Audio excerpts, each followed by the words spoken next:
Chapter 612. Wang Chong only smiled. The eagle had clearly understood. In this campaign to the south, Wang Chong had carefully considered and researched every one of his strategies.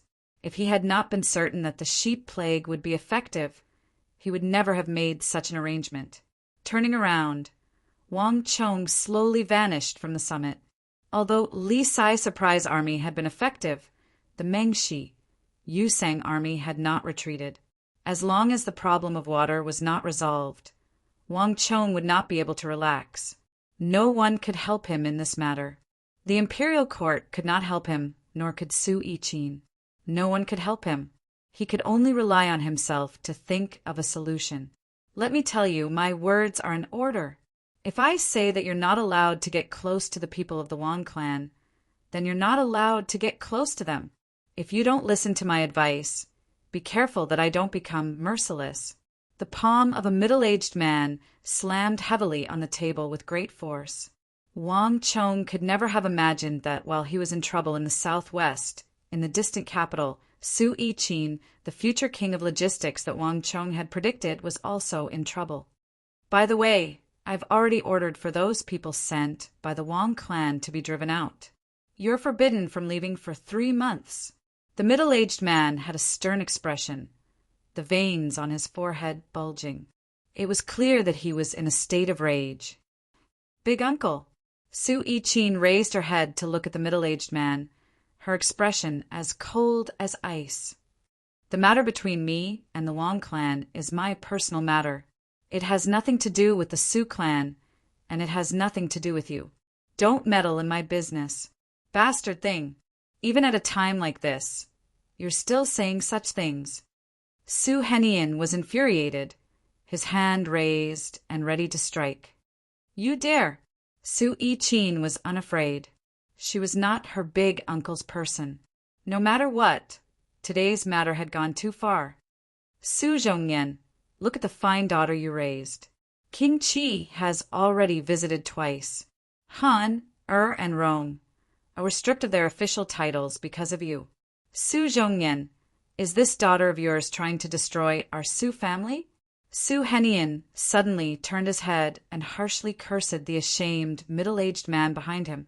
This person was naturally Su Yiqin's father, second master Su Zhongyan, as well as Su Henian's second brother. Although they were both stewards of the Su clan, Su Zhongyan's personality was the complete opposite of Su Henian's. Su Zhongyan hadn't learned the slightest bit of the Su clan's abilities. He hadn't been able to help the clan in the slightest, but he had caused quite a few disasters and slip-ups back then. If she hadn't given birth to a daughter, Su Yiqin, she wouldn't even be able to sit in her position. Qin, listen to your uncle.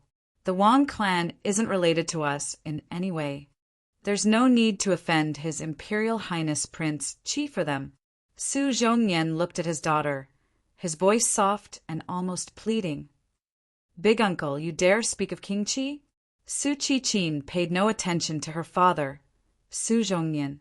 Instead, she turned to her big uncle, Su Henian. You still don't know. Many of the Su clan's descendants have been inexplicably stripped of their official titles or kicked out of the Bureau of Revenue, Bureau of Personnel, and Bureau of Agriculture. All of our Su clan's power is here. Do you know what this means? Not only that, 10 of the clan's 18 major trade routes have been severed, and 23 of the 68 branch trade routes have been severed. Have you looked at the clan's accounts? In just this month, the clan's income has shrunk and it's still dropping. All of our income isn't even 40% of what it used to be. How many people does the Su clan have? Do you think that the daily expenses and the various trade routes don't need to be spent? Such a large clan can't even stop for a single day. You've actually reduced it by 60%. Take a look at these accounts for yourself. As Su Henian spoke, he took out a large stack of accounts from his sleeve and slammed them down in front of Su Yiqin. Our Su clan rose to prominence during the Sui dynasty. We experienced the fires of war and the various political storms of the imperial court. It was not easy for us to reach this day. We have truly experienced all sorts of tribulations. Do you not know what kind of person King Chi is? So now, do you really want to destroy our Su clan for the sake of an outsider? Su Henian's eyes blazed with fury, making no attempt to conceal his emotions. At any other time, the entire Su clan would have wanted nothing more than to pamper this proud daughter of the Su clan. Moreover, she was doted on by the old master. But this time he had gone too far. Haner and Ronger were his two most beloved sons, and also the ones he had placed the greatest hopes on. In order for them to enter the Bureau of Personnel and Bureau of Revenue, he had paid an enormous price. But in a single day, for no reason at all, they had been stripped of their official titles and kicked out of the Bureau of Personnel and Bureau of Revenue. One could easily imagine the fury in Su Henian's heart. Su Yichin said nothing, only solemnly picked up the Su clan's account books and began to flip through them one by one. She had always been intelligent and had long since begun to examine the clan's accounts for her father. She was no stranger to these things. Time slowly passed. Su Henian stood to the side, his face ashen, while Su Yichin's father, Su Zhongyan, wore an uneasy expression. Su Qichin was the only one who slowly flipped through the account book. Slowly, Su Yichin's complexion grew more and more grave. How could this be? This is too despicable. Su Yichin's complexion was pale, her entire body trembling. Her big uncle had said that 10 of the Su clan's 18 major trade routes had been severed, and 23 of the 68 branch trade routes had been severed. Their income had been reduced by 60%, but Su Yichin was skilled in accounting. She discovered that the situation was even more serious than her big uncle had described. These accounts involved at least 11 major sales contracts, all of which were recorded in the Court of Judicial Review. If they were breached, the Su clan would have to pay an enormous price. This involved millions of taels of gold. Not only that, the Su clan's accounts clearly showed that someone had tampered with them. This matter could be concealed from others, from her big uncle, but not from Su Yichin. Su Yichin smelled the thick scent of a conspiracy. There was no doubt that someone was planning to move against the Su clan, and the only person Su Yichin could think of was King Chi. How about it? You have nothing else to say, right? Let me tell you, in 3 months, if you dare to walk out of this gate and have any dealings with the Wang clan, don't blame me for turning my back on you. When the time comes, the clan will be enraged, and not even the old master will be able to save you. Su Henian saw that Su Yichin's complexion had turned pale and knew that his words had an effect. Throwing down these words, he flicked his sleeve and left. "Ha!" Su Zhongyan glanced at his daughter, gave a long sigh, and turned to leave the room. Only Su Yichin was left standing in front of the window, stunned and speechless. Walala! The moment Su Henian and Su Zhongyan left, a flapping of wings came from outside the window. A sliver of clarity returned to Su Yichin's eyes. Raising her head, she saw that a gray messenger pigeon had at some point landed on the open window lattice. On the pigeon's leg was a familiar golden leggings. But unlike usual, there was a thin red string tied to the golden leggings. Su Qichin's expression changed slightly when she saw the thin red string that had appeared. In the agreed signal, this was a signal that would only appear in an emergency. Su Yichin undid the leggings and quickly opened the message. A line of words immediately entered her eyes. Urgent matter. All supplies within 300 li of the capital are being detained and intercepted. It was a simple sentence, but it made Su Qichin's heart sink. Big uncle, King Chi, plague from within and without, countless pressures surged at her. In all her life, Su Yichin had never encountered such a situation. On one side was the clan that had raised her, and on the other side was Wang Chong, who had trusted her and entrusted his life to her. Su Yichin had to make a choice. Su Yichin's heart was racked with agony. She knew that King Chi would not give her too much time. "Young miss, what do we do? Are we really going to offend King Chi for Wang Chong and send our clan to its doom?" The delicate maid Huan Yen-er, who had been serving Su Yi-chin this entire time, worriedly said. She knew of her young Mrs. feelings for Wang Chong, but the nature of this time was different. King Qi was an imperial prince of the Tang dynasty, and his influence in and out of the court was deeply rooted. The Su clan could not afford to offend him. As a logistician family, the basic way to protect themselves was to build a good relationship with the royal family, not to antagonize them. In the past, there had been too many such examples. Yen-er, you can leave first. I need some peace and quiet. Su Yi-chin slumped back into her chair. She rested her forehead on one hand and remained motionless. For the first time, a trace of haggard expression appeared on that icy and beautiful face. Splash! Large streams of cold spring water poured out of the water bags without any hesitation. The Tibetan soldiers at the base of the mountain were even laughing heartily as they used the drinking water to wash their highland steeds and their armor. Large amounts of clear water flowed to the ground and even converged into small streams. Ha ha ha, so comfortable! Meng Shi Zhao's cavalry carried buckets of water and poured it over their heads. This scene played out at the foot of the mountain every day from morning to night.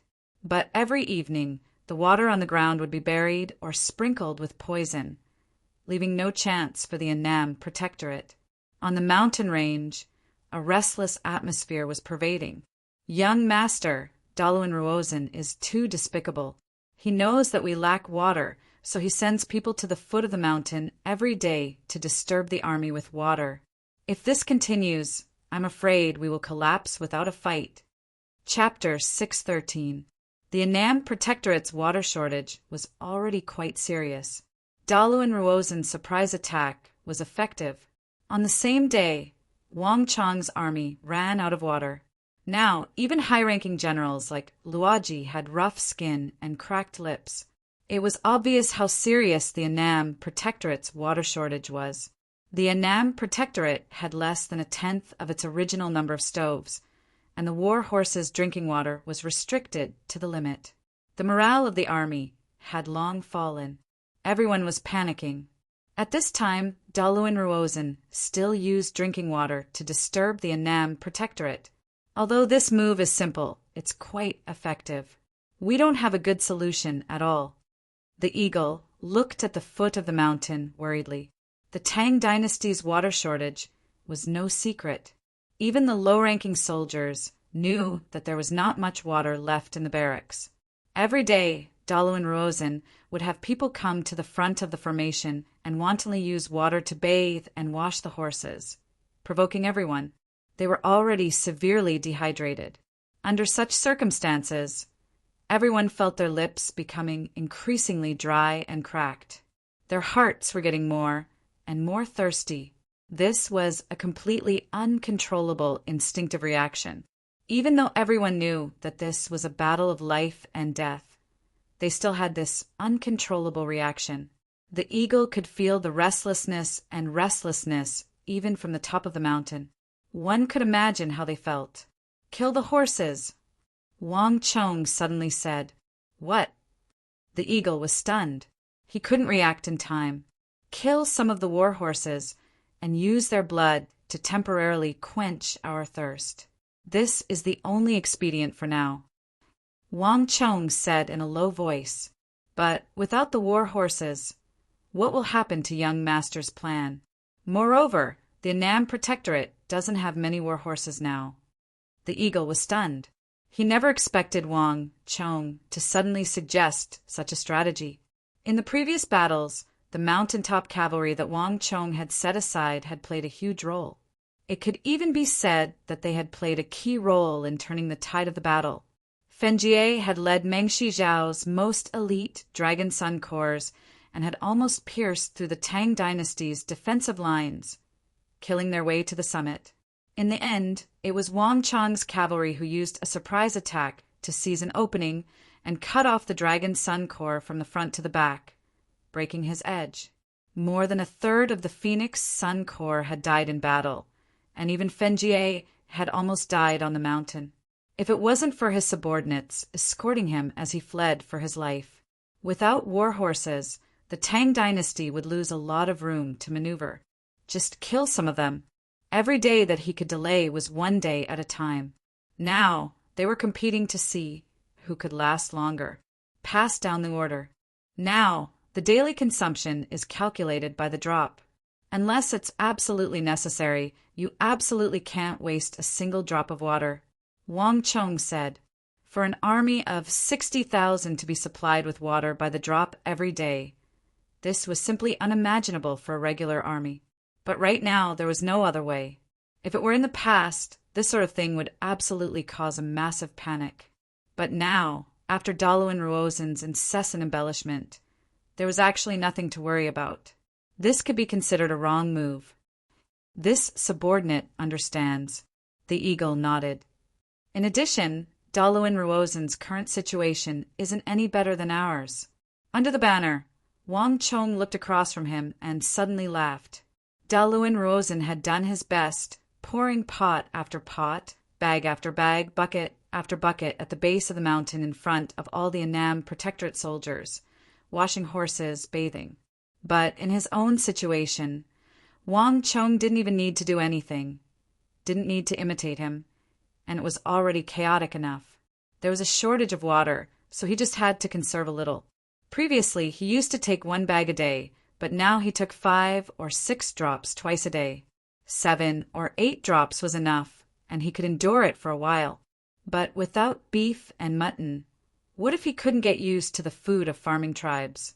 Ask people who ate beef and mutton every day to eat rice, eat vegetables. That was what they called grass. Anyone else might have been able to endure, but Uzin was famed for his viciousness, courage, and belligerence. He wasn't the sort of person who could control his temper. Standing at the top of the mountain and looking down, the front of the formation was completely calm. But the rear of the Mengshi Yusang army was in chaos. Even at this distance, Wang Chong could still hear the clamor.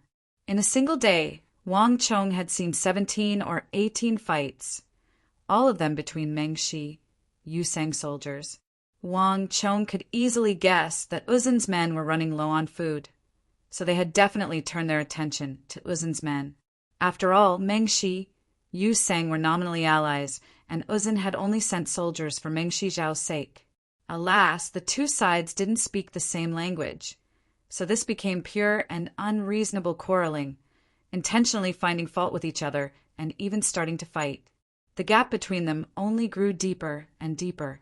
If this continued, Wang Chong wouldn't even need to do anything to see the Mengshi Yusang army begin to wear each other down and suffer heavy casualties. Daluan Ruozen, no matter how monstrously intelligent you are, you still couldn't have imagined this. If you want to deal with the Tang dynasty, you'll have to pay the price. No matter what, Uzin will never be the victor. Wang Chong quietly said to himself as he looked into the distance, I need to calm down for a bit. The eagle, I'll leave this place to you. With these words, Wang Chong turned and vanished from the summit. At the base of the mountain, in his tent, Daluan Ruozen's situation was far more serious than Wang Chong had imagined. Letter after letter flew into Daluan Ruozen's hands like snowflakes. On the first day, countless war horses and spies were traveling back and forth between the plateau and the Tang dynasty's southwest. A plague of unprecedented proportions was currently breaking out on the plateau. Hundreds of thousands, even millions of cattle and sheep were falling to the ground in large swaths. Although cattle and sheep were the staple food of the Uzin people, once they were infected with the plague, they could no longer be used as food. And if they ate infected cattle or sheep, even humans would die of the disease, and there was no way to treat them. Daluan Ruozen had only sent several 100,000 soldiers to besiege the plateau, forcing Wang Chong and the Tang people into a state of thirst. But Wang Chong had plunged most of the steppe into a famine. The plague was currently spreading from the Ngari royal lineage to the entire plateau. Its effects were so great that even the Tsempo had been alarmed. Right now, the Tsempo had mobilized a large number of soldiers to intercept the Ngari royal lineage and kill all the wandering cattle and sheep. Even the great general who was locked in battle with Geshu Han had been pulled out of the army. From this, one could easily imagine the severity of this matter. But even so, there was no guarantee that no fish would escape the net. The more Daluin Ruozin looked at the documents on the table, the more alarmed he became. If not for the fact that the war for the Southwest had reached a critical juncture and it was hard to get off a tiger if you rode it, he would have long since led the army back. This son of the Wang clan, Daluin Ruozin, clenched his fists, the veins on his forehead bulging. As the wise minister of the Ngari royal lineage, Daluin Ruozin had always held a feather fan in his hand. He had always given the impression of a cultured and refined man who rarely got angry. But this matter had completely surpassed the limits of what Daluin Ruozin could accept. Wantonly spreading a plague across the steppe, poisoning and killing tens of thousands of cattle and sheep, turning the entire steppe into a land of plague. If one did not know about this matter, they would find it very difficult to imagine that a youth not even 17 years of age could do such a thing. Daluin Ruozin had always believed that Wang Chong had some talent but lacked experience in the art of war. Only now did he realize that this youth on the mountain possessed a heart even colder and more frightening than he had imagined. "Have you found those 1,000-some elite cavalry?" Daluin Ruozin asked. Replying to Prime Minister, "They come and go without a trace, and they are extremely strong. The tribal herdsmen of the plateau are simply incapable of stopping them.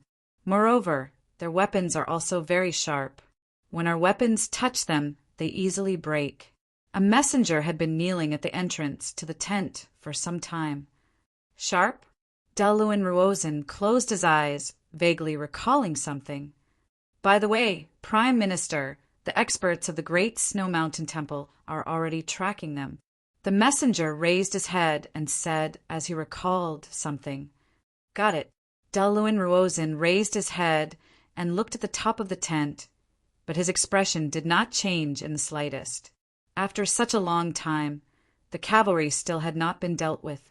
Obviously, they had found a way to get rid of the people of the Great Snow Mountain Temple. Moreover, this terrible disaster had already spread across the plateau. What awaited Uzin would be a disaster that would last for years, decades, or even decades. Right now, the plateau was already a hell. The damage had already been done, and it was already too late to say anything. "Pass down my order, block the news. Before the war ends, don't let anyone know about what happened on the plateau." Daluin Ruozin closed his eyes and said, his clothes trembling. In his decades as a prime minister, this was the first time he had been forced to this point. "Yes, Prime Minister," the messenger replied. The messenger in the tent responded. When he got up, his body paused for a moment, but he quickly stood up. "Speak. What did you find?" Daluin Ruozin asked without raising his head. "Prime Minister, if that kid on the summit, he can speak our language of Uzin." The messenger gathered his courage and looked at the great minister in the tent, his eyes full of worry. That son of the Wang clan was the instigator of all this.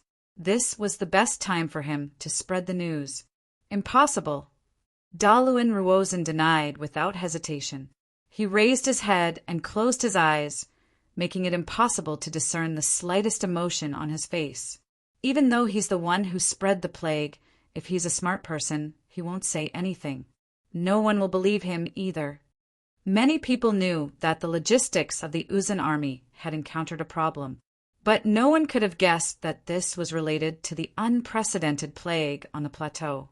Chapter 614. "You can leave. Let me have some peace and quiet," Daluin Ruozin said. The tent was empty, but a young figure had clearly appeared before Daluin Ruozin's eyes. At this moment, he was keenly aware that on the other side of the mountain, there was someone just like him, their brows tightly shut, suffering from the same vexation, unable to sleep. In these few decades, Zhangqiu Jianqiong had been no match for him, and neither had Xinyu Zhongtong. Daluin Ruozin had never imagined that just when he had the absolute advantage in numbers, he would encounter the most valiant foe he had ever encountered. In this battle, it was already foreordained that there would be no victor. It was just a matter of who would lose more miserably. Huishu, we won't lose. Absolutely not, right? Daluin Ruozin didn't even raise his head as he spoke to Huishu Huaitsang, who had appeared behind him at some point, a rare hint of exhaustion in his voice. Relax, we won't lose. Absolutely not. I will always believe in you. Hidden in the shadows, Huishu Wuzong pressed a broad and powerful palm against Daluin Ruozin's shoulder. The southwest of the empire finally welcomed a rare moment of peace under the assault of Wang Chong and Daluin Ruozin. But for the Tang dynasty and the surrounding powers, this was destined to be an uneasy moment of peace. The tigers devouring the dragon and overthrowing the Tang dynasty had begun with Mengshi Zhao and Uzin in the southwest. That was the beginning of everything, and it was also destined to be the end. Victory or defeat in that place would determine the outcome of the entire war. The Goguryeo Empire, the Eastern and Western Turkic Khaganates, the Abbasid Caliphate, Carrick's Spazinu, countless eyes were watching that place. Every day, countless pigeons flew out of the southwest. Sir, Uzin's army seems to have been reduced by a lot. In Longxi of the Tang dynasty, traces of the flames of war could be seen everywhere. Desolation and scars could be seen everywhere. On top of a dilapidated Big Dipper city, a high-ranking captain of the Big Dipper army gazed at the tall plateau across from him and suddenly cried out. Longxi had been embroiled in a bitter battle for a long time. Since the start of the battle, this was the first time Uzin's side had such a sign. At the top of Big Dipper City, Geshu Han stood motionlessly on the city walls. He had fair skin and a handsome face. Even though he was already past his 30s, he still possessed an astonishing temperament and charm. However, Geshu Han's ability to suppress the western border and become the Big Dipper Great General of the Great Tang had never been due to his appearance, but his formidable strength and superb grasp of the art of war. Geshu Han exuded an extremely sharp aura.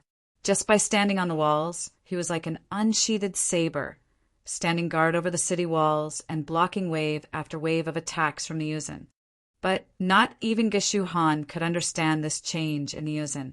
Wee Tadra Konglo was the king of generals of the Yuzin, his status above that of Huishu Wuzong and Dusong Mangpoj.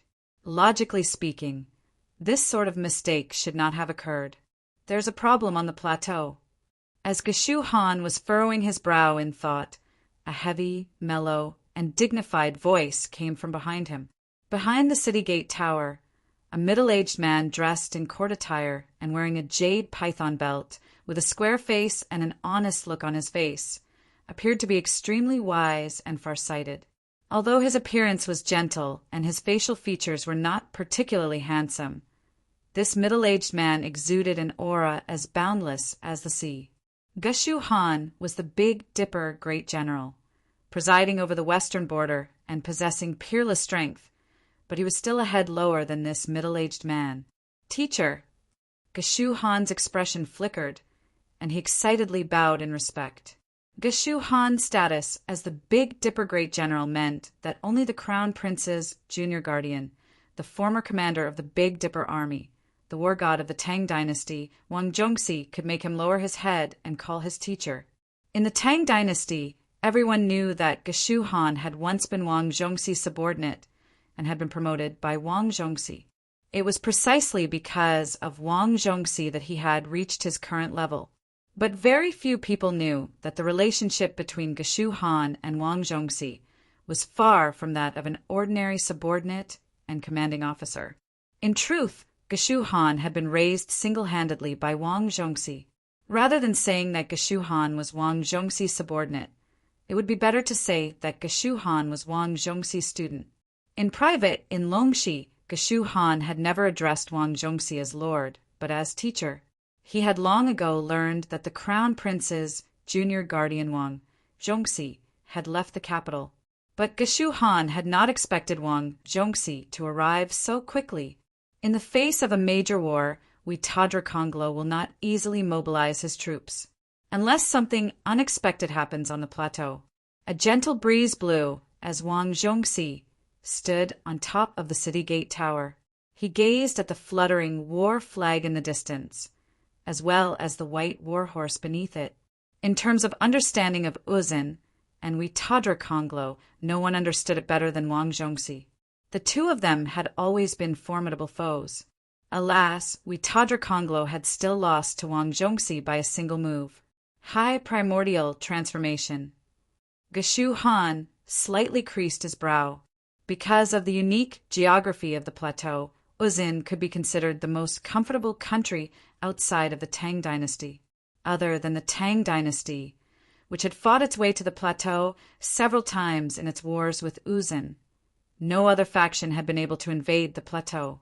The plateau's unique geography and altitude made it difficult to breathe, and outsiders simply could not stay there for too long. With such a comfortable geography, what problems could the Uzin Empire have? Have you investigated the southwest? Wang Zhongxi suddenly asked, a profound look on his face. The southwest? Upon hearing these two words, Geshu Han froze, a trace of astonishment flashing across his handsome face. In the southwest of the Tang dynasty, the 180,000 soldiers of the Annam Protectorate had been defeated, and Li Jingyi's tens of thousands of reinforcements had been ambushed and defeated by Hushu Wuzong. Geshu Han had long ago received this news. The southwest was currently in a state of complete collapse. Could there still be a chance for the southwest to turn? I heard that a lion city has appeared in the southwest, Wang Zhongxi slowly said as he looked into the distance. Oh. Geshu Han slightly creased his brow as he glanced at Wang Zhongxi and then at the southwest, a pensive look on his face. Good news, Huang Fu's Weibo has been opened. If you want to know how I'm doing, you're welcome to follow me. Carrot! Carrot! How can a puny Annam Protectorate without Zhangqiu Jianqiong standing guard be so firm? In a massive tent on the vast steppe, a bearded and bare-chested Turkic man impatiently remarked as he ate a fragrant roast leg of lamb. Great Khan, Daluin Ruozin and Hushu Wuzong have met their match this time. More than 300,000 Uzin cavalry and several 100,000 Mengshi Zhao soldiers have been trapped on a small mountain, unable to break through. The Western Turkic prince of the left virtuous said. His aura was vast and boundless, as vast as the mountains and seas. Oh, is the Annam Protectorate that formidable? Didn't they say that they only have less than 100,000 soldiers? Could it be that Xinyu Zhongtong has such talent? No, Great Khan. I hear that it's a child called Wang Chong who's particularly skilled in the art of war.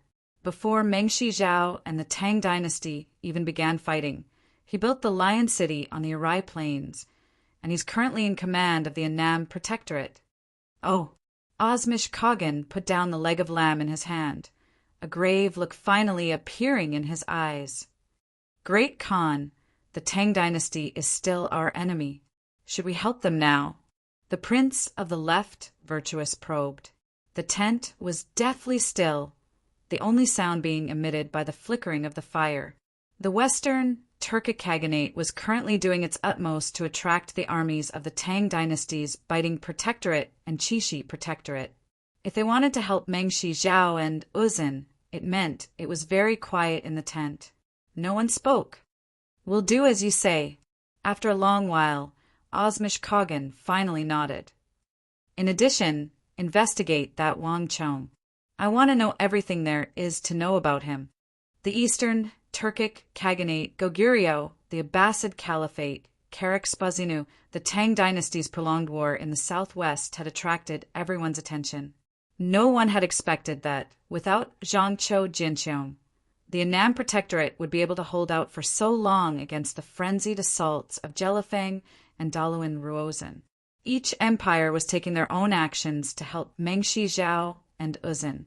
Some empires had begun to send soldiers to instigate small-scale battles, while others had begun to think of ways to directly assist Uzin and Mengshi Zhao.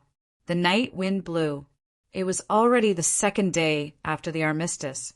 Wang Chong sat cross-legged by himself beneath the banner fluttering high in the sky. His brow was creased, and there was a hint of worry in his expression. Wang Chong rarely revealed his true thoughts in front of his subordinates. Only when he was alone would he reveal his true thoughts. In the darkness, Wang Chong's gaze slowly swept over the surface of the mountain, over the dense ranks of soldiers at the foot of the mountain. An almost imperceptible hint of worry appeared in his eyes. This was an army with strict discipline. This was also an army that had experienced many trials. There was no better army in the southwest, because this was also the last army in the southwest. But at this moment, Wang Chong sensed a rare hint of exhaustion from this army. Daluan Ruozen's surprise attack had been effective. The problem of water was currently plaguing Wang Chong and the Annam Protectorate. A person could go 3 days without eating, but a person could not go 3 days without drinking water. The army's water supply had pretty much been used up yesterday. After today, there would not be a drop of water left on the mountain. Even the blood of the horses had been used up. Because of the extreme lack of water, the entire Annam Protectorate was in a state of parched mouths and easily fatigued. Although the war had ended 2 days ago, the army was even more fatigued than before. Chapter 615. Reporting. Suddenly, an order interrupted Wang Chong's train of thought. Young master, the army has sent word that another 17 soldiers have fainted while on sentry duty. This is already the 12th wave today. The brothers in the army have already sent them to the doctors for treatment. The officer reporting the order respectfully kneeled at the base of the hill, facing the tall banner. Wang Chong's heart sank, but he quickly regained his composure. I understand. In the future, you can deal with these matters on your own. There's no need to report them to me. Yes, young master. The messenger retreated respectfully. Chonga, this is how war is. Where there is victory, there is defeat. Where there is war, there is death. This is unavoidable. The current state is already rather good. The benevolent do not control wealth. The compassionate do not command soldiers. As a commander, you shouldn't be grieving over the deaths of your subordinates. Instead, you should be thinking about how to lead the army to victory, how to avoid even greater casualties. This is the true path of a general. A long sigh, accompanied by heavy footsteps, came from behind. At some point, Wang Yan, dressed in martial attire, had walked up from behind with a grave expression. Father, I know, but it's still unavoidable. Wang Chong replied, in this battle, whether it was his father, Xinyu Zhongtong, or the entire army of the southwest, everyone could only see Daluan Ruozen and Jelifeng. To them, this was a battle that could not be any more normal.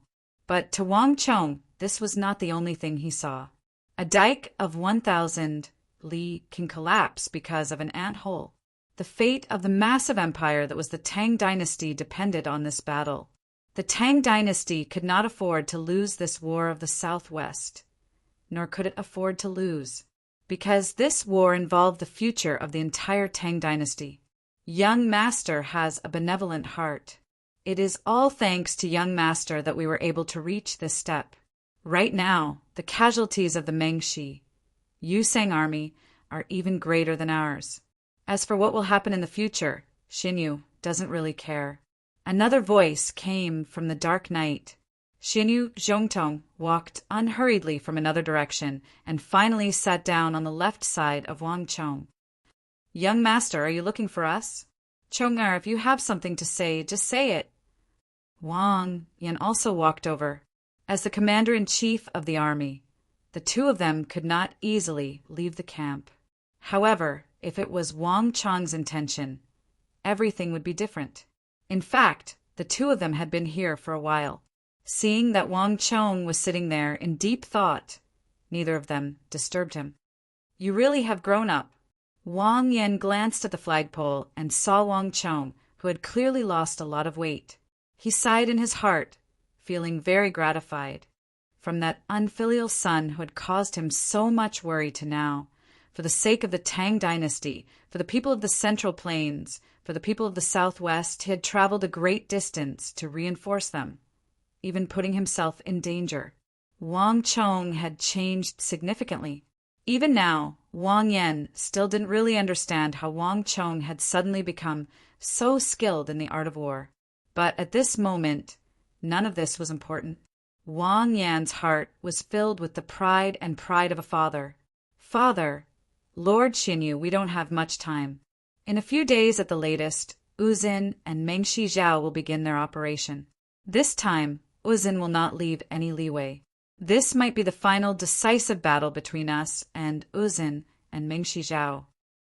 Without any pleasantries, Wang Chong looked at the strongest pillar of the Tang dynasty in the southwest and got straight to the point. With these words, the mood around the banner instantly became extremely grave. Wang Yan and Xu Zhongtong also had grave expressions on their faces when this matter concerned the safety of 60,000 soldiers and countless civilians in the southwest. Young master, if you have anything to say, please speak. If Xinyu needs my cooperation, I will definitely do my best to cooperate. Xinyu Zhongtong solemnly said. In the defeat of the Southwest, he was the greatest criminal and had to bear the greatest responsibility. From a certain perspective, everything Wang Chong was doing was helping him. At the side, Wang Yan also nodded. Whoosh! Wang Chong waved a hand in front of him, gathering dust and dirt from all around him. When he moved his hand away, a miniature model immediately appeared at the base of the banner. As the actual commander of the Tang army, the situation on the battlefield was now deeply engraved in his mind. In the current situation, we've already returned to the same starting line as Uzin and Mengshi Zhao. We're currently facing a lack of water, and Daluan Ruozin isn't doing any better than us. And in terms of soldiers, although we've lost 40% of our soldiers, only 60,000 some, Uzin only has 300,000 soldiers left. Their advantage is getting weaker and weaker. The crux of everything is no longer the strength of the Mengshi, Yuseng army. As Wang Chong spoke, he slowly swept his gaze over the two Tang dynasty commanders at his side. Good news! Huangfu's Weibo has been opened. If you want to know how I'm doing, you're welcome to follow me. Carrot! Carrot! Young master means... Xinyu Zhongtong slightly creased his brow, a hint of confusion in his eyes. Wang Chong's strategic thinking far surpassed his own. Not even Protector General Zhang Chou would have been able to do any better. Thus, at certain times, unless Wang Chong explicitly said so, it would be very difficult for others to keep up with his leaping thoughts. Wang Chong said nothing more, instead taking out 4 stones and placing them on the miniature model one after another, each one representing the positions of Uzin and Mengshi Zhao armies. Huishu Wizong, Jelifeng, Duan Gechuan, and Daluan Ruozin. Daluan Ruozin is the civil minister, so our true problem is Uzin and Mengshi Zhao's 3 great generals. As Wang Chong spoke, he placed down the stone representing Daluan Ruozin and then brought it back up. Daluan Ruozin knew martial arts. But just like Wang Chong, his greater threat lay in his intelligence and strategy, not his martial arts.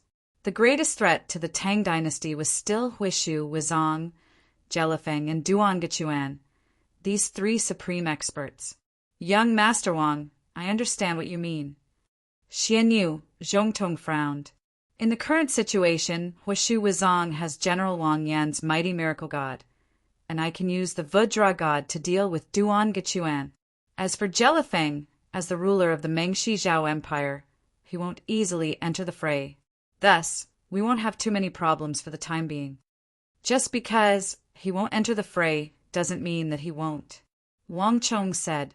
Xinyu Zhongtong was instantly speechless. Wang Chong was right. Jelifeng didn't enter the fray because the situation wasn't serious enough for him to enter the fray.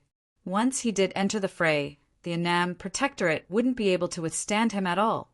If the Tang dynasty hadn't developed a set of unparalleled and effective formation techniques from Taizong's era to the current Holy Emperor's era, such as the mighty miracle god formation and the Vajra god formation, They could rely on their advantage in numbers to defeat the strong and counteract a single powerful individual.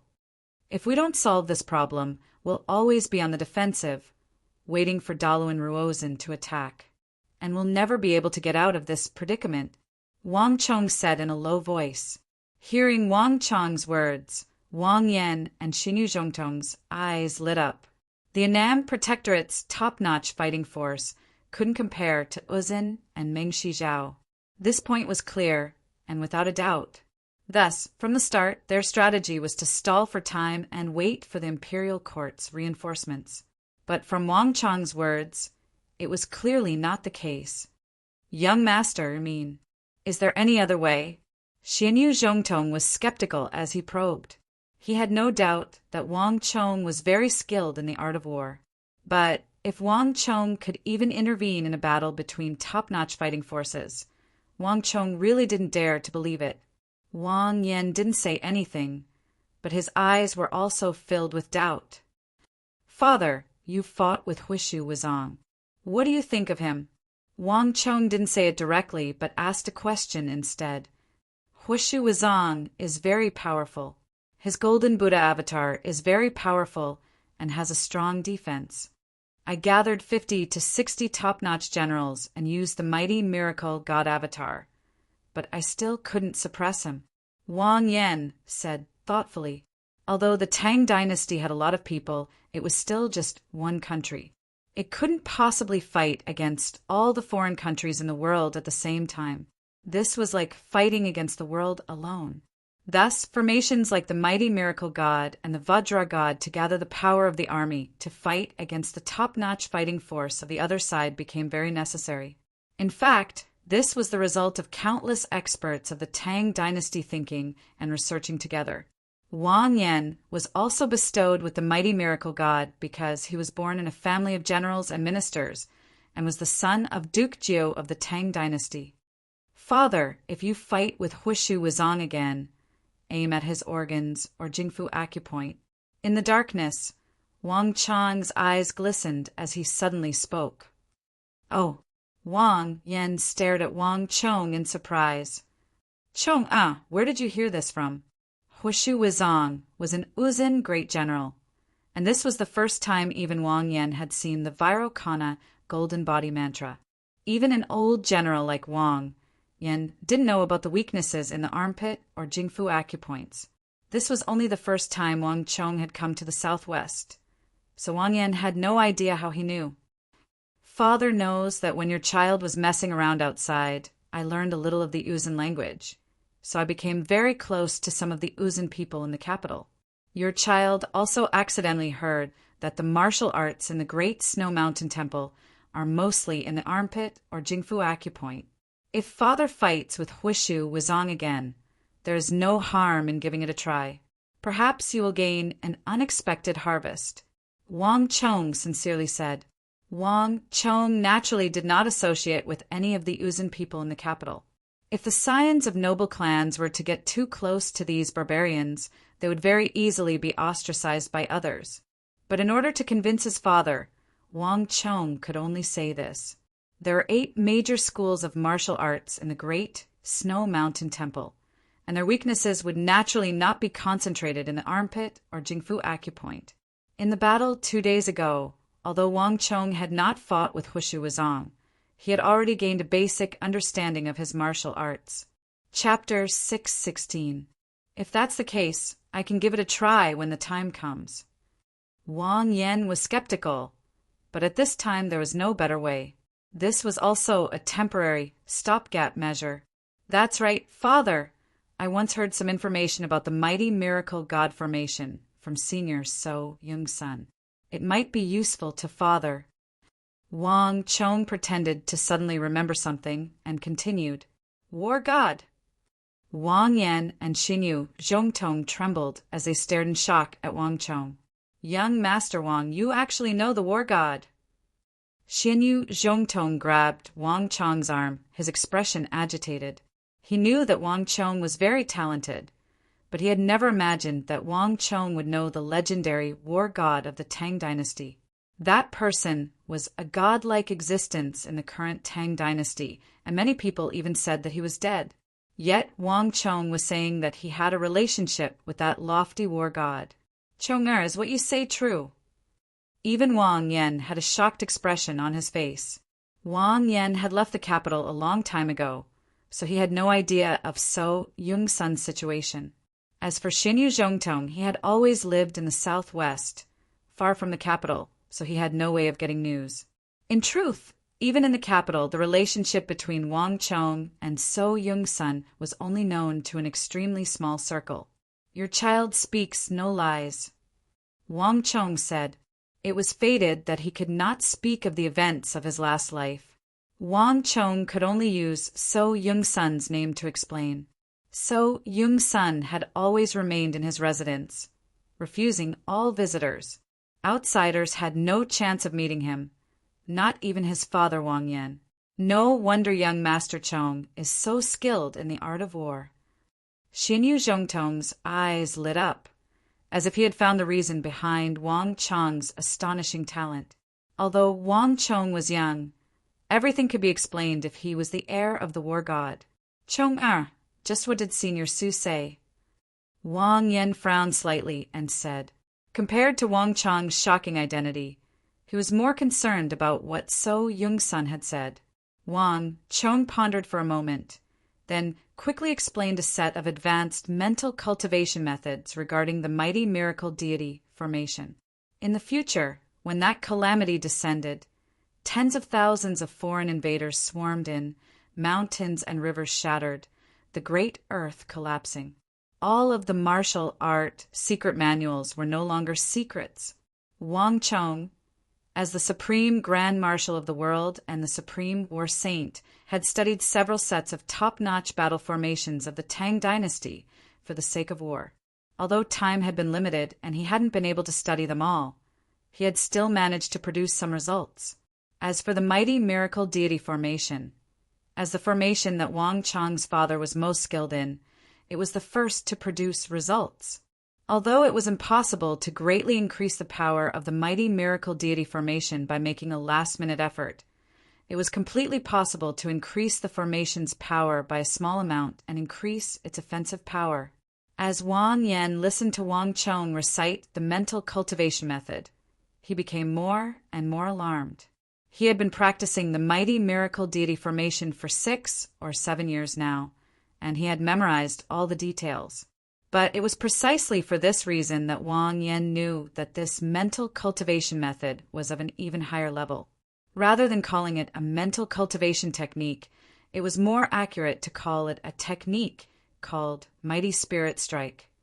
It allowed one to gather all the strength in one's body for a short period of time and unleash a powerful strike. This technique would place an enormous burden on the bodies of all the participants in the formation, but it truly could increase the power of the attack. Did old senior So Yung-sun really tell you this? Wang Yan was inwardly shocked. Each of the supreme formation techniques of the Tang dynasty had a long history and had been refined hundreds of times. For example, the mighty miracle deity formation could be traced back to the era of Emperor Taizong. Wang Yan had never imagined that someone would be able to raise the level of a formation of the Tang dynasty by a level. Protector General, talk with my son for a while. I have some matters to attend to, so I will take my leave. Wang Yan had long ago become impatient after obtaining the mental cultivation method for the mighty miracle deity formation, so he couldn't just sit around. The mighty miracle deity formation would determine the outcome of this battle. So how could Wang Yan possibly wait? Young Master Wang, why have I never heard you mention the old war god before? Once Wang Yan left, Xinyu Zhongtong curiously asked. This could be said to be the most surprising thing he had heard today. With a powerful foe before us, how could Wang Chong be in the mood to mention such things? Wang Chong bitterly smiled. From a certain perspective, it would not be an exaggeration to say that he was So Yung-sun's successor, but So Yung-sun had not taught him the art of war. On the contrary, So Yung-sun had even been defeated by him. If not for the urgency of this matter, Wang Chong wouldn't have even mentioned this. Young master is correct. Xianyu Zhongtong's heart was filled with deep veneration. What does young master think about the upcoming battle? Lord Protector General, what do you think about Mengshi Zhao's great general, Duan Gechuan? Wang Chong earnestly said. Oh, Xianyu Zhongtong's brow creased, his expression turning grave. He had originally believed that Wang Chong would ask him about the Vajra god formation, but he hadn't expected Wang Chong to ask about Duan Gechuan. I originally didn't want to say it, but since young master has asked, I'll just say it.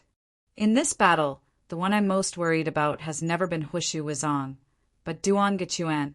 Xianyu Zhongtong's expression was extremely solemn. This was the first time Wang Chong had seen such an expression on his face. Wang Chong sat upright and still, a look of attentiveness on his face. When a wolf stands in the open, no matter how vicious it is or how many there are, you will always be prepared. But when a poisonous snake hides in the grass, you can't see or hear it, so it's impossible to guard against it. Duan Gechuan is that poisonous snake. In the darkness, Xianyu Zhongtong's words left Wang Chong flabbergasted. Xianyu Zhongtong had always given the impression of being honest and loyal, so these words left Wang Chong flabbergasted. Wang Chong had never imagined that Xianyu Zhongtong would have such a high evaluation of Duan Gechuan, nor had he imagined that while Xianyu Zhongtong appeared to be careless, he was actually extremely concerned about everything. Lord Protector General, just what happened in the Battle of Arai? Wang Chong finally asked the question that concerned him the most. If he hadn't experienced an extremely painful and indelible event, Wang Chong was confident that Xianyu Zhongtong would never have said these words. Xianyu Zhongtong's eyes twitched, and a look of reluctance flitted across his face. Duan Gechuan will never easily strike. He will always keep his eyes on you, watching you, searching for your weakness, and at the most crucial moment, he will strike a fatal blow. A hint of blood appeared in Xianyu Zhongtong's eyes. The Battle of Arai would forever be the greatest defeat of his life, the deepest humiliation, and the most unforgettable nightmare. Even if Wang Chong asked him about it, he would not be willing to think about it. The war banners rustled in the darkness as Wang Chong gazed at the pain, regret, and guilt in the eyes of this Protector General who was destined to be condemned by the people of the world and cursed by the people of the world. Wang Chong was deeply moved. Wang Chong's understanding of Xianyu Zhongtong had always come from the words of others and the comments made about him on the streets of the capital. Besides this, Wang Chong knew nothing else. For the first time, Wang Chong understood the inner world of the sinner of the Tang dynasty. I understand. Under the banner, Wang Chong gave a serious nod. I will have to trouble Lord Protector General with regards to Duan Gechuan. There is also another matter that Wang Chong would like to discuss with Lord Protector General. Oh! Xianyu Zhongtong was moved, a hint of surprise finally appearing on his face. No one knew what Wang Chong and Xianyu Zhongtong discussed, only that Xianyu Zhongtong left very late. Young master, be at ease. If that situation really does occur, Xianyu will pay any price to keep him here. Xianyu Zhongtong's expression was extremely solemn. Then I will have to trouble Lord Protector General. Wang Chong sent him off. After Xianyu Zhongtong left, the summit fell silent once more. Wang Chong stood alone at the base of the banner, his mind in turmoil. At this stage of the battle, what he could do was extremely limited. Whether it was Hushu, Wizong, Daluan Ruozhen, Wang Chong, or Xianyu Zhongtong, no one knew where this battle would lead. But Wang Chong knew that the outcome of this battle was not far away. I wonder how Daluan Ruozhen is doing? Wang Chong suddenly thought of the other side of the mountain. Although his situation was bad, Wang Chong knew that Daluan Ruozhen's situation was not much better. Daluan Ruozhen truly was in a very bad situation. Reporting. Another 20 soldiers haven't acclimatized and have been sent to the Mengshi Zhao Medical Center. An Uzun messenger got down on one knee, his head lowered. In the tent, there were 7 messengers like him lined up in a row. Prime Minister, the food of Mengshi Zhao isn't suitable for us. The soldiers are all suffering from diarrhea. Prime Minister must think of a way to resolve our food problem. Another Uzun messenger finally couldn't help but say, I understand. All of you are dismissed. Daluin Ruozin waved his hand, his mind in turmoil. We won't be able to last for too long. In the end, we nomads still can't acclimatize to their food. A voice came from behind him. Huishu Wuzong stood behind Daluin Ruozin like a god, a long saber at his waist. Ha! Daluin Ruozin let out a long sigh. Huishu Wuzong was right. How could he not know this? The entire Uzun army was eating the food of Mengshi Zhao. Although the problem of hunger had been temporarily resolved, all the soldiers were suffering from diarrhea. Some soldiers had even fainted from the diarrhea. This was the result of the stomachs of the Uzun people not being used to the food of Mengshi Zhao. And for the Uzun, the final result was that the entire army was rapidly losing the ability to fight. If this situation continued, in 5 to 7 days, the Uzun army would lose the ability to threaten the Annam Protectorate. We have no other choice. This is what we have to do. At this point in the war, it's all about who can last the longest and who will collapse first. Right now, we can't retreat, nor can we retreat. If we don't occupy the southwest, we'll end up with nothing after paying such a high price. Chapter 617. Although there was nothing in front of him, Daluin Ruozin could see a pair of eyes staring back at him. This was an invisible contest. Daluin Ruozin would not allow himself to lose no matter what, let alone to a 17-year-old boy. But are you really confident that we can last longer than them? Huishu Wuzong asked. His tone was as sharp as ever. Daluin Ruozin fell silent. This was a race, and in this race, neither he nor Wang Chong had any sort of advantage. Naturally, neither of them could confidently say that they would be able to last until the end.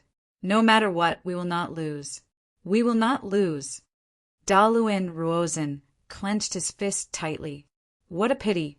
If only I had a little more time. Daluin Ruozin stared at the top of the tent. He did not say this out loud. Whoosh! At this moment, Daluin Ruozin and Huishu Wuzong heard the sound of wings flapping. It seemed that something had been left at the top of the tent. In just a moment, a black carrier pigeon slid down from the top of the tent and entered the tent. Daluin Ruozin and Huishu Wuzong looked at each other and saw the same surprise in each other's eyes. This was not an ordinary carrier pigeon. If he remembered correctly, they had just received a carrier pigeon like this not long ago. It was definitely not normal for a second one to arrive so soon. I'll go take a look. Huishu Wuzong was silent for a moment. He walked past Daluin Ruozin and strode over. Removing the leggings from the leg of the black carrier pigeon, Huishu Wuzong glanced at it. He gradually frowned, and his expression became more and more strange. What's wrong? Congratulations. What you've been waiting for has happened. Huishu Wuzong flicked the letter into Daluin Ruozin's hand. Daluin Ruozin was flabbergasted, and when he looked down, his entire face paled. Wonderful. Daluin Ruozin looked at the message in his hand and couldn't help but shout in ecstasy. Time is on our side now. Daluin Ruozin's creased brow instantly relaxed, and the worry on his brow was swept away. The black carrier pigeon only brought one message. Wang Zhongxi's appearance had shaken the entire plateau, and once again, the Uzun Empire felt an unprecedented threat. Even the Tsenpo felt deeply uneasy, unable to eat or sleep. One had to know that Wang Zhongxi was one of the few people who had fought their way to the plateau and had even come close to occupying the Uzun Empire. The Tsenpo's fear of Wang Zhongxi was even greater than the plague spreading across the plateau. In order to deal with Wang Zhongxi, the Tsenpo had even mobilized the Lessa royal lineage, the Ye's royal lineage, and a portion of the royal capital's guards to Longxi to reinforce King of General Huitadra Konglo. After all, the Tsempo had always stood aloof from the four royal lineages and rarely involved himself in the wars between the empire and other countries. One could easily imagine just how much the Tsempo feared Wang Zhongxi. And to Daluin Ruozhen, this was an unexpected harvest.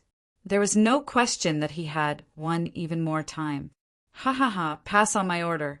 Postpone the battle for 2 days and choose another day to fight. Daluin Ruozhen's laughter resounded over the tent, and this new order was quickly transmitted to the entire Mengxi, Yusang army.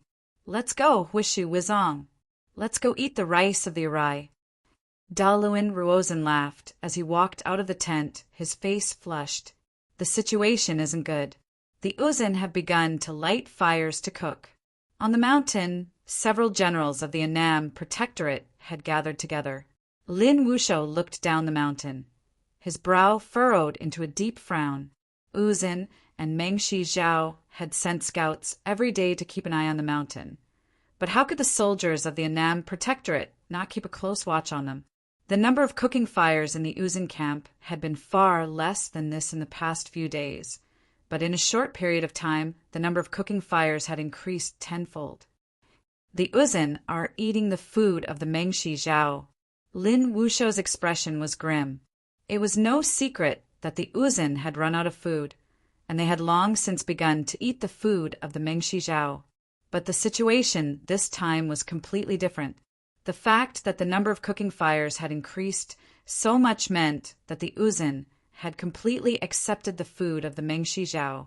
A people who lived on horseback had truly accepted the food of a farming people. If that's the case, it's going to be troublesome.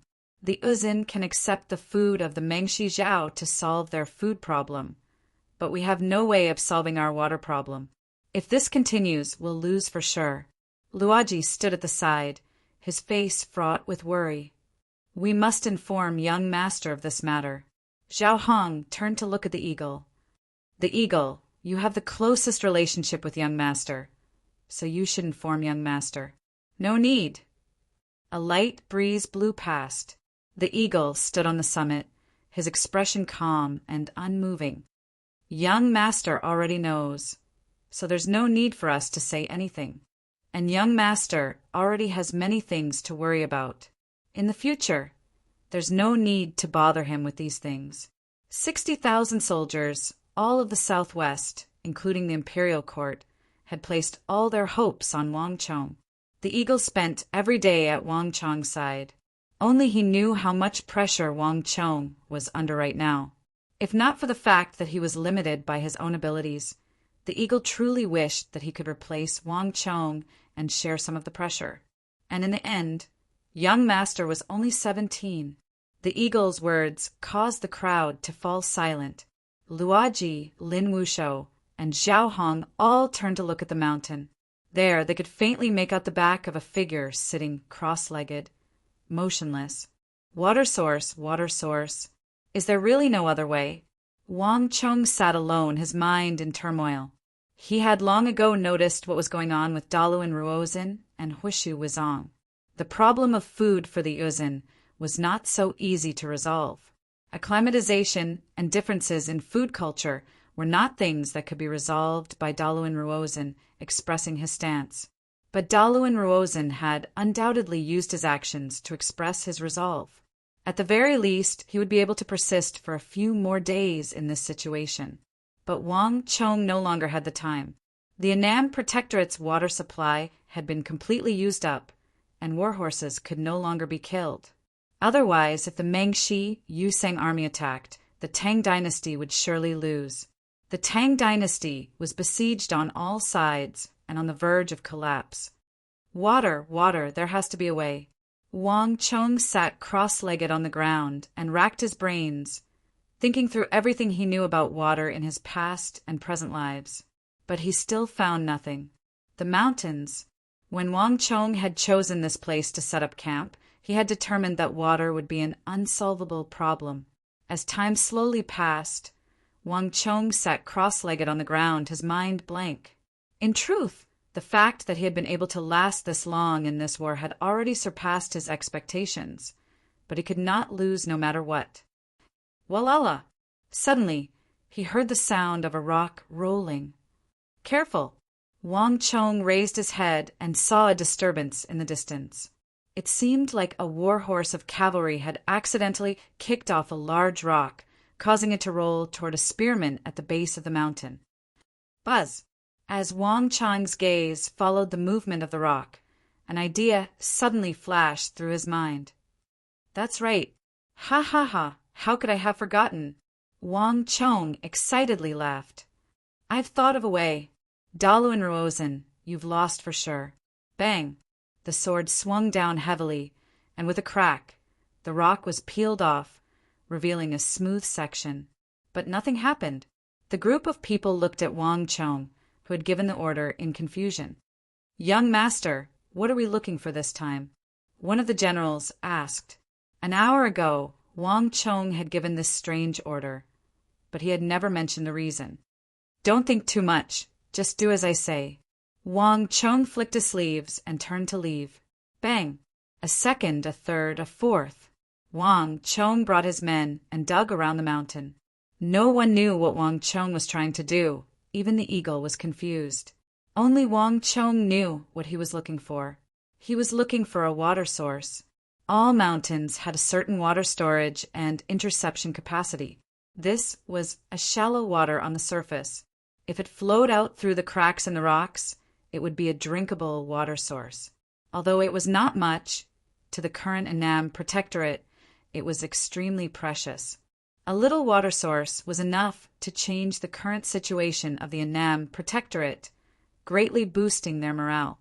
Wang Chong and Dalu and Ruozen were both in an extremely bad situation. Although Dalu and Ruozen had found a way to replace it with Meng Shijiao's food, this was not a permanent solution. It was only a temporary measure and would not last for long. Wang Chong knew that this was an invisible race. Whoever could not hold on first would be the first to fall. Again, Wang Chong flicked his sleeves and turned to leave. Once, twice, thrice. Although he failed again and again, and did not manage to dig out the shallow water that Wang Chong wanted, Wang Chong was not discouraged. There would definitely be shallow water on the surface of any mountain. It was just a matter of how much there was.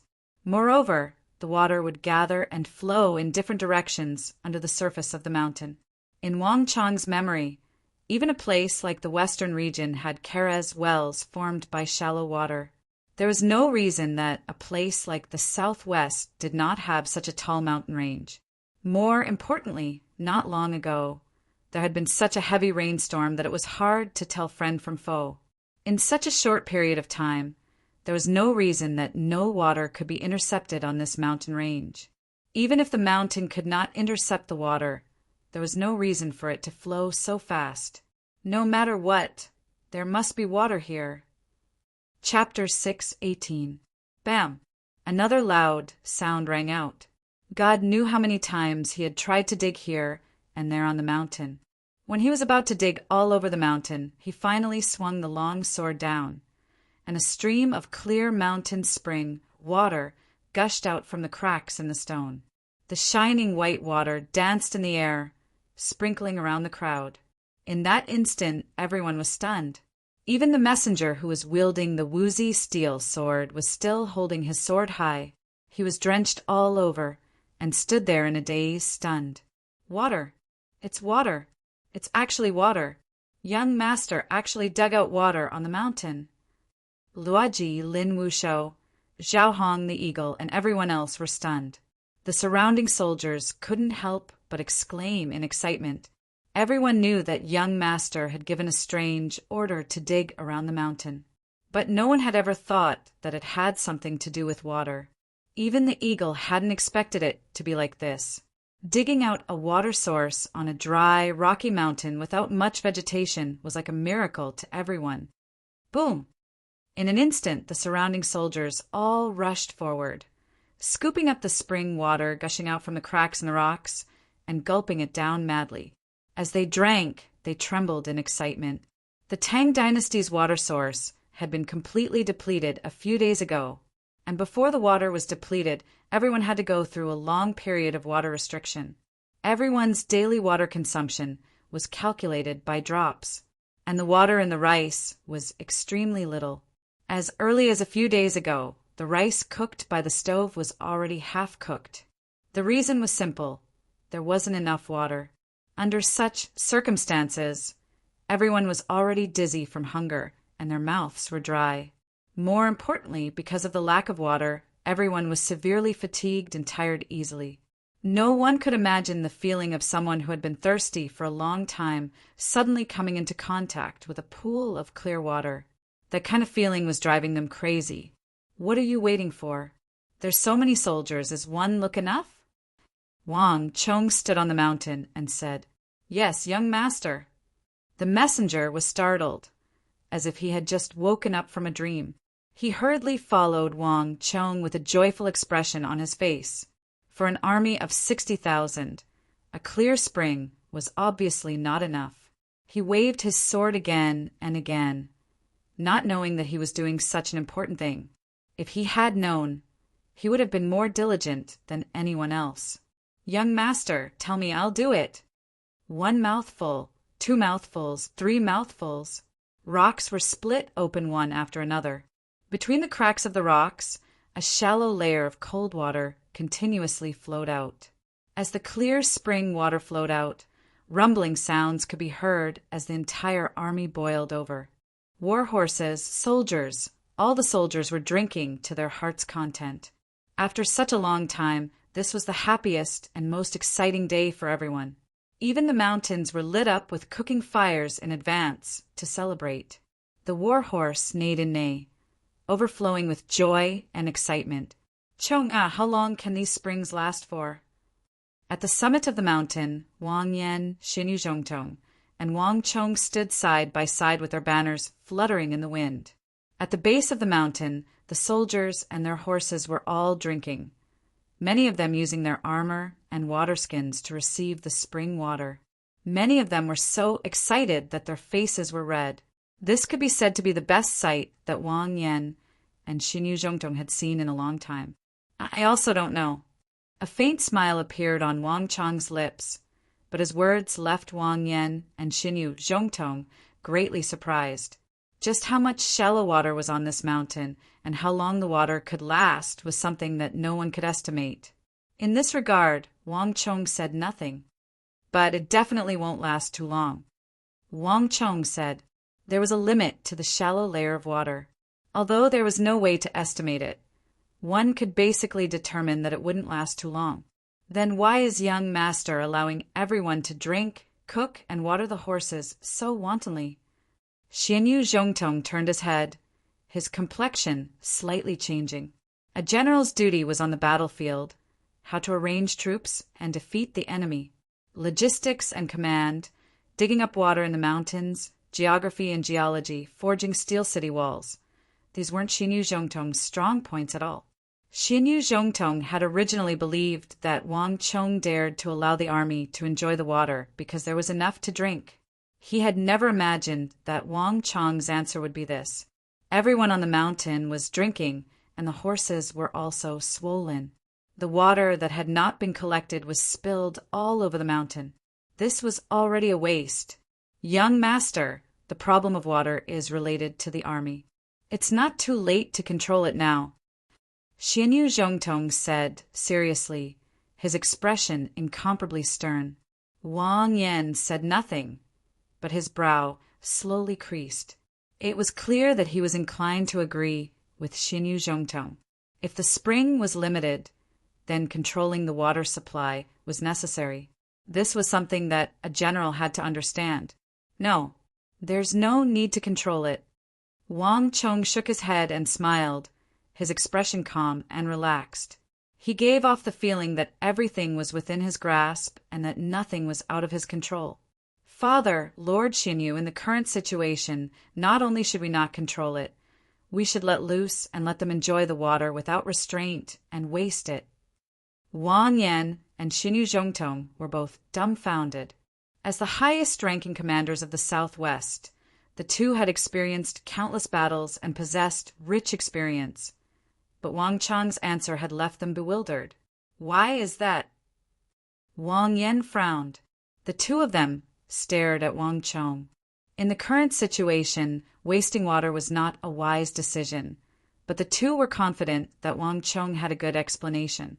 Father, Lord Xinyu, with how the war in the southwest has developed, do you think that it is better to end it quickly or to drag it out? Wang Chong said. The two commanders of the southwest fell silent. In the past, the two of them would have definitely answered that the longer they dragged it out, the better. This way, they would have enough time to wait for the imperial court to send reinforcements. But now, neither Wang Yan nor Xinyu Zhongtong dared to say this. No one knew when the reinforcements would arrive.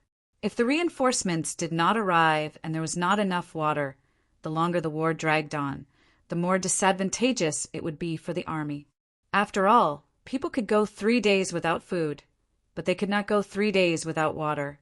As long as Daluin Ruozhen put up with it, he could still surround the Annam Protectorate and completely crush it. And when that happened, the Mengshi Yusang army would not even need to use a single soldier to wipe out the entire Annam Protectorate. That would actually be the worst plan. Young Master Wang, I understand your meaning. Xinyu Zhongtong suddenly said. Let's do as you say. On the side, Wang Yan solemnly nodded. On the other side, as the men and horses on the mountain were drinking, the white spring water gushing out of the cracks in the rocks, and everyone was heartily laughing, the Mengshi Yusang army at the base of the mountain was dumbfounded. Several cavalry galloped off, and the news quickly reached Daluin Ruozhen and Jelifeng. Something like this actually happened. When Jelio Feng received the news, he almost slammed the table and shot to his feet, rushing out of the tent without a second thought.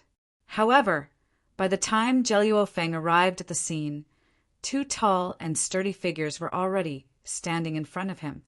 This is impossible. As he looked at the splashing water on the mountain and heard the rushing water, Daluin Ruozhen's entire face paled. The massive impact had even caused his body to slightly tremble. How could something like this happen? This can't be possible. Absolutely impossible. Daluin Ruozhen's eyes were as wide as saucers, let alone Jelio Feng. Even Huashu Huizang, who had known him for so long, had never seen such an expression on his face. Daluin Ruozhen was known as the civil minister, the wise minister. His most basic impression was that he would remain unfazed even if Mount Tai were to collapse in front of him. Even in his most intense battle with Zhangqiu Jinqiong, Huashu Huizang had never seen such an expression on his face. But the impact of the scene before him was clearly different, transforming the air into water, digging up water from the mountain. This matter had far surpassed the limits of Fan Bo's imagination. After all, this was a rock. A rock! At this moment, Daluin Ruozhen's entire body was as cold as ice. Before the Battle of Arai had even begun, Wang Chong had seemed to have foreseen it and constructed Lion City on the Arai Plains. This was something that Daluin Ruozhen could accept. In the north, he had laid down many layers of traps, allowing Wang Chong to smoothly charge south to the Arai region. This was also something that Daluin Ruozhen could accept. Even the fact that a 17-year-old youth like Wang Chong possessed such terrifying military tactics, using only 100,000 soldiers to stop the 500,000 Mengshi Yusang coalition army, was something that Daluin Ruozhen could accept.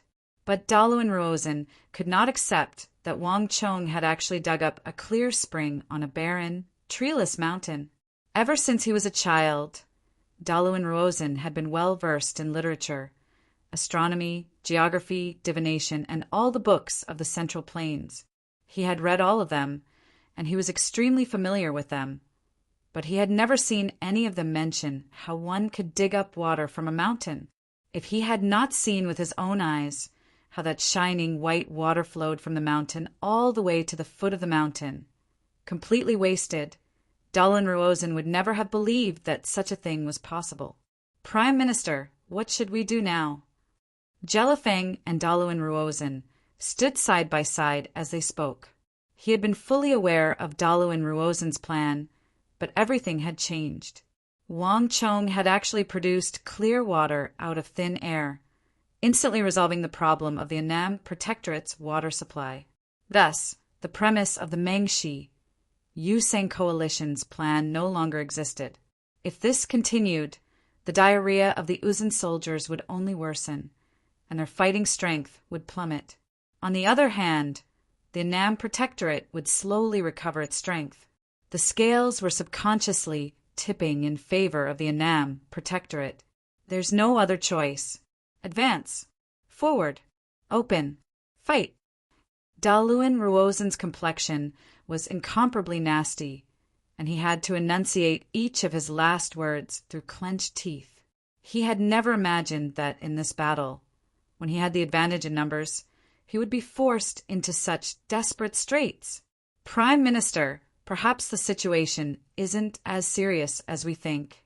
The Tang dynasty has 60,000 soldiers, so how long can the clear water on the mountain last? Chapter 619. Your Majesty, I understand what you mean. There will come a day when the mountain spring runs out, but how long will it last? 10 days? A month? Or even longer? What if it happens to be 10 days, or perhaps a month? Daluin Ruozen calmly said, but the trembling in his voice was so obvious that even the messenger next to him could sense it. Jelifeng fell silent. What a frightening young man! Raising her head and gazing at the gurgling water flowing down the mountain. Jelifeng suddenly understood. This was a sort of show-off, but it was also a silent pressure. And it had to be said that Wang Chong had truly succeeded. He could take the risk, but Uzin and Mengshi Zhao could not afford to wait. Prime Minister is correct. We can't afford to wait. Duan Gechuan's voice came from the side, setting the tone for this matter. Boom! The yak horn resounded through the sky. After 3 days, thick smoke once more erupted from the base of the mountain. The armies of Mengshi Zhao and Uzin once more began to move. The dark clouds of war clamored over the earth.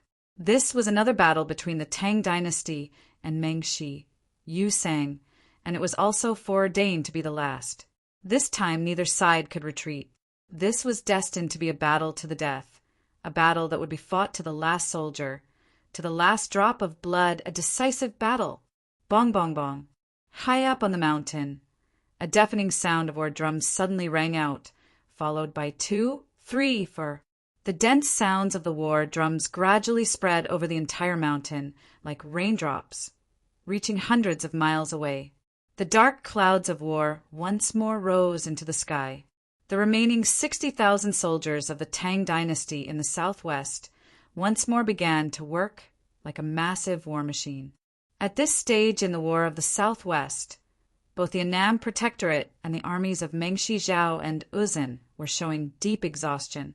The strength of both sides was far from what it had been at the start. The Tang dynasty had a period of experience when the water source burst. Uzin, on the other hand, was plagued by a lack of food and diarrhea.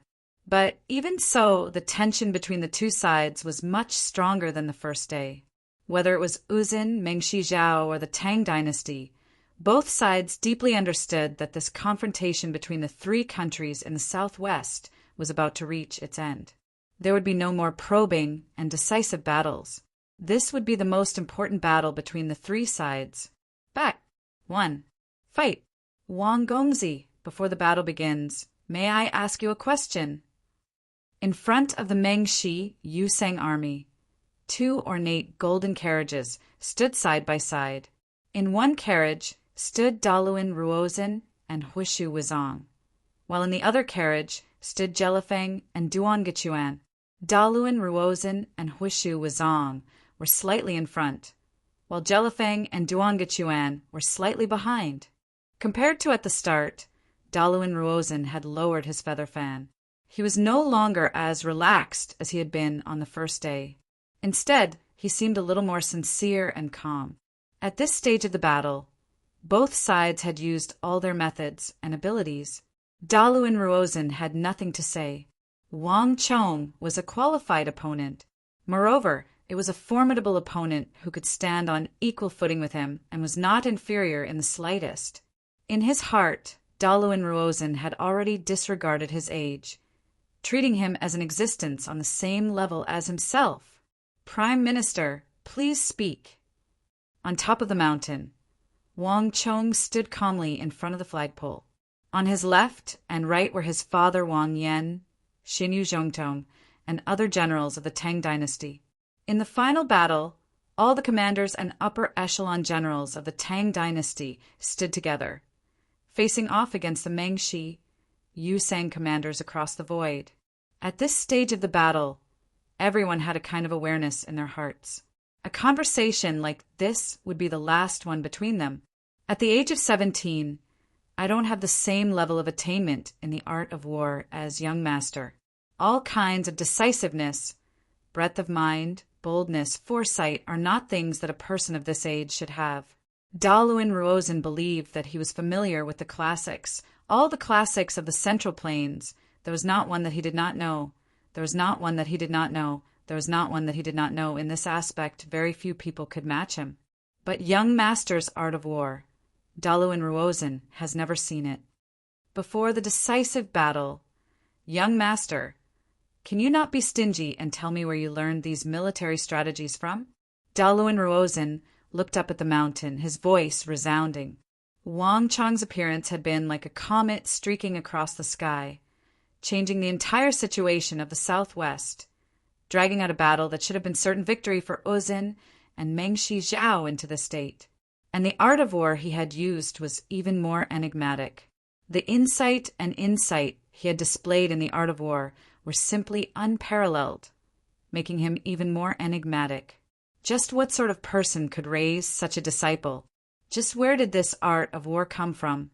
For all these reasons, Wang Chong's origins and the art of war had always been like a dense fog in Daluin Ruozhen's mind, and it had lasted from the start of the war to the very end. Daluin Ruozhen had not been hoping for an answer, but he had not expected the result to be so unexpected. "Let me answer this question for you." A thunderous voice came from the side. It was not Wang Chong, but Xinyu Zhongtong. "Daluin Ruozhen, you are Uzin's minister and also a veteran general of the Southwest. You should have heard of this name, right?" "What?" Daluin Ruozhen's heart sank. Countless gazes followed him to look at Xinyu Zhongtong on the summit. So Yongsun of the Tang dynasty. That person is young Master Wang's true master. Boom! So Yongsun's name was like a thunderclap crashing down on everyone's heads. Daluin Ruozhen, Hushu Wuzong, and Jelifeng, the three heavyweights of the southwest, all paled. Even Duan Gichuan paled, his body trembling. This is impossible. Daluin Ruozhen's eyes went wide as he looked at the summit in disbelief. This news had far surpassed the attention he had paid to the war in the southwest. So Yongsun was a nightmarish existence on the Uzin Plateau. Daluin Ruozhen had even heard of this name when he was still a child. If Wang Zhongxi could be said to be the war god of the Tang dynasty, an existence that everyone on the Uzin Plateau feared, an existence that even the Tsempo could not eat or sleep in peace from, then So Yongsun was an even more frightening demon king of the Central Plains. The terrifying legends of So Yongsun had been passed down through the generations of Uzin generals. As time passed, their fear of him deepened.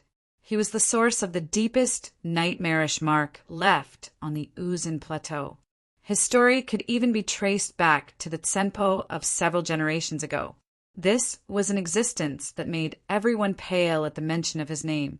Just the mention of his name was enough to make one feel uneasy. So Yongsun died decades ago. So where did this disciple come from? Daluin Ruozhen instinctively refused to believe that Xinyu Zhongtong was lying. That's right. I spent almost 10 years in the capital of the Tang dynasty, and I heard that the Su residence has long since gone extinct. So Yongsun has no descendants, and the gate hasn't been opened for decades.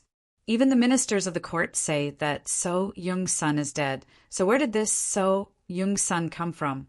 A voice came from the side. The one who found this news the most unbelievable was Fengier. He had been a hostage in the capital since he was a child, so he knew all the secrets of the capital.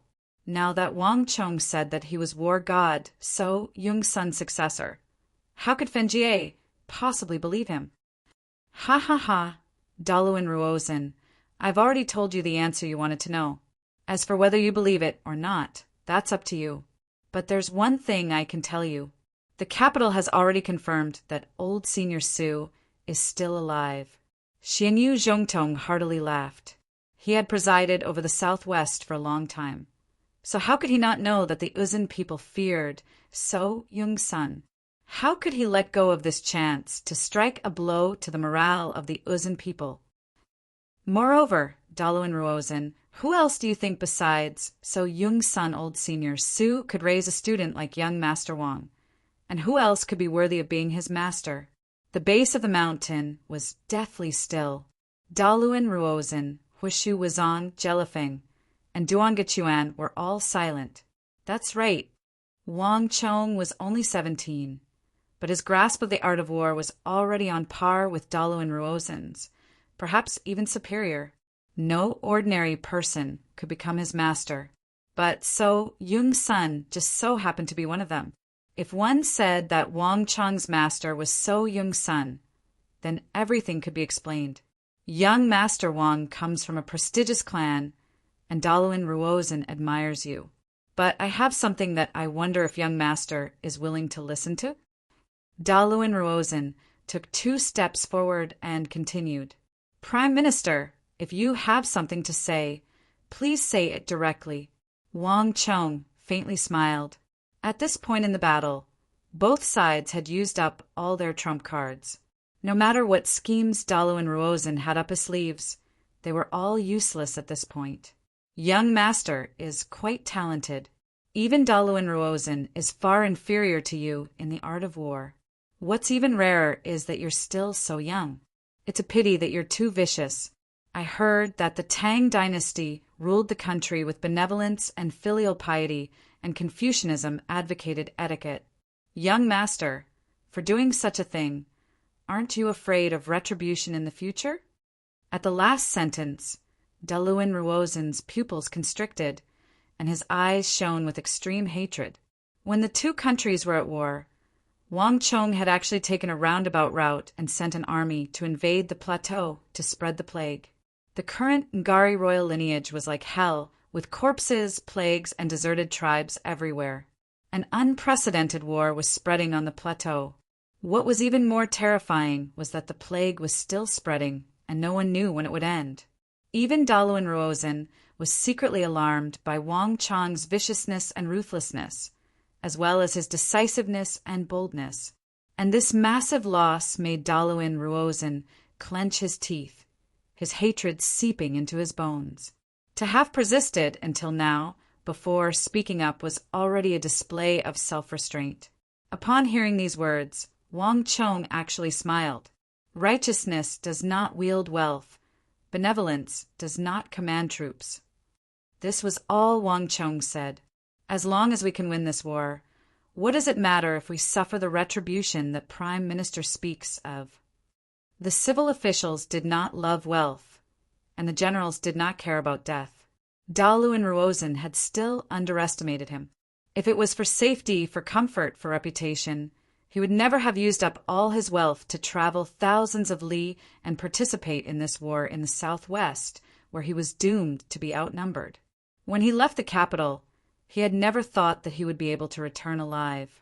What meaning did Daluin Ruozhen in speaking to him about righteousness, the Confucian school, and retribution mean to Wang Chong? A general had to uphold the country and serve its people. If one cherished one's reputation, how could one be considered a general? The fierce winds whipped up the banner.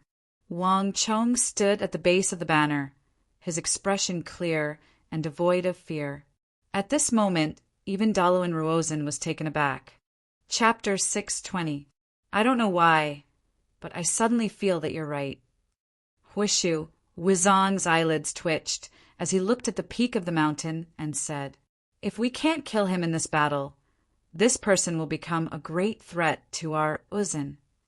Daluin Ruozin once said that even if he had to spare the entire Annam Protectorate, he must kill Wang Chong. In the beginning, Huishu Wuzong didn't think much of it, but at this moment, his view of Wang Chong was completely different. His attainments in the art of war and intelligence were secondary, but the coldness and mercilessness that he revealed in that instant moved even Huishu Wuzong. If such a person were to grow up and wield the seal, he would become a great threat to the Uzin Empire in the future. He would not be inferior to existences like Wang Zhongxi and So Yungsun. If such a person were to grow up and wield the seal, he would become a great threat to the Uzin Empire in the future. He would not be inferior to existences like Wang Zhongxi and So Yungsun. If that's the case, then don't let him leave alive. Daluin Ruozin said, his eyes glinting coldly. Young Master Wang, there's no point in talking. We'll see on the battlefield. With these words, Daluin Ruozin waved the feather fan in his hand, causing the carriage to turn around and vanish into the vast sea of soldiers in a cloud of dust. On the other side, Jelifeng and Duan Gechuan stood together. The two looked at the peak of the mountain deeply before following Daluin Ruozin. Prepare for battle. On the peak, Wang Chong watched as Daluin Ruozin and Jelifeng disappeared. He waved his sleeves and disappeared from the peak of the mountain. Thump, thump. The deafening sound of war drums resounded throughout the battlefield, and the atmosphere suddenly became tense. The people of the Tang dynasty, the people of Uzin, and the people of Mengshi Zhao, all of them had a strong desire to fight in their eyes. This battle was destined to be intense and cruel. It was also destined that many people would fall on the mountain, never to stand up again.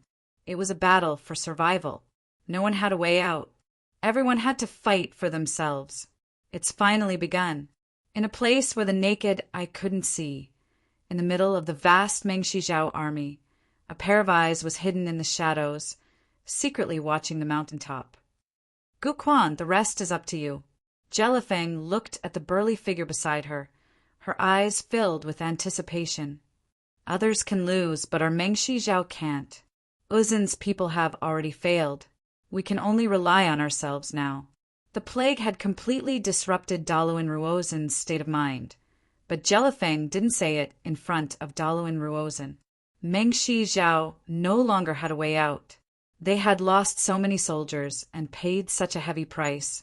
If they still returned in failure, the entire Mengshi Zhao Empire would never be able to recover from the setback. That was a price that no one could bear.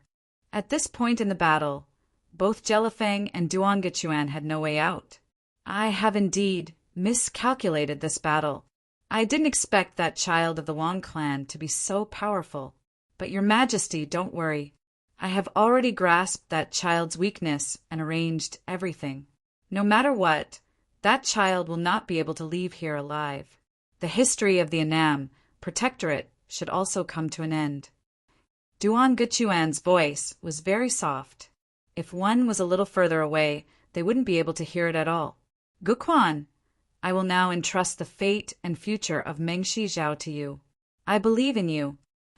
Jelifeng patted Duan Gechuan's shoulder and left. Boom! The yak horns began to blare, and with this assault, the earth rumbled as thousands of Mengshi Zhao and Uzin cavalry surged toward the mountains. This was different from the first time. This time, everyone understood what they were facing and what fate awaited them. There was no way out. Everyone gave it their all. Kaiyel! Kaiyel! It was hard to say who was the first to shout, but the thousands of Mengshi, Yuseng soldiers began to roar together, their battle cries seeming to shake the mountains and sunder the earth. Ready! On the mountain, on the outermost perimeter of the Tang dynasty's army, large shields rose up, reflecting a cold and gloomy light. On the summit, the 60,000 soldiers of the Annam Protectorate began to move according to some sort of pattern, a somber aura soaring into the sky. Although the 300,000 soldiers of the Mengshi Yuseng army far outnumbered the Tang dynasty, the 60,000 soldiers of the Annam Protectorate felt like the coldest and most frightening of machines. This machine had already killed 200,000 soldiers of the Mengshi Yusang army, and in the future it would kill even more. This was Wang Chang's myriad stars formation. Bang! Countless Mengshi Zhao and Uzun soldiers surged forward from all sides. There was no probing, no vanguard or vanguard. The Mengshi Yusang army had charged with all its might from the very start. Kaiyil! Half of their walls have already been torn down. Once we reach the summit, they'll be utterly defeated. Don't be afraid. We have more people than them, and their ballistae and bows have mostly been used up. White Elephant Corps, hurry! Break through their defense line, and we'll win. Concentrate the charge. Tear down their steel walls and pave the way for the Uzun cavalry. His Majesty has decreed that anyone who retreats will be executed and their entire clan exterminated.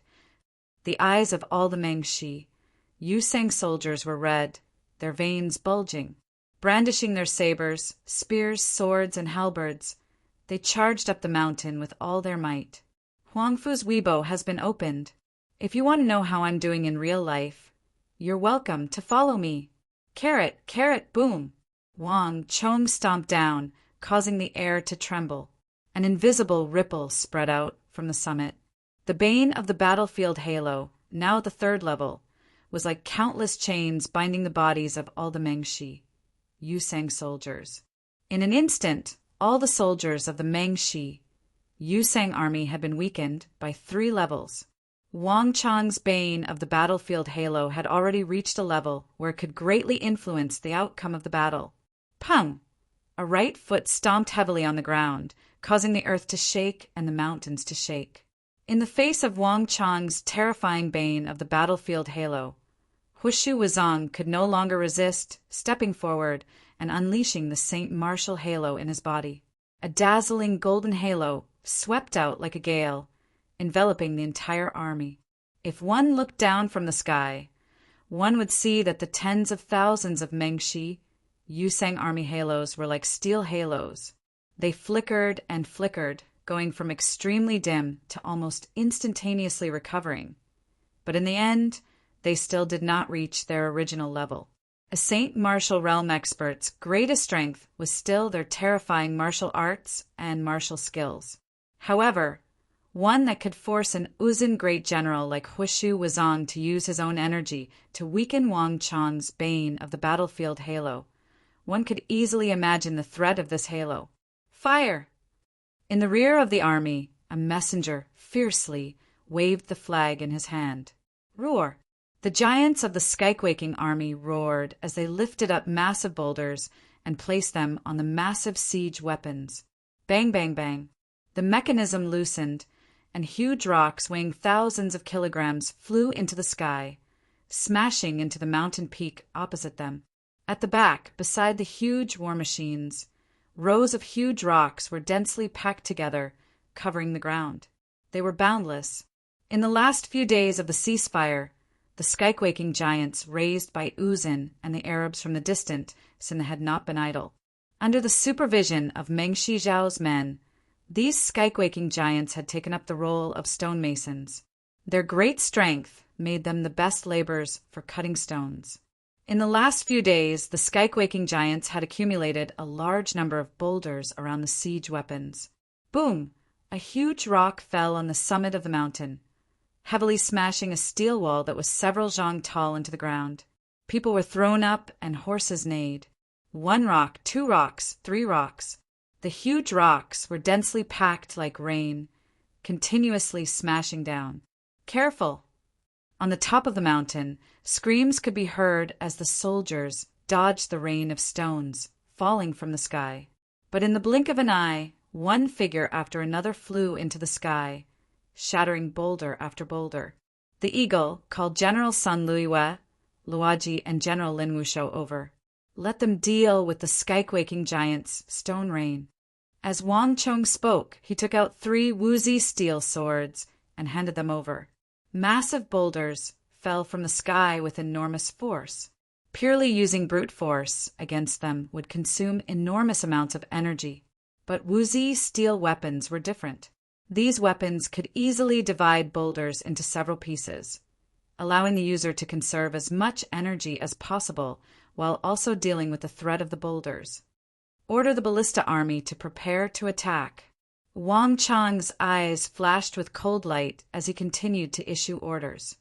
Yes, a messenger quickly left to carry out the order. In the last battle, the Annam Protectorate had paid far more than the price of 20,000 soldiers and the destruction of their water source. The Mengshi Yusang army had expended an enormous amount of energy to tear down nearly half of the steel walls. In these circumstances, a large buffer zone had appeared, giving the ballistae space to develop. Ballista formation, hear my order. Wang Chang's eyes shone with cold light as he stared down the mountain. Boulders continued to rain down, but Wang Chong remained calm and composed, as if none of this had anything to do with him. 100 steps, 50 steps, 30 steps, 10 steps at the base of the mountain. The black flood of steel formed by the Mengshi Yusang army was getting closer and closer, picking up speed. Finally, bang! The tens of thousands of Mengshi Yusang soldiers collided with the Annam Protectorate's final defense line. At that moment, the entire mountain range trembled. Archers, first unit, 250 steps to the left. Archers, second unit, 560 steps to the right. Archers, third unit, fire straight ahead. In a few short moments, Wang Chong issued a string of orders. The archers had already used up more than half of their arrows, and they didn't have many left. Wang Chong had to be careful with his every order. He had to think of a way to make good use of each volley of arrows so that the archers could be used to their fullest potential. Uncle Chen, Su Shiping, go to the southeast and provide reinforcements. No matter what, stop Longkinba. Zhang Long, Zhao Hu, I leave Senior Zhang Shouji to you. No matter what, he can't be harmed. Messenger, pass on my order to General Yang. There are no soldiers left on the mountain, and we don't have enough shield men. Tell him to hold on no matter what. No matter what price we have to pay, we can't let the Mengshi Yusang army break through there. Pass on my order to General Zhang and General Duan. Have them join forces. Executioners, get ready to carry out my orders. Myriad Stars Formation, prepare to activate. Chapter 6:21. The Myriad Stars Formation had been tempered to become more and more terrifying after a fierce battle involving hundreds of thousands of people. When they got used to the operation of the formation, the power of the Myriad Stars Formation gradually increased. 60,000 Annam Protectorate soldiers combined into one, unleashing the most terrifying killing power. The Mengshi Yusang army was losing an astonishing number of soldiers every moment. Kill! Battle cries shook the heavens and the earth. The battle had reached an extremely intense stage right from the beginning. Corpses of the people of Uzin, Mengshi Zhao, Tang Dynasty, and the corpses of war horses were strewn all over the mountains. The blood was like a waterfall washing down from the top of the mountain, forming a ghastly scene. This was a battle of will against will. At the foot of the mountain, at the rear of the army, rows of shining long sabers were pointed at the sky, ready to strike down at any time. Since the beginning of the war, this was the first time that Mengshi Zhao and Uzin had formed an execution supervision team. Anyone who got cold feet or ran away in the middle of a battle would be beheaded without exception. The War of the Southwest had begun as a simple sneak attack, but it had developed into a protracted war that had exhausted both sides. Even the ferocious and combative Uzin people were eager to end the war and return to the Uzin highlands after experiencing the food shortage and the Mengshi Zhao rice consumption. And Mengshi Zhao's people also understood that they had already broken off with the Tang Dynasty and there was no way back. If they couldn't win this war, what awaited them would be the punishment of the Tang Dynasty, and the whole of Arai would be scorched. Everyone's parents, wives, and children would become sacrifices under the iron hooves. Only by winning would there be room for negotiation. Moreover, Mengshi Zhao, Uzun, and the Tang dynasty had been enemies for a long time. So many people had died in this war, and the three parties had long been in a killing frenzy. Clang, clang, clang. Under the dark clouds, the sounds of swords, shields, axes, halberds, and crossbows rang out on the mountain. Cold light flashed on the mountaintop. Every moment, there would be people falling, and every moment, there would be war horses neighing as they fell to the ground. In the fierce battlefield, even the Arai elephants, which were wrapped in thick plate armor, were falling one after another under the frenzied attacks, let alone the others. Congratulations to user for killing 6780 Mengshi Yusang soldiers.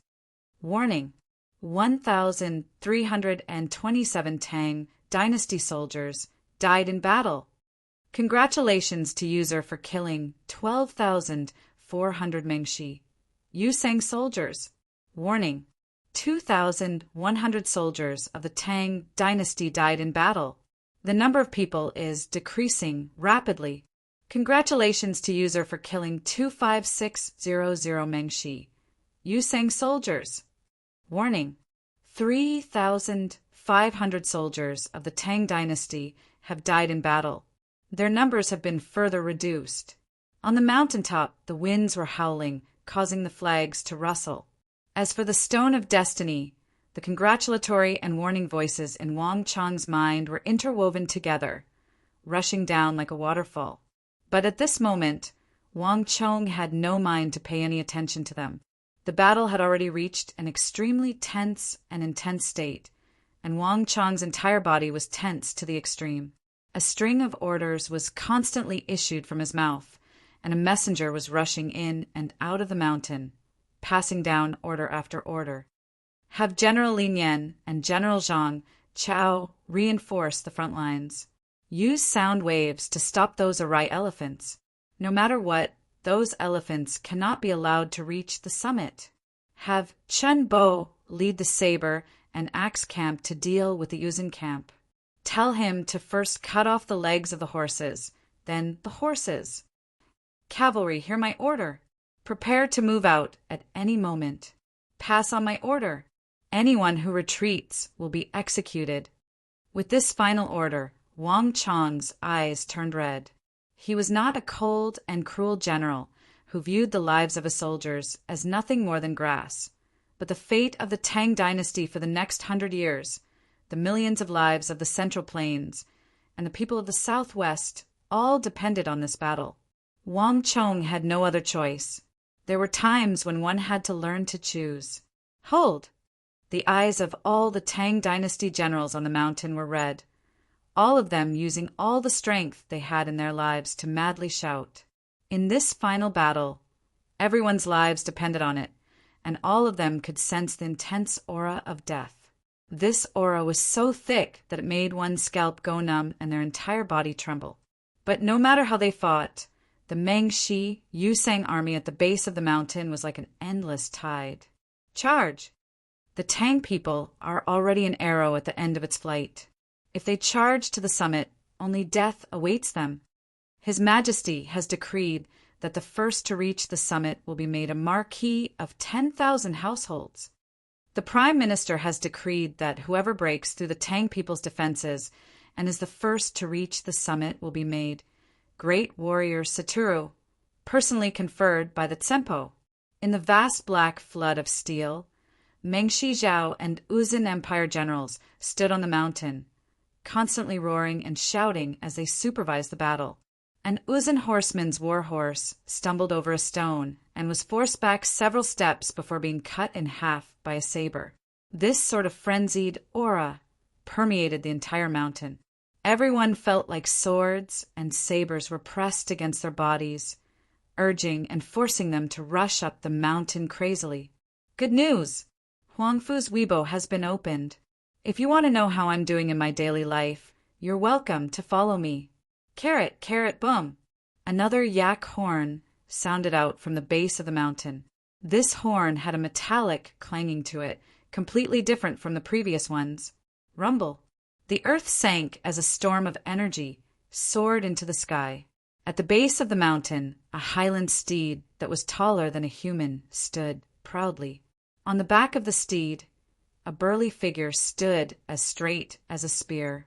The cape behind him fluttered in the wind, emitting a wild and domineering aura. Although he did nothing, the figure was like the sun in the sky, instantly attracting everyone's attention. Huishu Wizong has made his move. In a place where no one was paying attention to, two figures hidden in the shadows of the army were also silently looking at Huishu Wizong. On the other side, Duan Gechuan nodded. This should be Dalu and Ruozen's plan. All his strategies have been completely destroyed by that kid. There's no other plan left. Gechuan, Huishu Wizong, is too domineering and flamboyant. Once he makes his move, he will definitely attract the attention of the entire Tang dynasty. This is our best chance. Another voice said. No, it's not time yet. Duan Gechuan shook his head and rejected the idea without hesitation. In the darkness, his eyes were extremely gloomy. Wait a little longer. In a little while, it will be time for us to completely defeat the Tang people. Your Majesty, don't worry. Your great ambition will definitely come true. I will also do my best to help you succeed. Duan Gechuan's voice revealed a strong will. The ruler and his subject knew each other, and the ruler and his subject would marry each other. Today's Mengshi Zhao Empire was built step by him and Jelifeng. This was not only Jelifeng's but also his dream.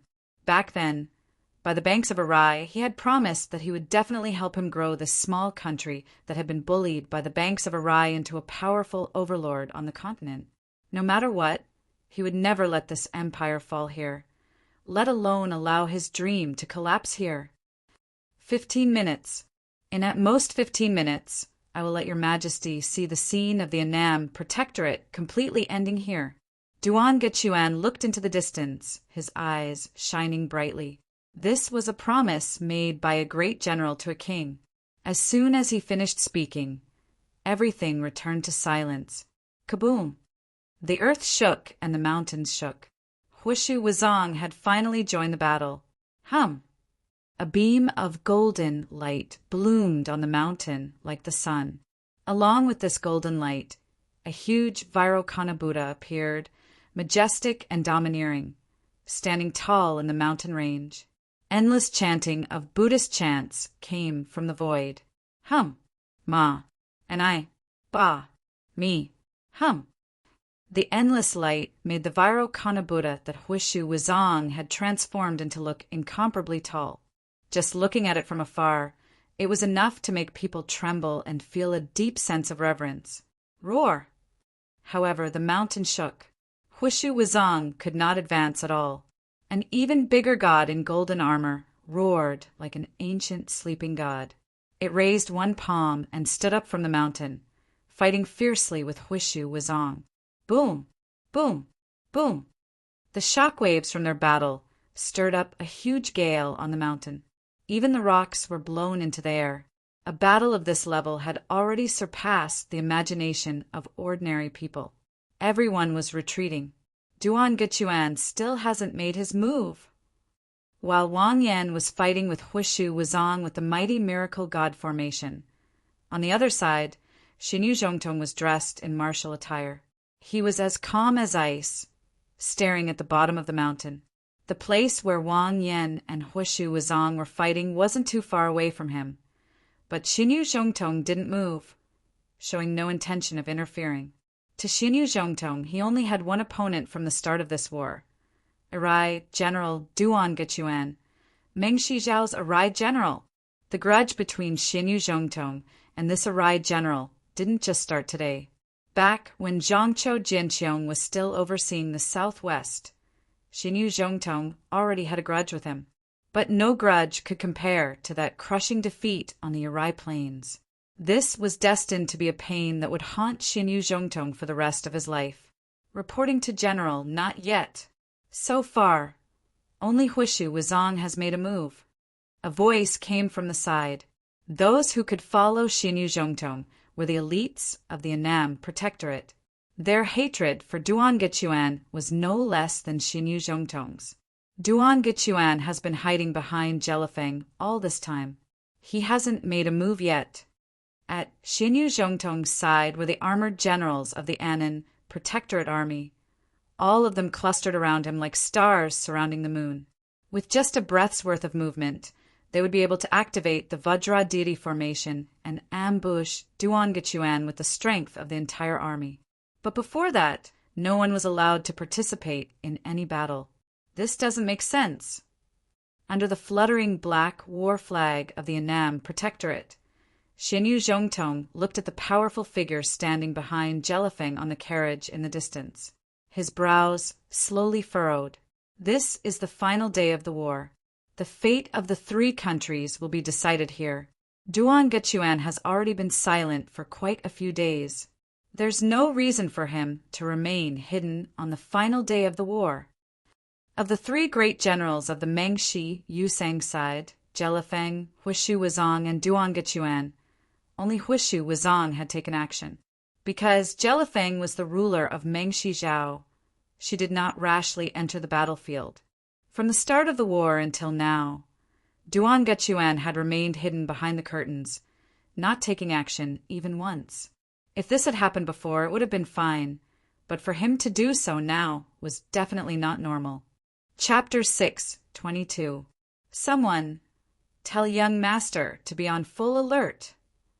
Xinyu Zhongtong's eyebrows rose as he suddenly said, but the messenger hesitated and glanced up the mountain. At this moment, Wang Chong was already in a state of extreme exhaustion. He was almost single-handedly maintaining the operations of the entire army. 60,000 soldiers against 300,000 soldiers of the Mengshi Yusang army. One could easily imagine how enormous the pressure on Wang Chong was. He was completely focused on commanding the army and had no time to spare for anything else.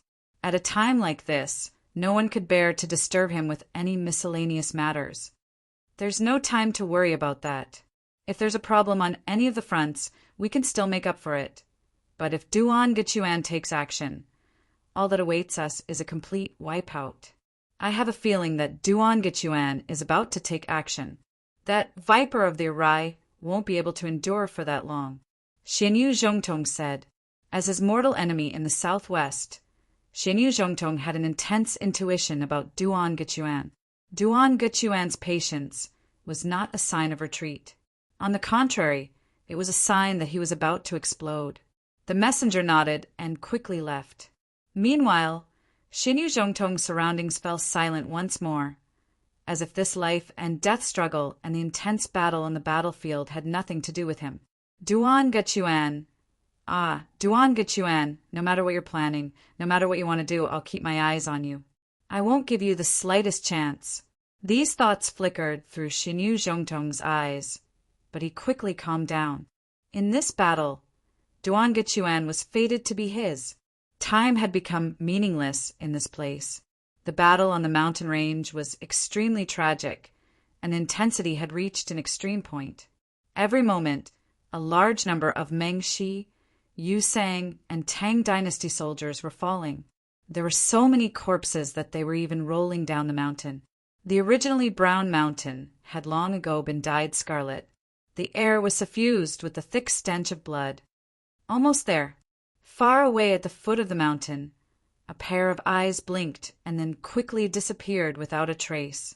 The surface of the mountain was filled with the sounds of fierce fighting. Near the top of the mountain, the fluttering black flag of the Annam Protectorate was particularly eye-catching. Compared to other places on the mountain, the area under the flagpole was extremely quiet. But under this silence, there was a clear sense of unease and anxiety in the air. Why? What was Duan Gichuan thinking? Are they really not going to do anything? On the mountain, the generals around Xinyu Zhongtong were all staring at the carriage, as well as Duan Gichuan, who was sitting on it. The battle had already reached this point. Both sides had suffered heavy casualties, but Duan Gichuan still showed no signs of making a move. No way. Could it be that Jelifeng and Duan Gichuan are going to end things like this? Xinyu Zhongtong gritted his teeth. In this battle, he had maintained absolute calm for more than 70% of the time. But at this moment, Xianyu Zhongtong had to admit that he had lost his composure. Duan Gechuan was definitely not a weak and incompetent coward. On the contrary, his lethality was far greater than that of others. At this point in the battle, it was impossible for him to remain indifferent. Xianyu Zhongtong knew that there had to be something he had overlooked. There was clearly nothing in front of him, but the sense of danger in the air was getting stronger. This bad feeling made Duan Gechuan go crazy. It can't be, it can't be. Duan Gechuan, you won't be so obedient. Xianyu Zhongtong clenched his fists and stared at the figure in the distance. The figure hidden under the crown and behind Jelifeng. The scene of the Battle of Arai suddenly appeared before his eyes. Corpses and blood filled his eyes. There were also tens of thousands of corpses from the Annam Protectorate. Even the vast Arai was dyed red. Rather than saying that they had lost to Meng Shizhao's enormous army, it was more like they had lost to the man who had been hiding in the dark. It was that man who had pierced through the Annam Protectorate's defensive line at the most crucial moment and buried the 100,000 Annam Protectorate soldiers on the rotten Arai plains. No matter what, I will not let that happen again. Xianyu Zhongtong clenched his fists tightly. His eyes were bloodshot. Ah! Suddenly a cry came from the side. The generals of the Annam Protectorate looked at Xianyu Zhongtong in fear. Sir, blood! Something wet dripped onto his hand. Xianyu Zhongtong touched it with his hand, only to discover that blood had come out of his nose at some point. Did I overuse my brain? Xianyu Zhongtong looked at the blood on his hand mockingly. The blood reflected a pale, twisted and blurry face. Then he looked at his own reflection. Suddenly, something seemed to flash across his mind. Xianyu Zhongtong stood there in a daze. His mind was blank. Although there was nothing in front of him, Xianyu Zhongtong's body was cold. Not good. In the blink of an eye, Xianyu Zhongtong suddenly began to scream, his entire face contorted in extreme fear. Young master, be careful. Xianyu Zhongtong abruptly turned toward the summit and shouted at the top of his lungs. Xianyu Zhongtong felt that he was really happy, but unfortunately it was all too late. Boom! There was an earth-shattering explosion. On the summit, Wang Chong had just looked in Xianyu Zhongtong's direction in shock. In the next moment, it was as if a giant nuclear bomb had fallen on the mountain. Countless Annam Protectorate soldiers screamed as they were blasted into the sky by a terrifying force and sent flying in all directions. Many people were still in the air when they were shredded to pieces by that terrifying force. Their severed limbs flew through the air. Roar! With an earth-shattering roar, a black, two-headed, four-armed demon god wielding a large saber suddenly rose from the ground. It appeared at the edge of the Myriad Stars formation. Boom! In the southeast, the defensive line that Wang Chong had painstakingly built up collapsed. Countless shield-bearers, axemen, spearmen, and even the ballistae behind them were all shredded to pieces by this one strike. The saber energy, dozens of zhang long, even split the ground in two, plowing a deep trench. And within the trench, a thick, corrosive black mist even emerged. Ah! Shrill screams filled the air. At that moment, it was as if time had stopped. Duan Gechuan. As he stared at the massive gap that had been torn open, Wang Chong's heart stopped, a look of despair appearing on his youthful face. How could it be him? The war between the Tang dynasty and Mengxi, Yu Sang, had reached an extremely crucial moment. Wang Chong had never imagined that Duan Gechuan would strike at this moment, and without any warning whatsoever. What made Wang Chong even more terrified was that Duan Gechuan had chosen the weakest and most flawed part of the Myriad Stars formation. Boom! The Myriad Stars formation had been operating like a massive machine, devouring countless Mengxi, Yu Sang soldiers, but at this moment it suddenly came to a halt as if it had suffered a heavy blow. Duan Gechuan's attack was like a dagger stabbing into the heart of the Annam Protectorate. completely disrupting Wang Chong's rhythm and shattering the myriad stars formation. Mengshi Zhao soldiers, attack with me. Today will be the day that the Annam Protectorate is completely buried. Duan Gachuan's voice came from the mouth of the two-headed, four-armed demon god, echoing over the battlefield. This was the first time he had made a sound on this mountain, but it had changed the entire battlefield, reversed the course of the war in the southwest. Roar! Attack with the great general! Kill our way to the summit and slaughter the Annam Protectorate. The great general is mighty. Our Mengshi Zhao is about to win. The morale of the dispirited Mengshi Zhao army instantly soared the moment Duan Gachuan appeared. Thousands of Mengshi Zhao soldiers roared and followed Duan Gachuan, madly charging toward the summit through the gap Duan Gachuan had opened. Kyle! It was not just Mengshi Zhao's army. Countless Uzun soldiers followed close behind. The effects of Duan Gachuan's actions were devastating, and like a chain reaction, the entire Annam Protectorate on the summit was pushed back again and again. In just a few moments, the gap Duan Gachuan had opened had grown several times larger. Kyle! The shouts from the summit shook the heavens like a tsunami. The tens of thousands of soldiers of the Mengshi Yusang army surged forward like a tide, charging into the gap. Ha ha ha, wonderful! The great general has succeeded. At the base of the mountain, Fenjie heartily laughed, his face red with excitement. Gachuan, you truly have not disappointed us. In the middle of the army, Jelifeng's eyes shone with a dazzling light. At this point in the battle, Mengshi Zhao and Uzun were finally showing signs of winning this battle. From Jelifeng's perspective, the Annam Protectorate on the summit was already in tatters, on the verge of collapse. Whether it was the timing, the location, or the methods, Duan Gachuan had executed them all to perfection. This was a true, sure kill strike. Xianyu Zhongtong, you've lost.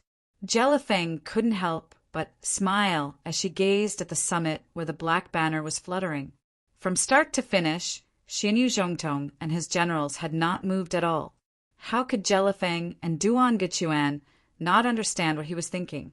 Alas, when the devil grew 1 foot, the Tao grew 10. In the end, Xianyu Zhongtong had still lost to Duan Gachuan. This is impossible. Chapter 6:23. Xianyu Zhongtong could not believe it. He had been staring at Duan Gachuan with his eyes wide open, but in the end, Duan Gachuan appeared on the other side of the mountain and chose the most subtle moment to tear apart the myriad stars formation that Wang Chong had painstakingly built in one fell swoop. Xianyu Zhongtong had put up a lot of defenses, but in the end he still failed. The screams of the Annam Protectorate were like a huge mockery, ringing in Xianyu Zhongtong's ears. I've been deceived by them.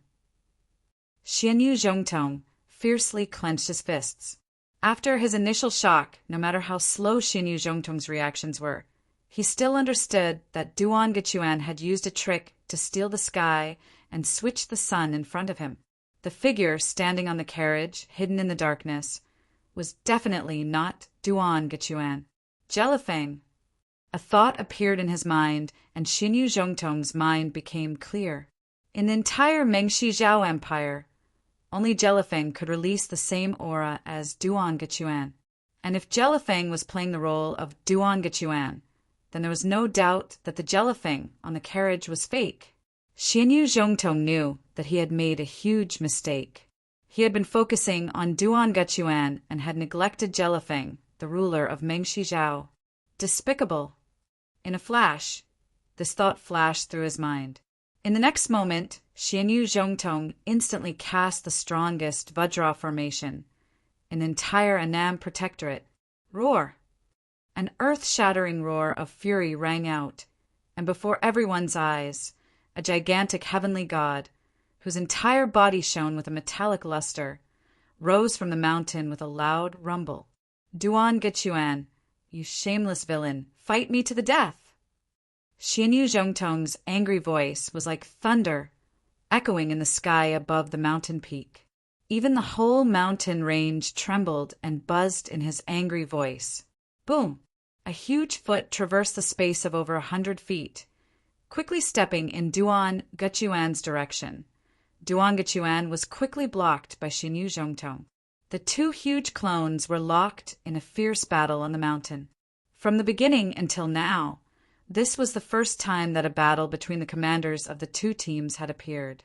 Wang Yan versus Huishu, Wuzong versus Xinyu Zhongtong versus Duan Gutuan. However, nothing could be changed. Duan Gutuan's appearance had completely defeated the Annam Protectorate at the top of the mountain. Only defeat awaited the Annam Protectorate. Haha, Imperial Father, we won! Fenjie roared with laughter. Standing on the carriage, he tore off his dragon robe. The plan had been completed. As the crown prince of the Mengshi Zhao Empire, there was no longer any need for him to hide his identity and pretend to be his father. Jai, you've worked hard. In the future, the Southwest will be the world of us father and son. After this battle, you and I, father and son, will forever be recorded in the annals of history as meritorious subjects of a raised 6 Zhao. Jelifeng also couldn't suppress the excitement and joy in his heart. He didn't know how long he had waited for this battle. After paying so much, this moment had finally arrived. Mengshi Zhao shouldn't be content to live in a corner of the world, and he, Jelifeng, shouldn't be just a little ruler of Arai. Swallowing the Southwest and ruling over the world, this was his deepest dream. And today, this day was finally going to come true. Imperial Father, your child is going. I want to become the first crown prince of the Mengshi Zhao Empire to plant his war banner on the mountain. Fenjie's face was flushed with excitement. Leaping off the chariot, he mounted an Arai steed and galloped toward the summit. Young Master, the Southwest has been lost. Young Master, there are many casualties in the Southeast. Young Master, they have too many people. We're simply no match for them. Young Master, what should we do now? Young Master, Young Master! Anxious and panicked voices rang out in Wang Chong's ears. In the southeast and southwest, the entire Annam Protectorate's defense line was on the verge of falling, and countless pieces of news were gathering in Wang Chong's hands. The soldiers of the Mengshi Yusang army were pouring into the gap, and through the widening of the gap, they were pushing in other directions. The entire Annam Protectorate was facing an unprecedented calamity. In a few short moments, the Annam Protectorate had suffered unprecedented casualties. Warning: 1, 2, 3, 4 casualties in the Annam Protectorate. Warning: 1, 4, 0, 5, 6 casualties in the Annam Protectorate. Warning: 1, 8, 4, 2, 3 casualties in the Annam Protectorate. Warning: 21714 casualties in the Annam Protectorate. The Stone of Destiny's warning cascaded through Wang Chong's mind like a waterfall. In a few short moments, the entire summit was covered in corpses. The Annam Protectorate had lost more people than it had in that final battle. Wang Chong's vision was a sea of blood, and the air was suffocating with the stench of blood. The savage laughter of the Mengshi Yusang army resounded over the summit. Wang Chong could even see an Uzun soldier not far from him. The summit was on the verge of falling. Countless days and nights of defense were on the verge of complete failure, from being as solid as a boulder to completely collapsing. All of this happened in just a split second. At this moment, Wang Chong felt his body go cold, like he had been plunged into an ice house. But it only took a moment for Wang Chong to react. Clang! As everyone watched, Wang Chong suddenly unsheathed his sword, the cold Wuzi steel, sword pointing to the heavens. General Zhang, General Yang, assemble the shield men and the axe men to reinforce the southwest. Archers, knock the last arrow. 50 steps ahead, long shot. Everyone else, follow me. Messengers, pass on my order. Everyone put all their strength into the formation. The eagle, I leave this place to you. Everyone else, follow me. In the chaos, Wang Chang's voice became the backbone of the army, stabilizing the Annam Protectorate. The army that had been on the verge of collapse instantly began to show signs of stabilizing, and the myriad stars formation that had been on the verge of collapse also began to show signs of beginning to circulate once more. But even the myriad stars formation seemed to find it hard to hold on against the endless ranks of the Mengshi Yusang army. There was not much time left for Wang Chong. "Young master, give the order." There were many figures on the summit, and it took only a few short moments for several dozen people to gather behind Wang Chong. At this point in the battle, not even Wang Chong had many soldiers he could use. Clang! Sword in hand, Wang Chong led the several dozen soldiers behind him toward the gap in the Mengshi Yusang army. Without too many reinforcements, and without too many powerful generals, Wang Chong resolutely charged forward. "No matter what, I won't admit defeat." Wang Chong tightly gripped his Wuzi steel sword, a thought flitting through his mind, and then he charged into the air. Single step consecutive slash. A cold light flashed through the air.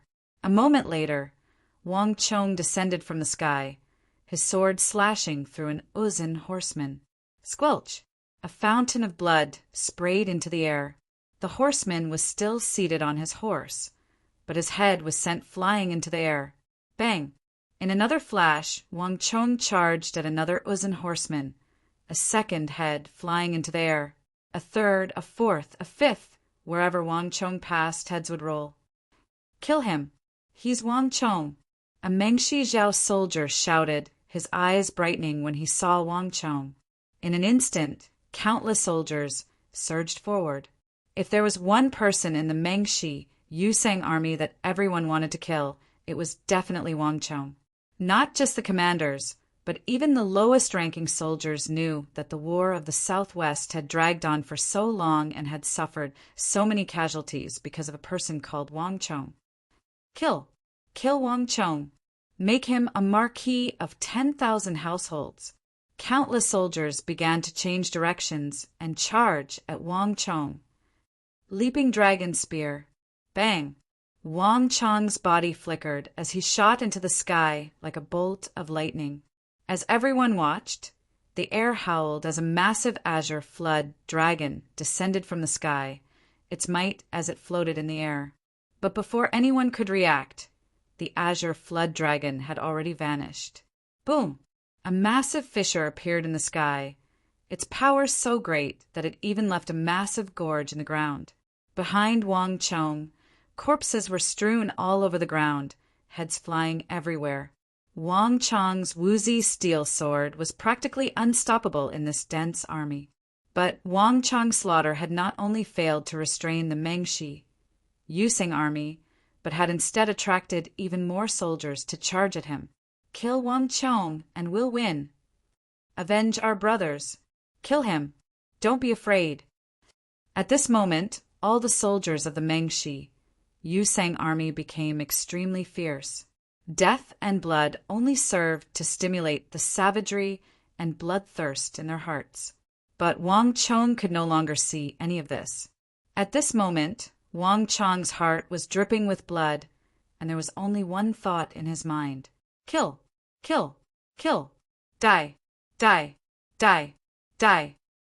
30 years of fame and dust, 8,000 li of clouds and moon. From the capital until now, Wang Chong had persevered for countless days and nights, plotting countless methods, preparing countless things, but now everything was about to turn to dust. Duan Gechuan's final attack had dealt Wang Chong a fatal blow. All Wang Chong's efforts, all his hardships, were about to turn to dust. No matter what, I will never admit defeat. Wang Chong's eyes turned red. Clang! A bloody cold light flew out from the left side of Wang Chong's waist, circling in the air and stabbing into the body of a Mengshi Zhao soldier, and then a second, a third, a fourth. Boundless blood energy surged into Wang Chong's body. Stimulated by this blood energy, Wang Chong's aura grew stronger and stronger. 1, 2, 3 for Mengshi. Yusang soldiers continued to fall. Wang Chong was like a tireless war machine, fighting alone in the vast Mengshi Yusang army. Boom! Just when the battle was at its most intense, there was a massive boom that caused the entire mountain to fiercely shudder. The eastern line has been broken! The eastern line has been broken! In the blink of an eye, a heaven-shaking roar came from behind him. Wang Chong's heart chilled as he turned his head. Buzz! Bzz. Time seemed to stop for a moment. Under the gloomy sky, the lines to the southeast began to crumble. War horses neighed as the Tibetan cavalry rode up the mountain on their highland steeds, savage smiles on their faces. Chapter 6:24. Buzz! In that instant, Wang Chong's entire body went cold, and his heart turned to ash. A second gap. The gap that Duan Gechuan had blasted open had not yet been plugged, but a second gap had appeared in the myriad stars formation. Wang Chong looked around and saw that there were even more places where he could not hold on any longer. The mountains rose and fell, and the screams of the Annam Protectorate's people on the verge of death could be heard everywhere. Could it be that the heavens really want my Tang dynasty to die? In that instant, Wang Chong's entire body trembled, and his heart bled. Endless pain surged like a tide, so intense that it was almost suffocating. Why? Why is it like this? Why did the heavens let me be reborn, but still make me experience all this? Could it be that the previous life was not enough? In this life, the Central Plains, the Tang dynasty, must experience the fate of the previous life? Blood flowed from Wang Chong's eyes, and a voice in his heart roared with indignation and anger. In his days, scenes from his last life once more appeared before his eyes.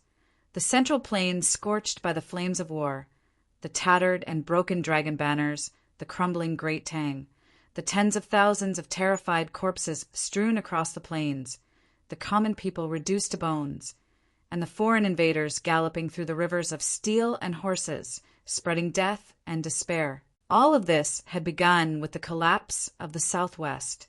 If he could not even stop the tragedy of the Southwest, how could he stop the fate of the Tang dynasty?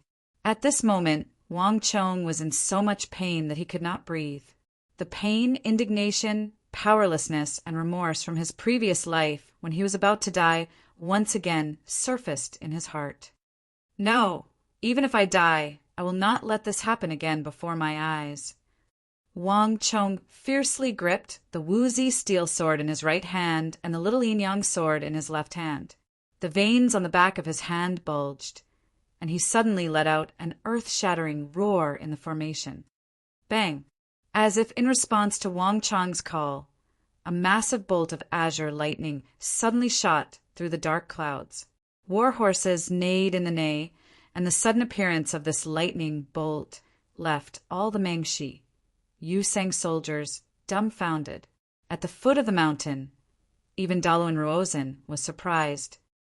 No matter what, I will never admit defeat. No matter what, I will never admit defeat. No matter what, I will never admit defeat. There has never been a savior in this world. There is no such thing as fate. I am the master of my own fate. The voice in Wang Chong's heart grew louder and louder. In the darkness, a power that he had never felt before was burning in his body like a flame, and it was growing stronger and stronger. Anger, boundless anger, unwillingness, intense unwillingness. In the next moment, clang! A clear sword cry resounded through the void. Wang Chong raised the long sword in his hand and abruptly soared into the sky. Fight! Fight! Fight! Kill! Kill! Kill! Kill! Die! Die! Even if millions of people retreat, I will never retreat. Even if everyone gives up, I will never give up. The Southwest will not be defeated, the Tang dynasty will not be defeated, and I will also not lose. The last sentence turned into an earth-shattering roar. Swish! The long sword swung through the air, and row after row of Mengshi, Yusing soldiers were felled. Roiling blood energy surged out of the bodies of these soldiers and gathered in Wang Chong's body. This surging blood energy was like some sort of bait, stimulating something deeply hidden in Wang Chang's body. Keklak! His bones began to crack as Wang Chang's body impossibly grew taller, and an inconceivably powerful energy exploded from his body. Rumble! His dantian shuddered, and in a single breath, a brand new halo of thorns appeared under Wang Chang's feet. At almost the same time, Wang Chang finally broke through the bottleneck that had prevented him from reaching the profound martial realm, truly stepping into the profound martial realm. Buzz! In a fierce gale, a bloody energy spread from the roots of Wang Chang's hair to the ends. In the blink of an eye, Wang Chang's pitch-black hair had transformed into a bewitching bloody hair. It was not just his hair. Even Wang Chang's eyes had turned bloody, brimming with killing intent, madness, and brutality. But at this moment, Wang Chang could no longer see anything.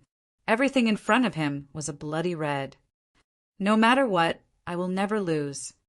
An increasingly intense unwillingness and rage began to grow in Wang Chang's mind. Rumble! Wang Chang's speed suddenly increased as he shot forward like a bolt of lightning. Rumble! A faint, bloody blade flashed through the air, and large swathes of the Mengshi, Yusang army were felled. I won't lose. I won't lose. I definitely won't lose. Wang Chang's figure once more shot through the air. Screams filled the air as more Mengshi, Yusang soldiers were felled. Roiling blood energy, pulled by an invisible energy, madly poured into Wang Chang's body. The little Yinyang art within Wang Chang's body rumbled. Now that he had broken into the profound martial realm and broken free from the shackles of cultivation, the roiling blood energy stimulated Wang Chang's strength to madly grow. Boom! With a jolt of his dantian, Wang Chang instantly reached Tier 1 of the profound martial realm. Behind him, several dozen Mengshi, Yusang cavalry were felled along with their horses. Capture Wang Chang and make him a marquis of 10,000 households. Endless Mengshi, Yusang soldiers excitedly charged forward, and it seemed like they would never be able to kill all of them. Swish! A cold light flashed, and screams filled the air as heads flew into the air. Profound martial Tier 2. Wang Chang's strength was still soaring. Kill him. He's only one person. Don't be afraid. With a heaven-shaking roar, a massive figure climbed up the mountain. This was a sky-quaking giant. Roar! Before he could even stabilize himself, a thick metal cudgel like the trunk of a tree swept toward Wang Chang with the weight of Mount Tai. He's mine! The sky-quaking giant roared, speaking in a language that only he could understand. Clang! The thick metal cudgel suddenly split in two, the cut as smooth as a mirror. The massive, sky-quaking giant stared at the half of the cudgel in his hand in a daze, but before he could react, pooh! A long sword pierced deeply into his heart, cutting off his life force. Profound martial Tier 3. The massive, sky-quaking giant's eyes went round as he fell to the ground in front of Wang Chang, his vigorous blood energy surging into Wang Chang's body. Kill! Kill! Kill! Kill everyone in front of me! Strength. I need a huge amount of strength, an endless amount of strength. The blood in front of Wang Chang's eyes grew redder and redder. Boom! Leaping dragon spear. Wang Chang shot forward once more, but this time the illusion of an azure flood dragon in the sky had become a dark red flood dragon. Boom! Wang Chang shot down from the sky and landed on the summit. Aya! Hundreds of Mengshi, Yusang soldiers collapsed, bloody mists gushing out of their bodies and flooding into Wang Chang's body. Wang Chang's strength rose once more, profound martial Tier 4. Damn it! What's that? As Wang Chang's leaping dragon spear descended, the blazing bloody light in the middle of the army was extremely conspicuous, attracting the attention of a powerful, profound, martial realm Mengshi Zhao general. Although it was impossible to see the figure in the bloody light, there was no doubt that the bloody light had already obstructed the army. Clang! The profound martial realm Mengshi Zhao general unsheathed his sword, his eyes flashing with cold light as he mounted an Arai steed and galloped toward the summit like a bolt of lightning. 50 zhang, 30 zhang, 20 zhang. When he was only 10 zhang away, boom! In a cold flash of light, the profound martial realm Mengshi Zhao general leaped from the back of his steed, leaping over countless Mengshi, Yusing soldiers, and sweeping up a furious gale as he slashed down at Wang Chong. Boom! The profound martial realm general of Mengshi Zhao was upside down, his sword clashing with Wang Chong's. With a loud rumble, smoke and dust billowed and Gang Qi surged. A circle of black and red qi violently exploded with the two of them as the center.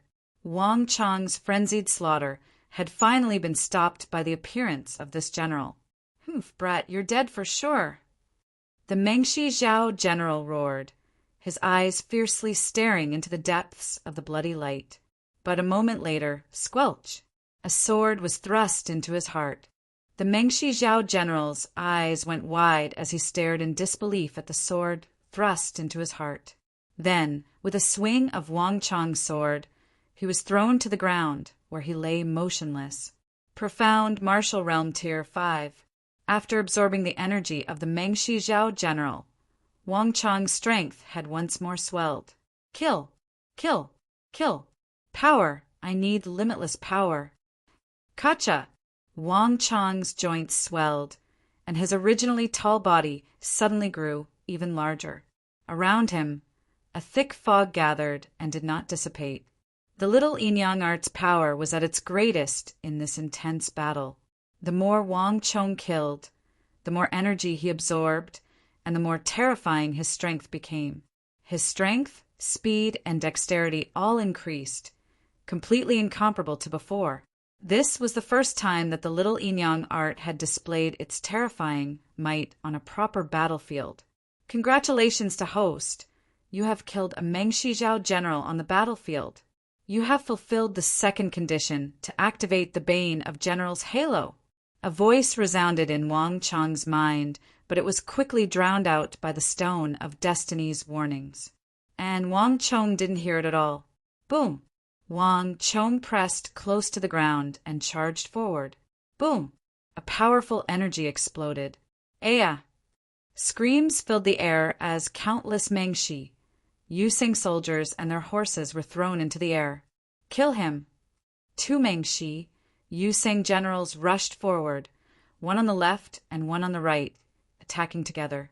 However, in the next moment, whoosh, whoosh, 2 massive heads flew into the air. The 2 of them couldn't even keep up with his speed, couldn't keep up with his figure. Profound martial tier 6.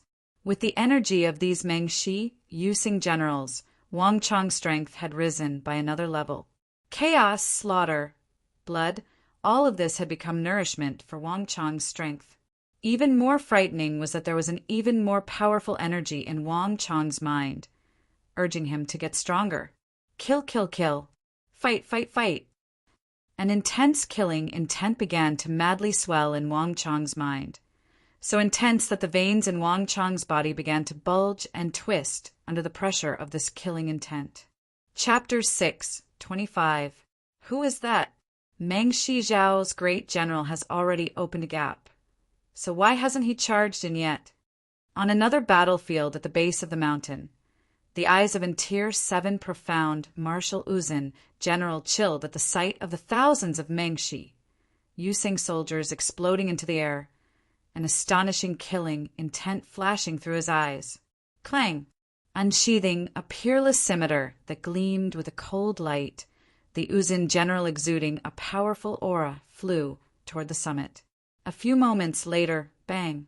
The 2 swords collided, and a monstrous strength invaded the atmosphere. The general of the 7th Xian Qi layer released a monstrous amount of qi. It was like thunder. The monstrous qi even made the soldiers around him fly away. Beneath his feet, a vast halo of thorns enveloped the area. An invisible energy condensed into a yellow mist, which passed through the feet of this Tibetan general and madly gathered in his body, instantly increasing his strength. Translated by Hypersheep 325, edited by Miker, the Halo of the Great Earth. The Uzin did not understand the laws as well as the people of the Central Plains.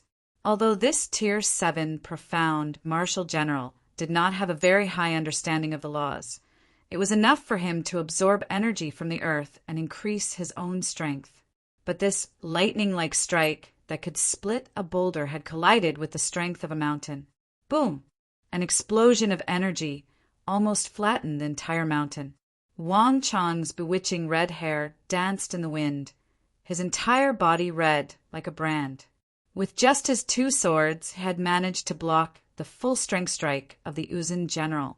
How could this be? The Uzin general's pupils constricted as he stared at the savage and crazed red eyes, his heart turning cold.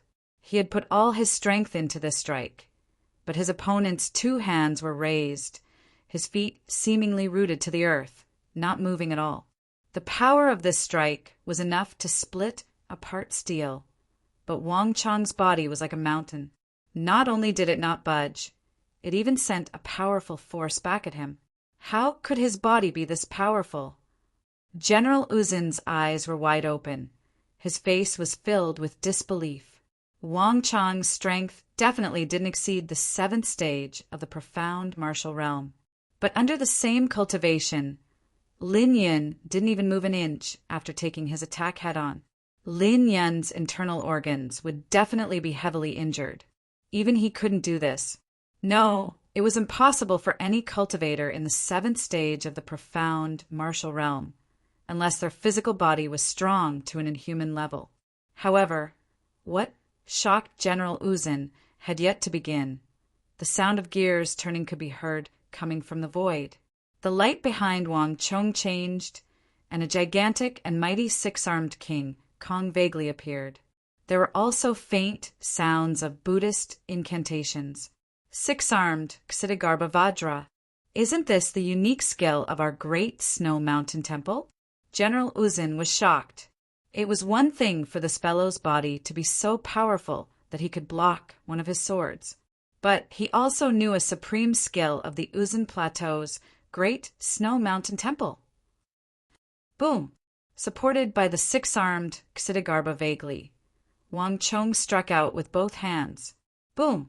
This single strike sent this Uzin Tier 7 profound martial general tumbling across the ground, leaving a trail of dust in his wake as he was sent flying. This is impossible. A hint of shock flashed through General Uzin's face. While he was still stunned by the fact that he had been sent flying, a bloody light flashed over his head. Swish! He felt a pain in his neck as one of the heads of the 6 suns was sent flying. What speed? General Uzin's vision went dark, and he knew nothing else. 10, 100, 1,000, hundreds, thousands of Mengshi, Yuseng soldiers fell around Wang Chong. Human corpses, horse corpses, and broken swords piled together, creating a mountain of corpses and a sea of blood. More and more corpses fell around Wang Chong.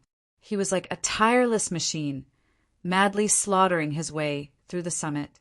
The killing intent exuding from his body grew thicker and thicker, causing even the air around him to twist. And the stellar energy in the bodies of the dead Mengshi, Yuseng soldiers, was constantly extracted by the little Inyang sword, transforming it into bloody mist that fused into Wang Chong's body, constantly increasing his strength. The little Inyang art was known as the world's #1 evil art, and its ability to endlessly increase a martial artist's strength was being displayed to its fullest at this moment. Slowly, not even Wang Chong noticed it, but a powerful and oppressive aura began to erupt from his body. At the start, all the Mengshi, Yuseng soldiers had tirelessly charged forward, but now, as long as they got within a certain range of Wang Chong, they would begin to feel an intense unease and tremble. It was like the person standing in front of them was not a person, but a demon god. What's going on? How did he get so strong? After fighting for so long, why hasn't his internal energy weakened, but gotten stronger and stronger? This fellow isn't human at all. No one can last this long. Everyone be careful. Don't get too close to him. Why is it like this? When I get close, my entire body trembles, and I can't even hold my saber. At the start, Wang Chong had seemed like he could rely on numbers to kill him. But now that Wang Chong had advanced to profound, martial Tier 7 and Tier 8, everything had changed. All of them sensed an extreme danger from Wang Chong, like a sharp blade that could stab into their hearts at any moment. That fellow, is he the commander of the Tang dynasty? In a place where Wang Chong could not see, a figure stood, his eyes slightly narrowed and exuding a cold light.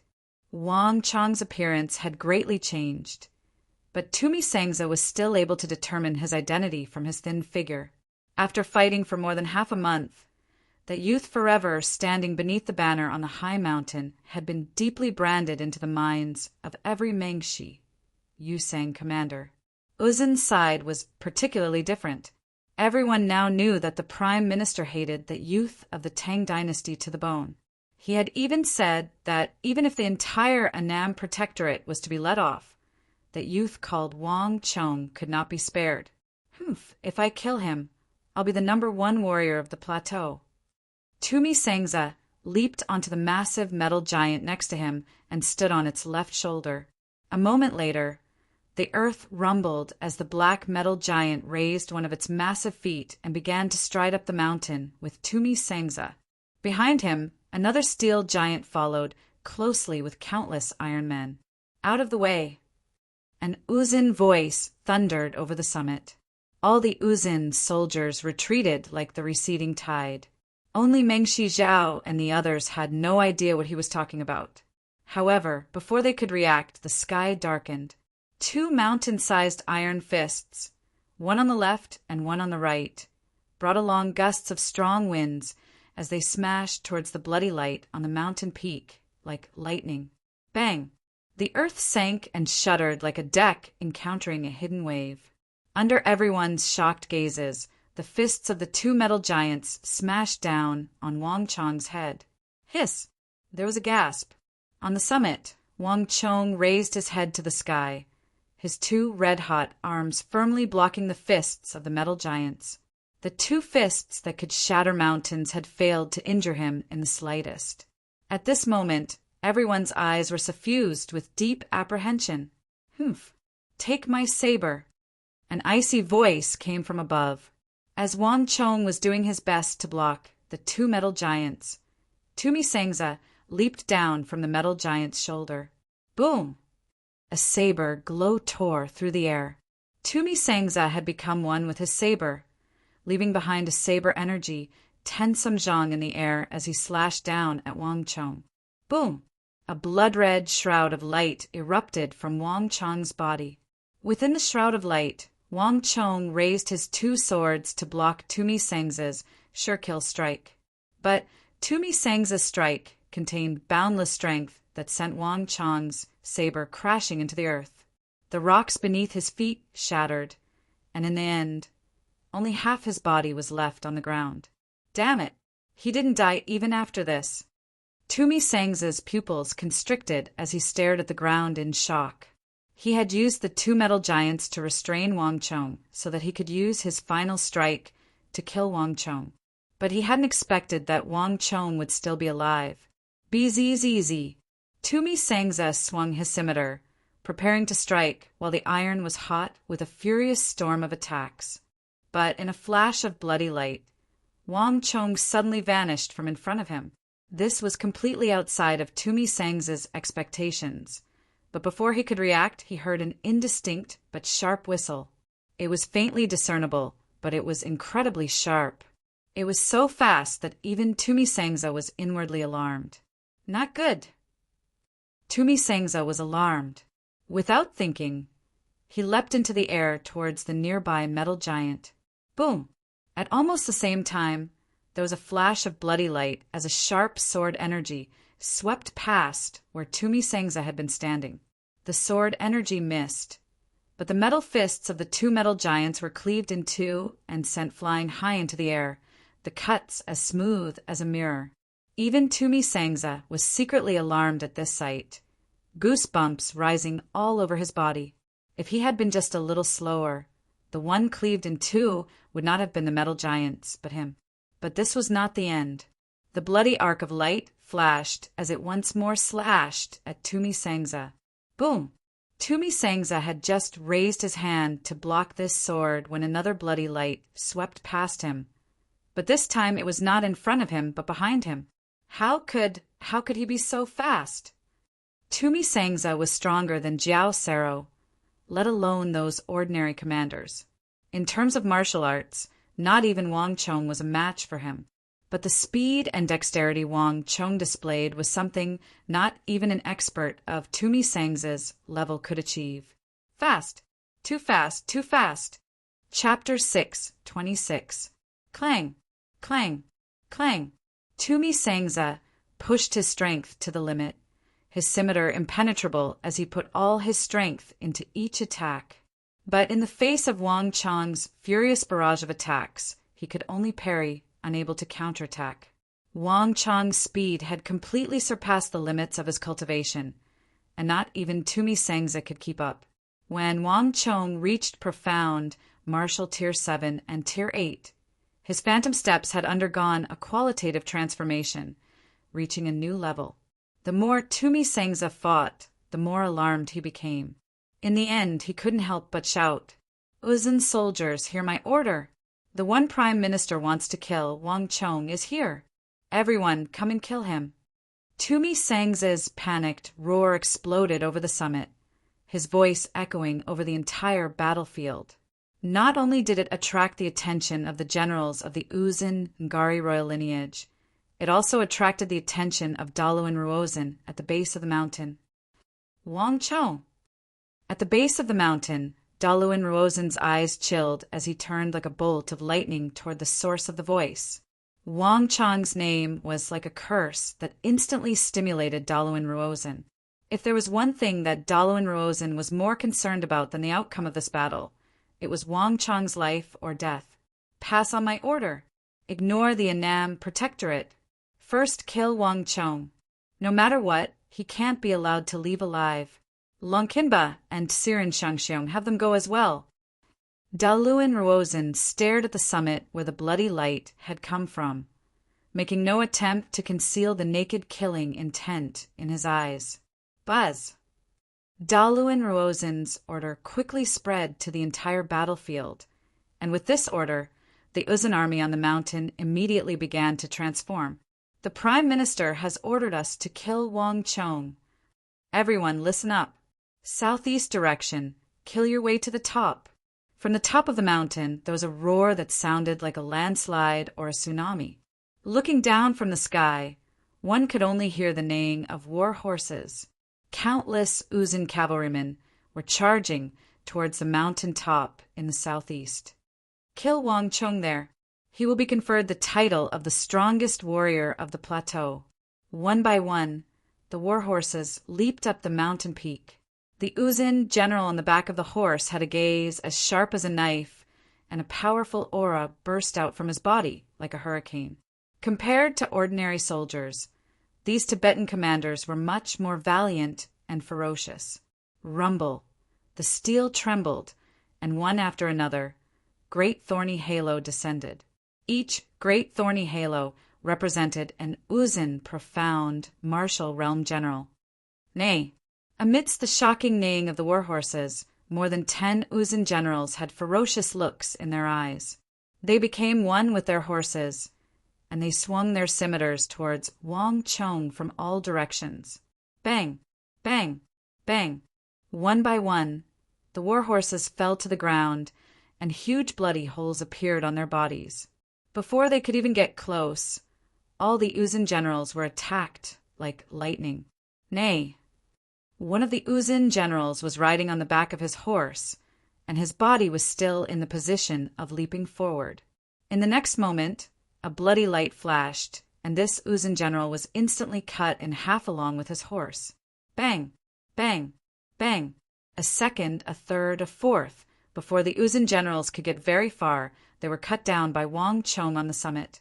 After they died, their inner energies condensed into a bloody mist that filled the air and surged into Wang Chong's body. Keklak!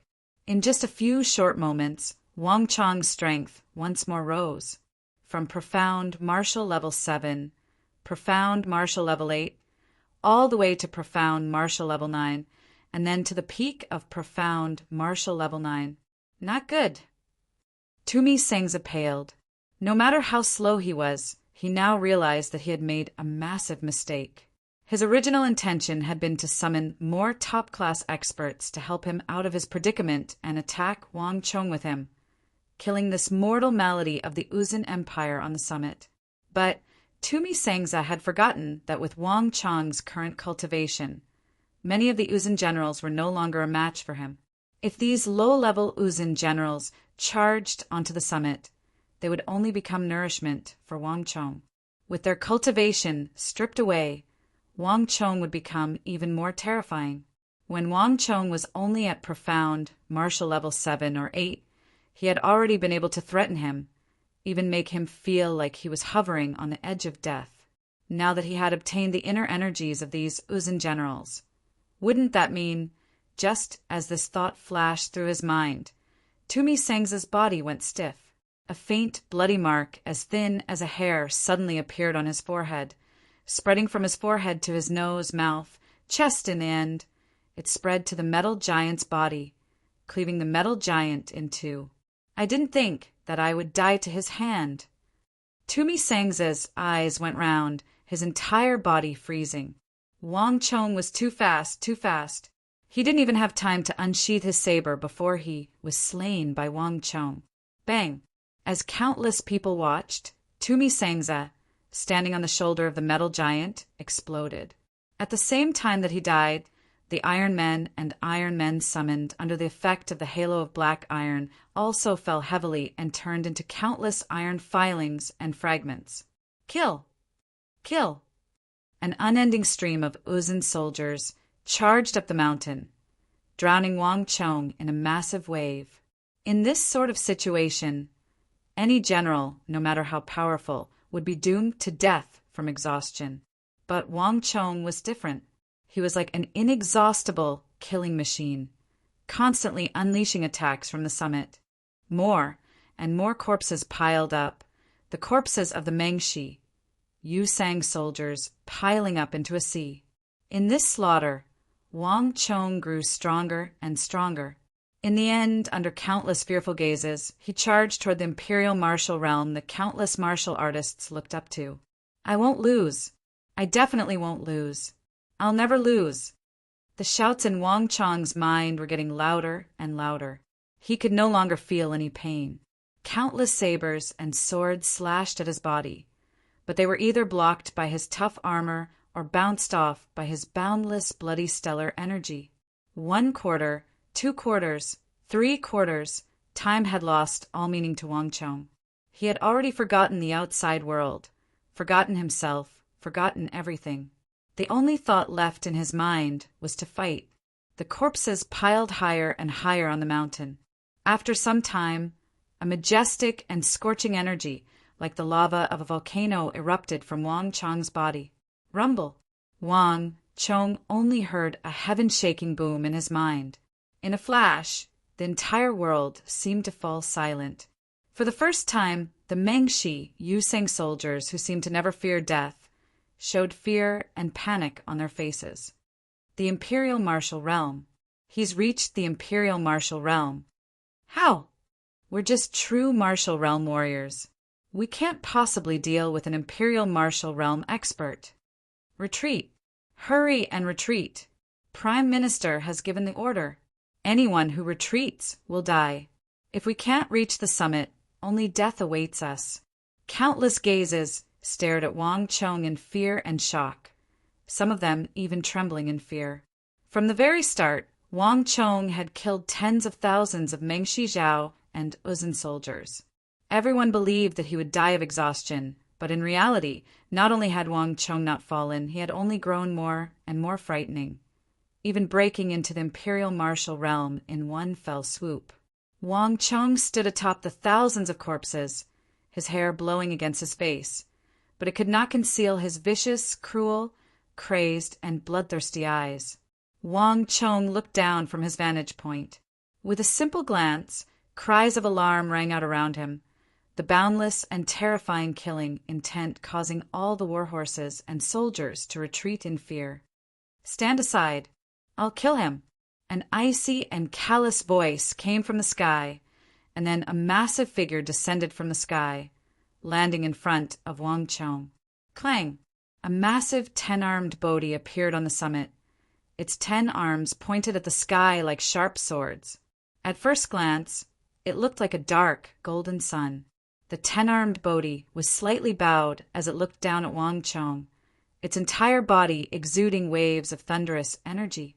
Longkinba. At this moment, the leader of the 5 tiger generals had finally arrived. Bang!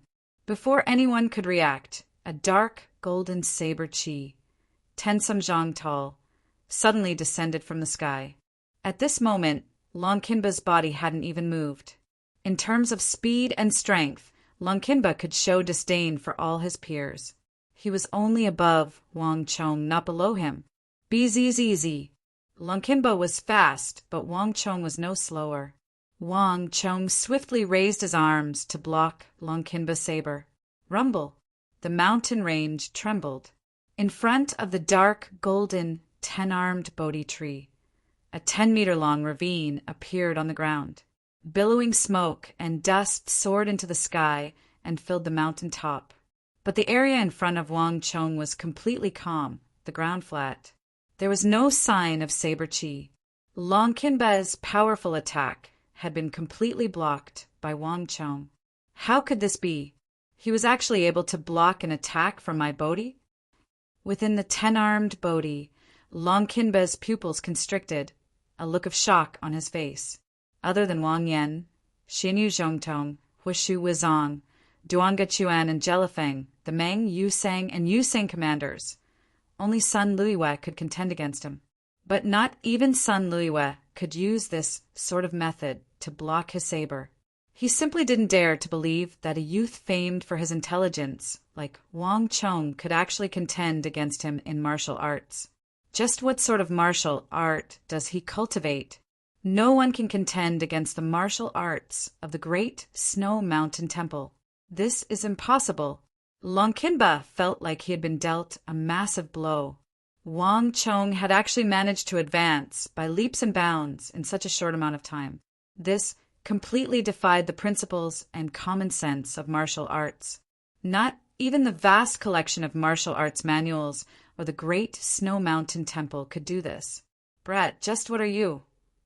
Longkinba suddenly realized that just like Prime Minister, he had completely underestimated this youth of the Tang dynasty. Nothing about him could be understood through common sense. Boom! Chapter 6:27. Buzz. In a flash of light, Wang Chong vanished from the 10-armed Bodhisattva sight. Before the surrounding Mengshi, Yusang soldiers could see him, Wang Chong had already appeared at the Bodhisattva side. As the saber and sword clashed, sparks flew. Wang Chong's terrifying attack had been completely blocked by a single arm of the 10-armed Bodhisattva. The 10-armed Bodhisattva of the Great Snow Mountain Temple was famed for its storm-like attacks. In terms of attack speed, very few people could match it, and its 10 arms had no blind spots. No matter which direction Wang Chong attacked from, the Bodhisattva was completely capable of blocking it. I'd like to see just how much skill you have. Wang Chong's attack had thoroughly infuriated Longkinba.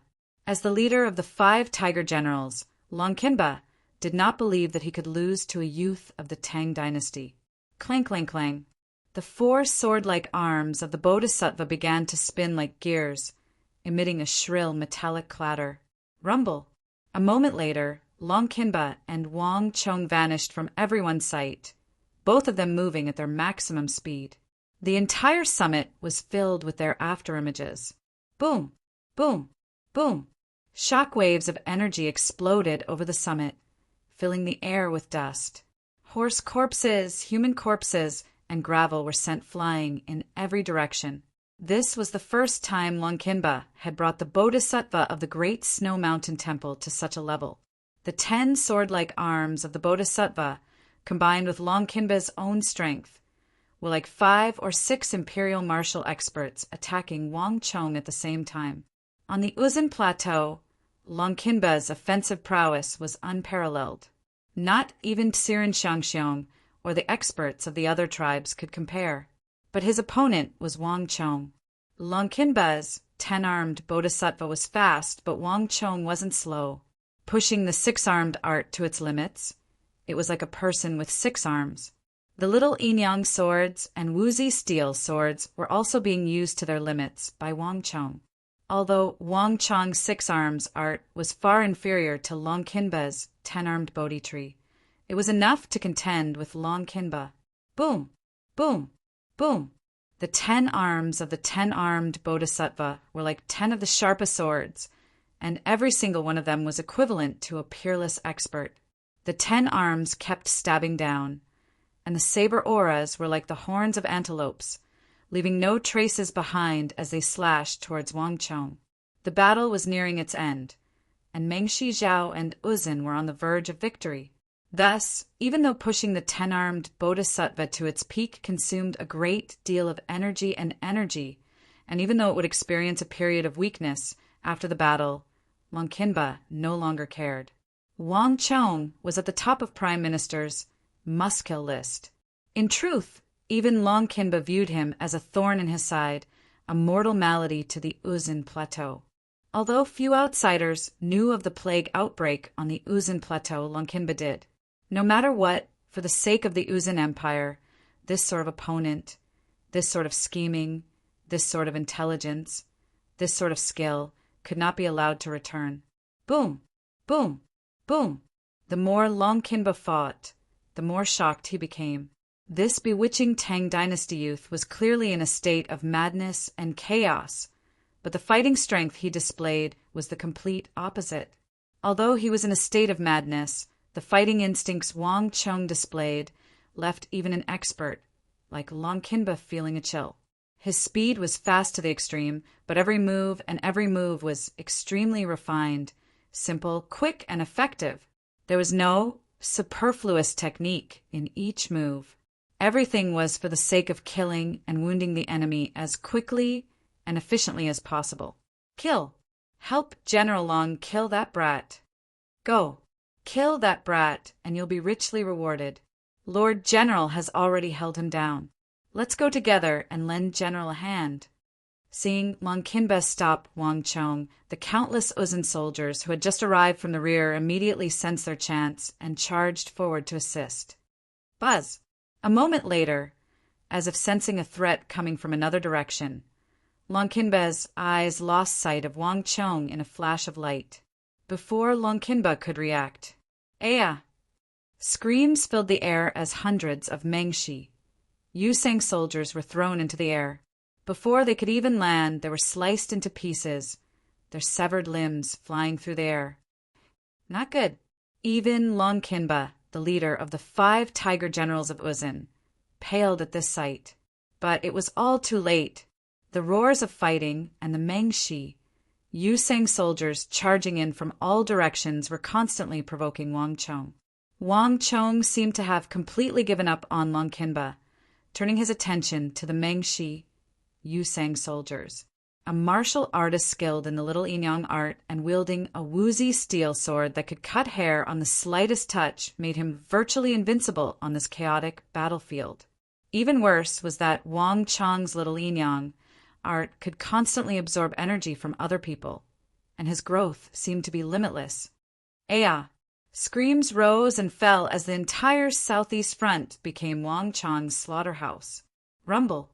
By the time Longkinba's 10-armed bodhisattva caught up to Wang Chong with a saber, the entire mountain was covered in Mengshi, Yusang soldiers, profound martial realm, true martial realm, all of them. It was like an Azura's bloodbath. Damn thing, I'm going to kill you. Longkinba's eyes went red as he saw the hundreds of soldiers Wang Chong had slain in the southeast gap, a towering rage erupting from his chest. Wang Chong dared to kill people in front of him, treating him like he was nothing. When had the mighty Uzun, the leader of the 5 tiger generals of the Ngari royal lineage, ever suffered such humiliation? Rumble! His dantian rumbled with a metallic clatter, and a moment later, Longkinba unleashed all the stellar energy in his body. The 10-armed bodhisattva raised its 10 arms and began to attack Wang Chong with a speed several times faster than before. But before Longkinba could get close to Wang Chong, buzz! Without any warning, an invisible energy suddenly descended from the heavens and wrapped around Longkinba's body like an invisible chain. Before Longkinba could react, his strength suddenly dropped by a level. This sudden change in cultivation caused Longkinba's bodhisattva to lose control and almost fall to the ground. Congratulations to user for killing 10 far superior foreign generals and activating the Bane of Generals halo. Longkinba had no idea that at this moment an icy voice was ringing out in Wang Chong's mind, but he could clearly see that a new halo had appeared under Wang Chong's feet. This was a massive halo of thorns, formed from dark and gold. Within this halo, light and shadow intersected, forming the vague images of sabers, spears, swords, halberds, axes, battle axes, shields, all sorts of weapons. Rumble! In a flash, this mysterious halo had spread from Wang Chong's feet to the entire mountain. Looking down from the sky, one could see countless halos flickering in and out of existence. But this time it was not the halos of the ordinary soldiers, but the halos of all the generals that had dropped by a level. In a flash, all the generals on the mountain had dropped a level, including Longkinba. Just what sort of halo is this? Longkinba paled. In his long life, he had never seen a halo like this. In this world, every halo was used to strengthen oneself, but Wang Chong's halo was different. It seemed to be designed to weaken the enemy. Weakening the soldiers was one thing, but this time even Longkinba was affected. The moment the Bane of General's halo appeared on Wang Chong's body, the entire situation on the battlefield instantly changed. Boom! A sword glow shot toward Longkinba like a lightning bolt. In the past, Longkinba would have been completely capable of blocking it, but this time Longkinba was half a beat too slow. Squelch! The sound of a sharp blade stabbing into flesh.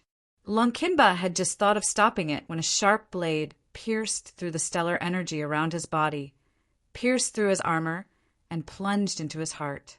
Thump! Longkinba's knees buckled as he clutched his sword with both hands and kneeled to the ground in disbelief. The energy in his body was being absorbed by that evil sword. It shouldn't be like this. Even in death, Longkinba didn't dare to believe that he had come to kill Wang Chong. But in the end, he would be killed by Wang Chong. A Bane of all generals' aura had completely disrupted his rhythm and led to his death. In a battle between experts, every second mattered.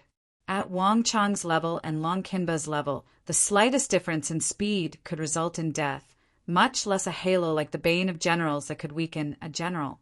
The general is dead. When Longkinba's knees buckled and his hands fell to the ground, he was like a boulder falling into water. The entire summit was thrown into an uproar, and the vast army was thrown into an uproar. Everyone was dumbstruck by this sight.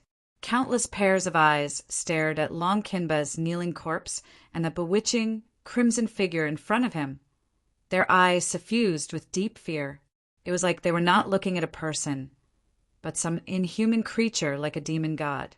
No one had expected Longkinba to die, and to die in such a manner. Swish!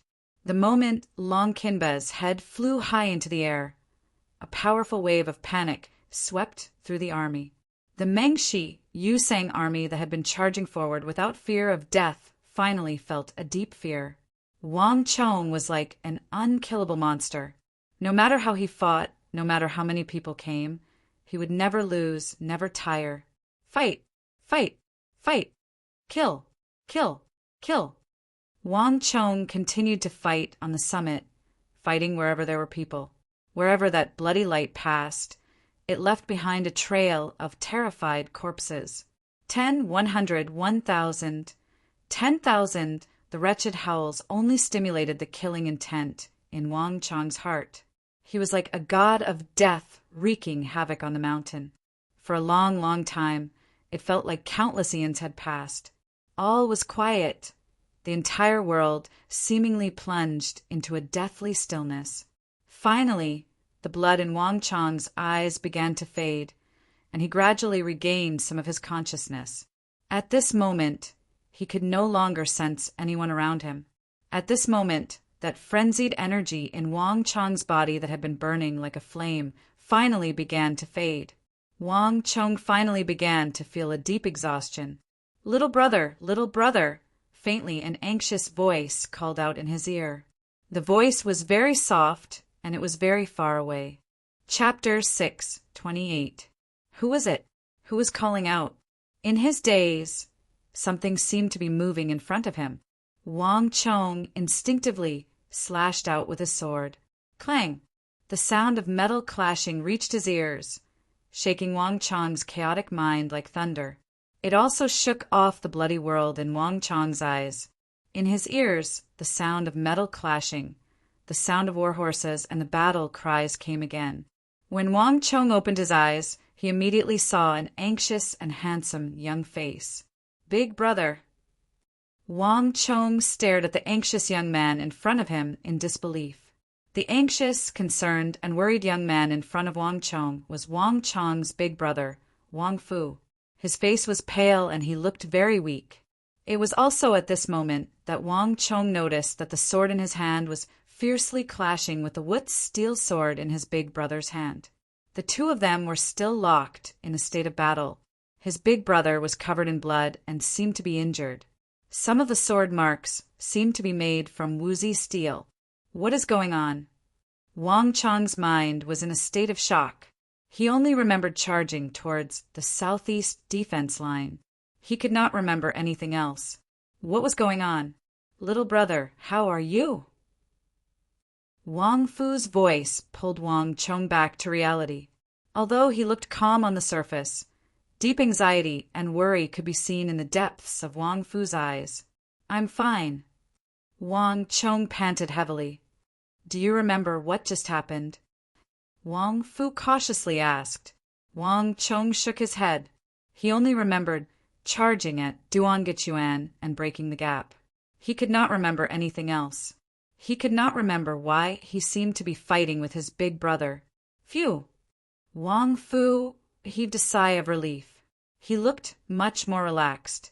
Young master, it's okay, it's okay. Behind them, the eagle also heaved a long sigh of relief. Wang Chong looked at the two's cautious demeanor and vaguely thought of something. But soon, Wang Chong thought of something else. Southeast defensive line. He clearly remembered that before he handed over command to the eagle, the entire southeast defense line had collapsed. Little brother, wait a moment. Don't look back yet. Wang Fu sensed something, and his expression changed slightly. He wanted to stop Wang Chong, but it was already too late. Whoosh, the wind howled. Wang Chong turned around and saw a scene that he would never forget for the rest of his life.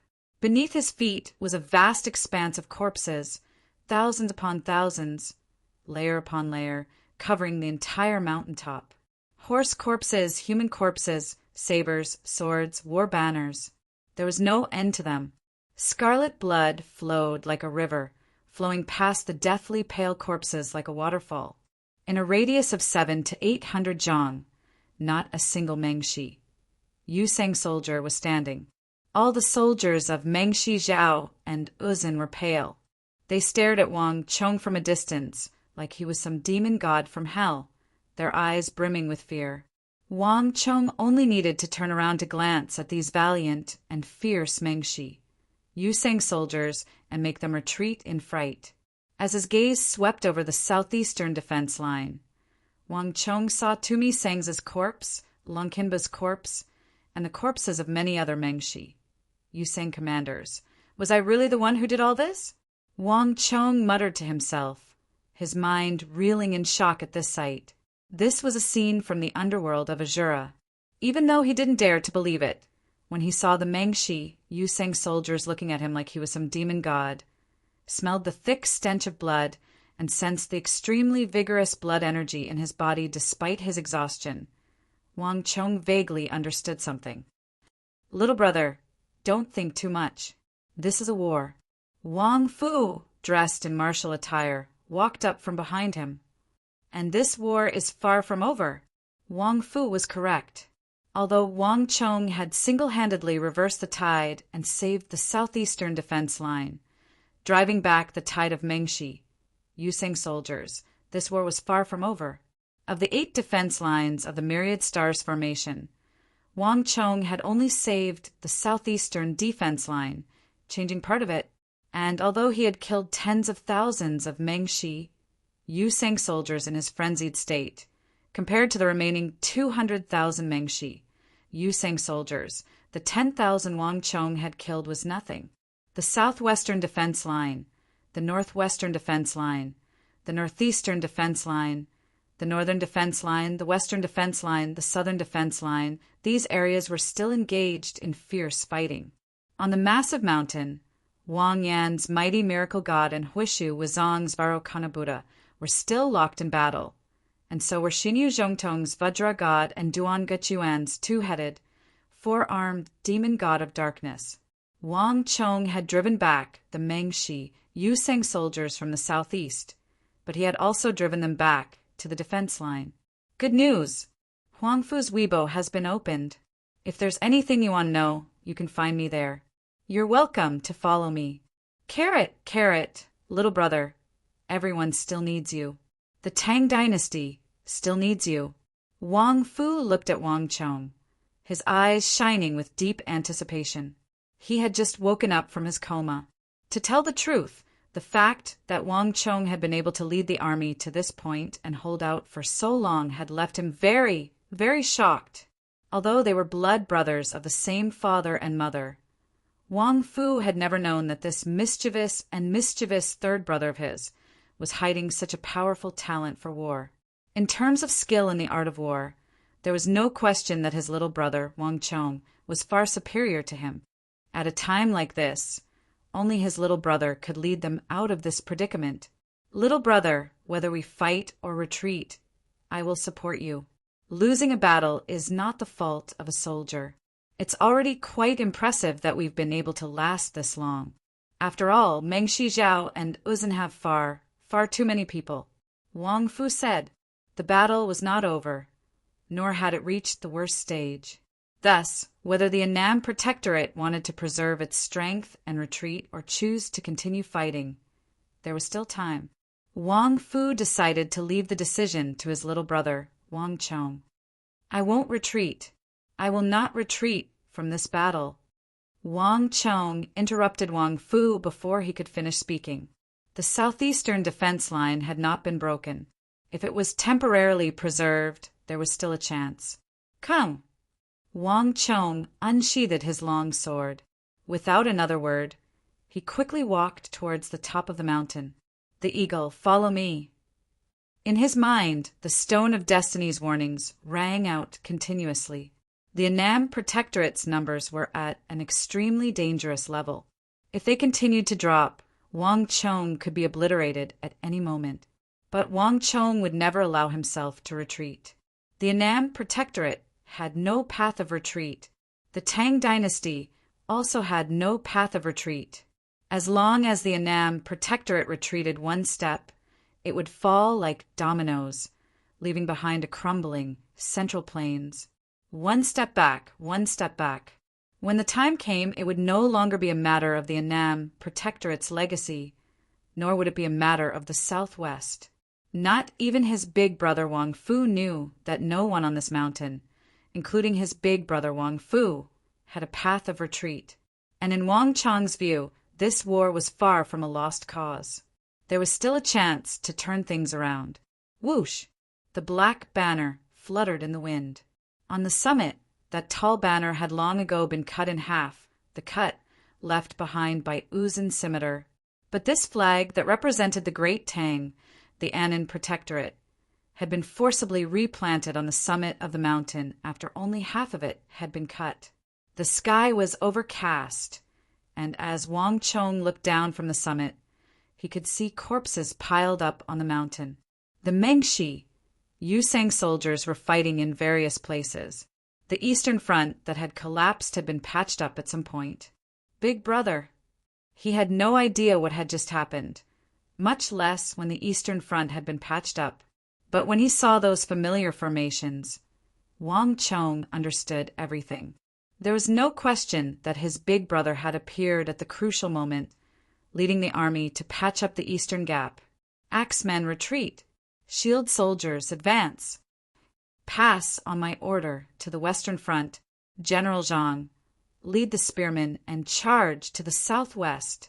Pass on my order to the northern front. The second and third formations, 30 paces to the left, are to cut off the Uzun cavalry and the Mengshi Zhao cavalry. Pass on my order to all cavalry to immediately retreat to the summit and await further orders. Pass on my order. The archers are to collect arrows and think of a way to create a final volley of arrows. Pass on my order to the smiths of the army to gather at the summit and think of a way to forge a volley of ballistae. No inscriptions are required. Pass on my order to Sun Luiwei, Luoji, Zhao Wujiang, and Lin Wushou, Generals Sun Luiwei, Luoji, and Zhao Wujiang and Lin Wushou, to hand over command to their deputies. Finish the battle with the enemy and think of a way to deal with the giant elephant corps on the southern front. The 5th and 6th formations moved to the southeast. The 14th and 17th formations moved to the northwest. The 23rd and 26th formations moved to the northeast. The Myriad Stars formation pulled back. Wang Chong stood under the flagpole and issued a series of orders, one after another. After the gap in the southeast defense line and the eastern defense line were blocked, the danger faced by the Annam Protectorate and the Myriad Stars formation was greatly reduced.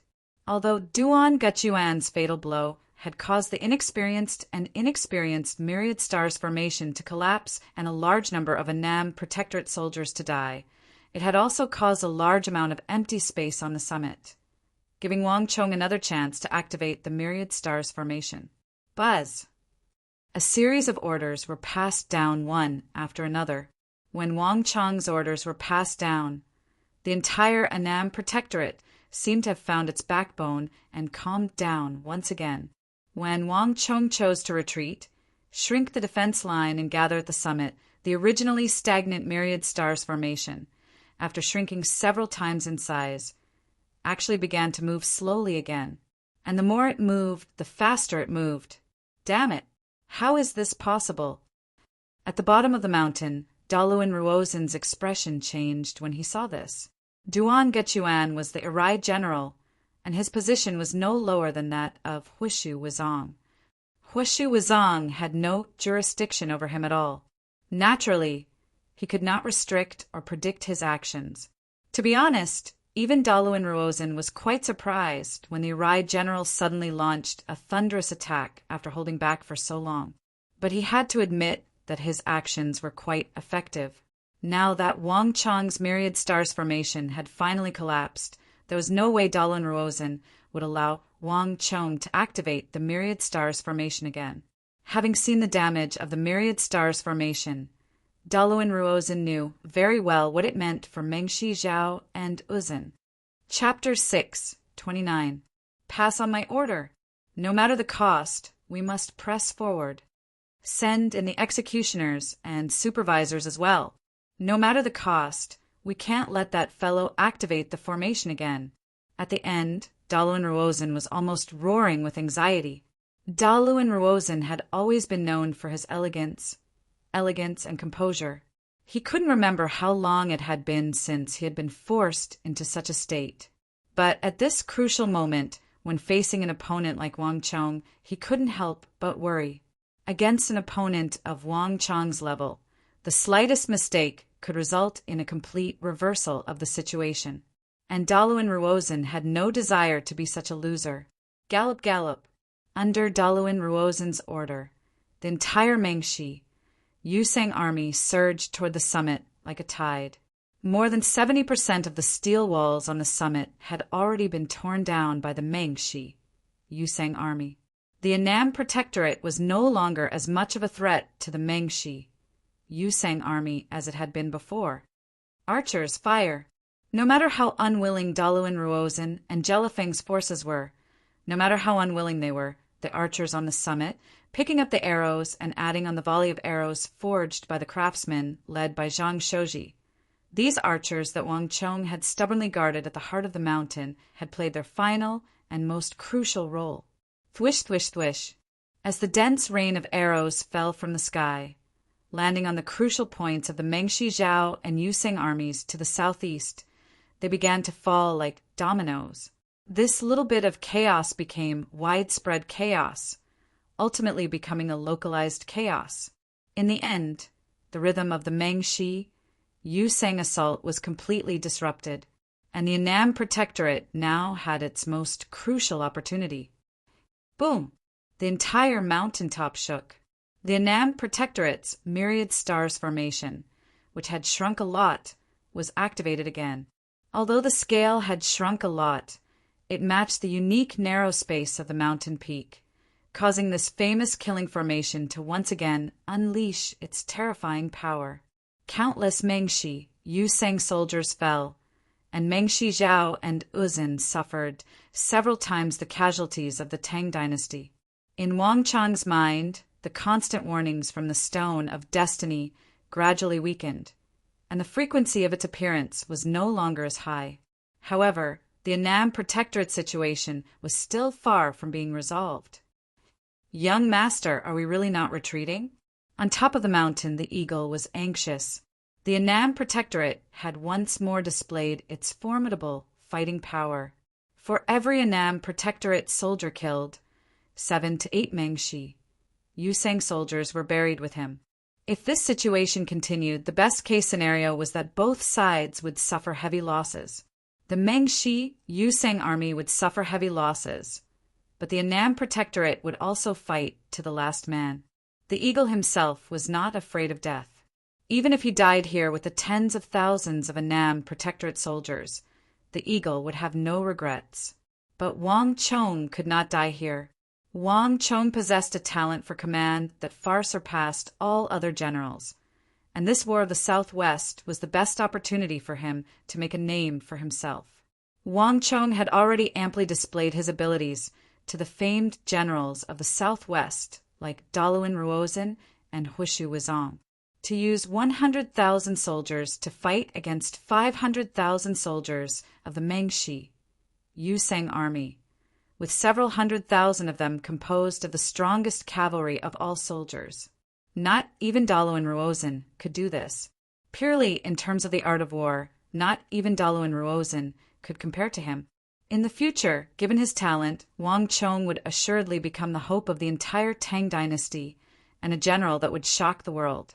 No matter what, he should not die here. The eagle's head was slightly lowered, his eyes flashing. One of his hands was hidden in his sleeve, brimming with energy. Wang Chong's mind was not on him at all. The eagle was thinking that if the situation went awry and Wang Chong was unwilling to leave, he could knock Wang Chong unconscious and drag him away. We still haven't lost. We still haven't lost. Uzin and Mengshi Zhao haven't won. We still have a chance. A voice suddenly rang out in his ear. The eagle lowered his head and saw Wang Chong seated cross-legged at the base of the banner, his face filled with astonishment. "Young master, what did you say?" At this point in the battle, not even the eagle knew how the Annam Protectorate could win. All its cards had been used, all its trump cards used. Everything was laid out in the open, and the eagle truly could not see where the Annam Protectorate could win. But Wang Chong never panicked, especially at a crucial moment like this. "We still have hope. We definitely still have hope." As Wang Chong spoke, he slowly raised his head and looked to the south, to the other end of the world, his eyes bright. The Tang dynasty had not lost, nor had the Annam Protectorate. Only Wang Chong knew that the Southwest still had one last chance, one last hope. "Everything has been arranged. Now it's all up to you." Wang Chong faced the south and said something only he could hear. Wang Chong had written down all his plans on the silk pouch, but Wang Chong had no confidence in whether that person would be able to arrive on the battlefield in time. Everyone's lives are in your hands. Now we can only hope that you have already arrived." Wang Chong suddenly stood up and issued the most important order since he had awakened.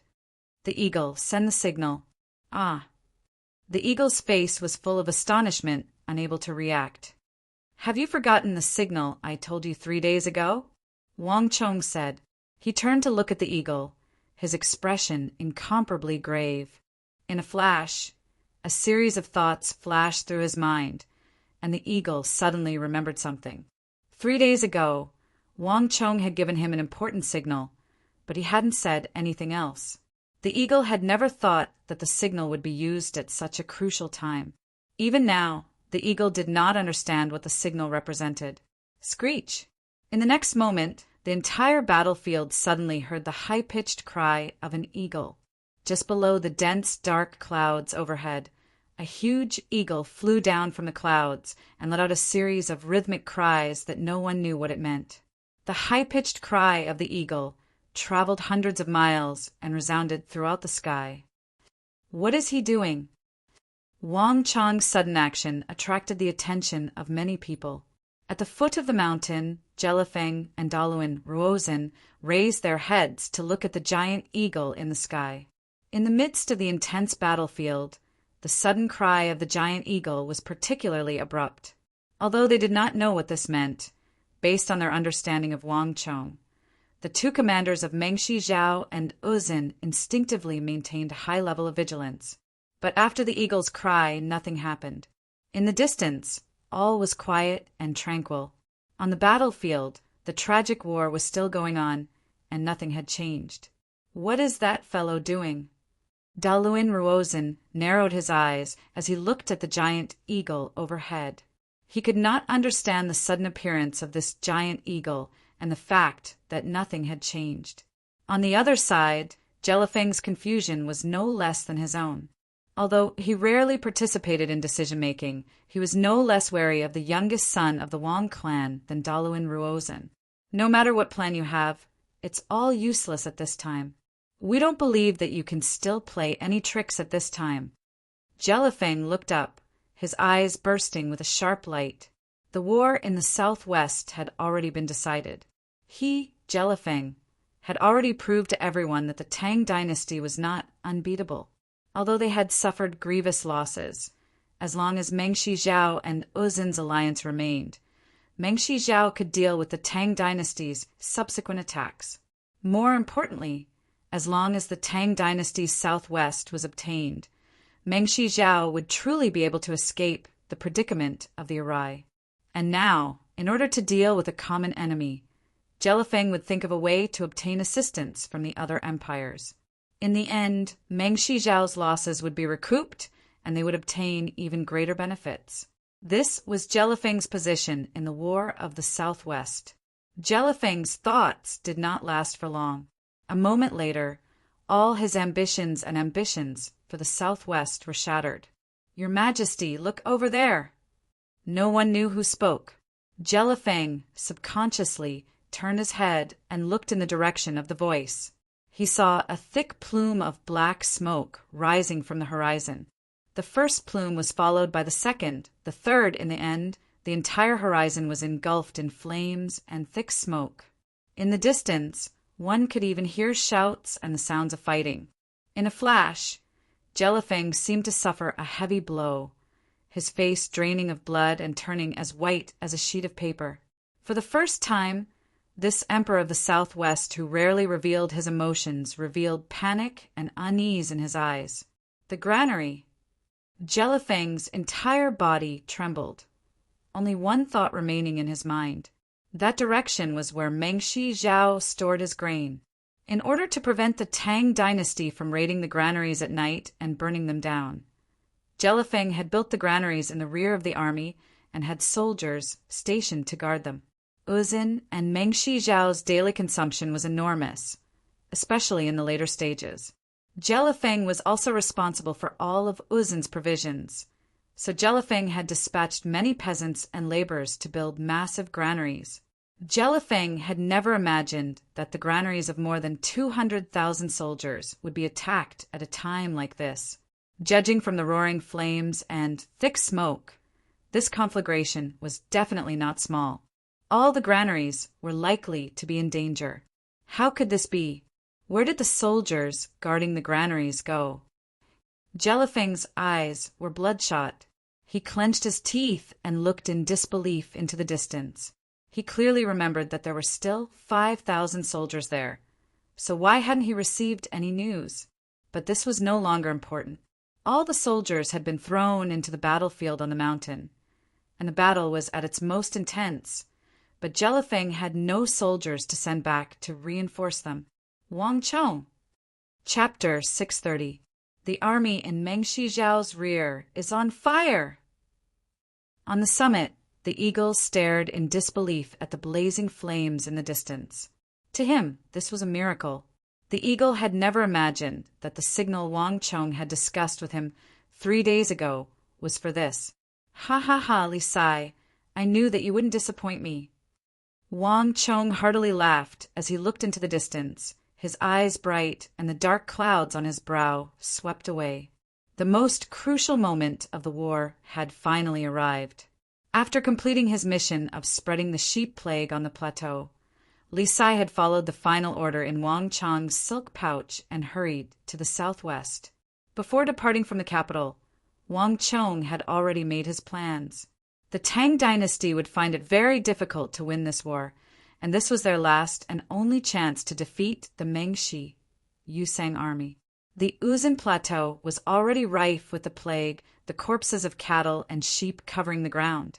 And now, the granaries of Meng Shijiao's army had been successfully burned down. With the provisions of the Mengshi Yusang alliance burned, there was no longer any path of retreat. Even if Daluan Ruozan and Huishu Wuzong were willing to let the Uzan army use Meng Shijiao's provisions, it would be useless, because there was nothing left. Grain. Could. Use. Have. Jellyfing, it's up to you to choose. Wang Chong looked down the mountain at the figure exuding the aura of an emperor, his eyes shining brightly. Bastard! Jellyfing's face contorted. This hegemon of the Arai of the southwest was even more furious than Wang Chong had imagined. Those granaries in the rear not only contained the provisions for hundreds of thousands of soldiers, but also the long-cherished wish and dream of Jellyfing's. Without provisions, whether they won or lost, Jellyfing would have to retreat after this battle. On the other hand, Uzan's men might have retreated even faster than Meng Shijiao's men. Without Uzan's support, Meng Shijiao would definitely not be able to resist the next wave of attacks from the Tang dynasty. In the southwest of the Tang dynasty, all the common people were affected by the war. They either hid deep in the mountains or fled with their families or buried their food. Even if Jellyfing wanted to gather food, it would take a long time. More importantly, if they dispersed their forces, Meng Shijiao would not be able to withstand a single blow from the Tang dynasty in the future. The dream that Jellyfing had prepared for decades was almost destroyed in a day. If you destroy my dream, I will first destroy the Annam Protectorate, then kill you. All of you will die today. Jellyfing's whole body trembled, and she was completely enraged. Meng Shijiao had never been angry when so many of his soldiers were killed or injured. But when thick smoke rose from afar and the granary was burned, Jellyfing was completely enraged. Kacha! A force passed from Jellyfing's body to his legs and the carriage under his feet. With a crisp sound, the magnificent gold-plated bronze carriage was instantly torn apart. Jellyfing's body fell from the carriage to the ground. At that moment, the earth trembled. Buzz!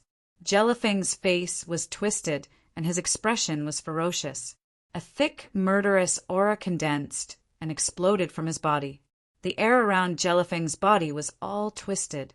Stepping forward, Jellyfing strode up the mountain. The earth trembled under his feet.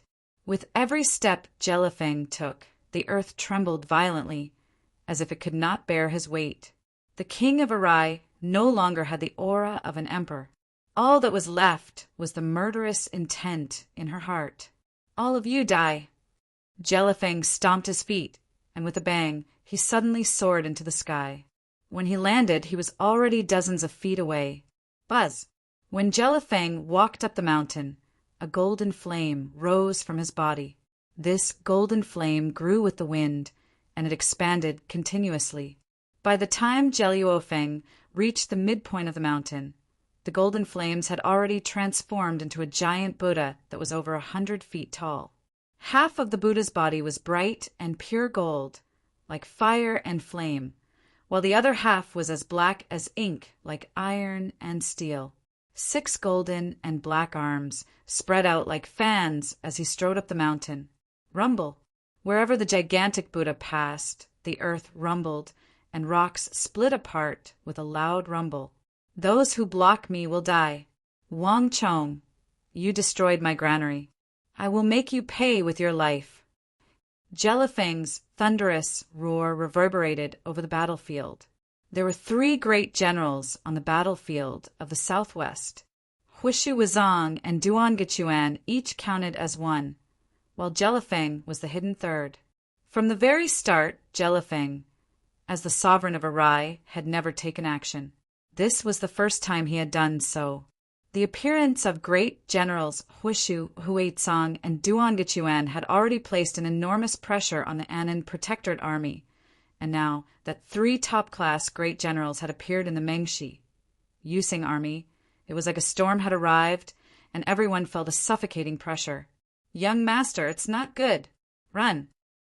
As he watched Jelifeng's, Mengshi, Zhao's, Biji Buddha walk down the mountain, the eagle paled. Even from this distance, he could sense the vast and destructive energy within Jelifeng's body, as well as a frenzied, killing intent. Wang Chong had completely destroyed Mengshi Zhao's granary, but he had also provoked the frenzied, killing intent of the sovereign of Arai. Wang Chong was just a 17-year-old youth, but he had actually attracted the attention and killing intent of the sovereign of Arai, Jelifeng, to the point of personally coming to kill him. This was something that would be very difficult to believe, but this was definitely not good news. The eagle, get out of the way. Wang Chong pushed aside the eagle, his eyes glimmering with a special light. I can leave at any other time, but not now. Wang Chong's eyes glimmered with an indescribable meaning, but even the eagle, who had followed him for so long, did not understand what it meant. Jelifeng, Daluan Ruozen, haha, you've already lost. It's already come to this. Do you still not understand? You've completely lost this war. Mengshi Zhao and Uzin will both pay the price. Wang Chong laughed loudly. This was a desperate measure. Uzin and Mengshi Zhao had no way out now. Even if they won, it would be a Pyrrhic victory, although Wang Chong did not think so. At the base of the mountain, Daluan Ruozen instantly paled at Wang Chong's words. Having been forced into this state by Wang Chong, he had nothing to say. But on the other end, the rage in Jelifeng's heart seemed to have been ignited, growing fiercer and fiercer. Foul brat, I'll take your life. Jelifeng leapt into the air, speeding up the mountain. At the edge of the summit, he could already see Wang Chong's figure. Wang Chong was standing on 2 feet, motionless and fearless. Come, Jelifeng, I'll let you kill me. The winds howled as Wang Chong gazed down the mountain at Jelifeng, his robes flapping in the wind and his eyes bright. This attitude only served to further agitate Jelifeng. With the War of the Southwest having developed to this point, if there was one person that Jelifeng had to kill, it was Wang Chong. Jelifeng's desire to kill Wang Chong was now even greater than Daluan Ruozen's. If you want to die, we will fulfill your wish. Jelifeng gazed at the summit. The only person left in his eyes was Wang Chong, the main culprit of all this. He was completely unaware that while his attention was focused on Wang Chong, 2 eyes had already fallen upon him. Bang! Jelifeng stomped on the ground. The enormous Biji Buddha spread its 6 arms and soared into the air, charging up the mountain. Not good. Your Majesty, watch out. Suddenly, 2 anxious shouts came from his left and right. Even Jelifeng was taken aback by this sudden development. More importantly, Jelifeng could clearly tell that these were the voices of Huishu, Wuzong, and Duan Gechuan. What's going on here? In that moment, Jelly Feng's mind was in chaos. Your Majesty, get out of the way. Jelifeng had never heard Duan Gechuan so panicked and heart-wrenching. And wasn't Jelifeng fighting with Xinyu Zhongtong? Wasn't Huishu Wuzong also fighting with Wang Yan? Just what was going on here? Boom! Boom! Before Jelly Feng could react, 2 explosions rang out in the time it took for a spark to fly off a flint. At the same time, 2 terrifying Qis rapidly approached her. Not good. No matter how slow Jelifeng was, she could tell that something had happened. Alas, it was too late. Wang Yan and Xinyu Zhongtong had been waiting for this moment for far too long. Jelifeng, I've been waiting for you for a long time. Hand over your life. You're finally here. The earth rumbled and the mountains swayed. Under the horrified gazes of countless people, a scene that no one had expected happened on the battlefield. Jelifeng was so furious that she did not notice that when Wang Chong appeared at the top of the mountain, he had already been lured to the area between Xinyu Zhongtong and Wang Yan. This was the final battle. Throughout the entire process, Wang Yan and Xinyu Zhongtong had been fighting against Huishu Wuzong and Duan Gechuan. The 2 of them did not reveal any flaws. Even Huishu Wuzong and Duan Gechuan did not notice any signs. However, when Jelifeng walked between the 2 of them, Xinyu Zhongtong and Wang Yan, who had been fighting fiercely, suddenly gave up on their opponents at the same time. As if they had planned this for a long time, they pounced on Jelifeng. Giant Spirit Strike. Sky God's Fury. 1. The battlefield was in an uproar. Under the horrified gazes of countless people, the enormous Sky Spirit God and Sky Vajra God used all the strength in their bodies to launch a pincer attack from the left and right, simultaneously striking the defenseless Jelifeng. One-on-one, Jelifeng did not fear them at all.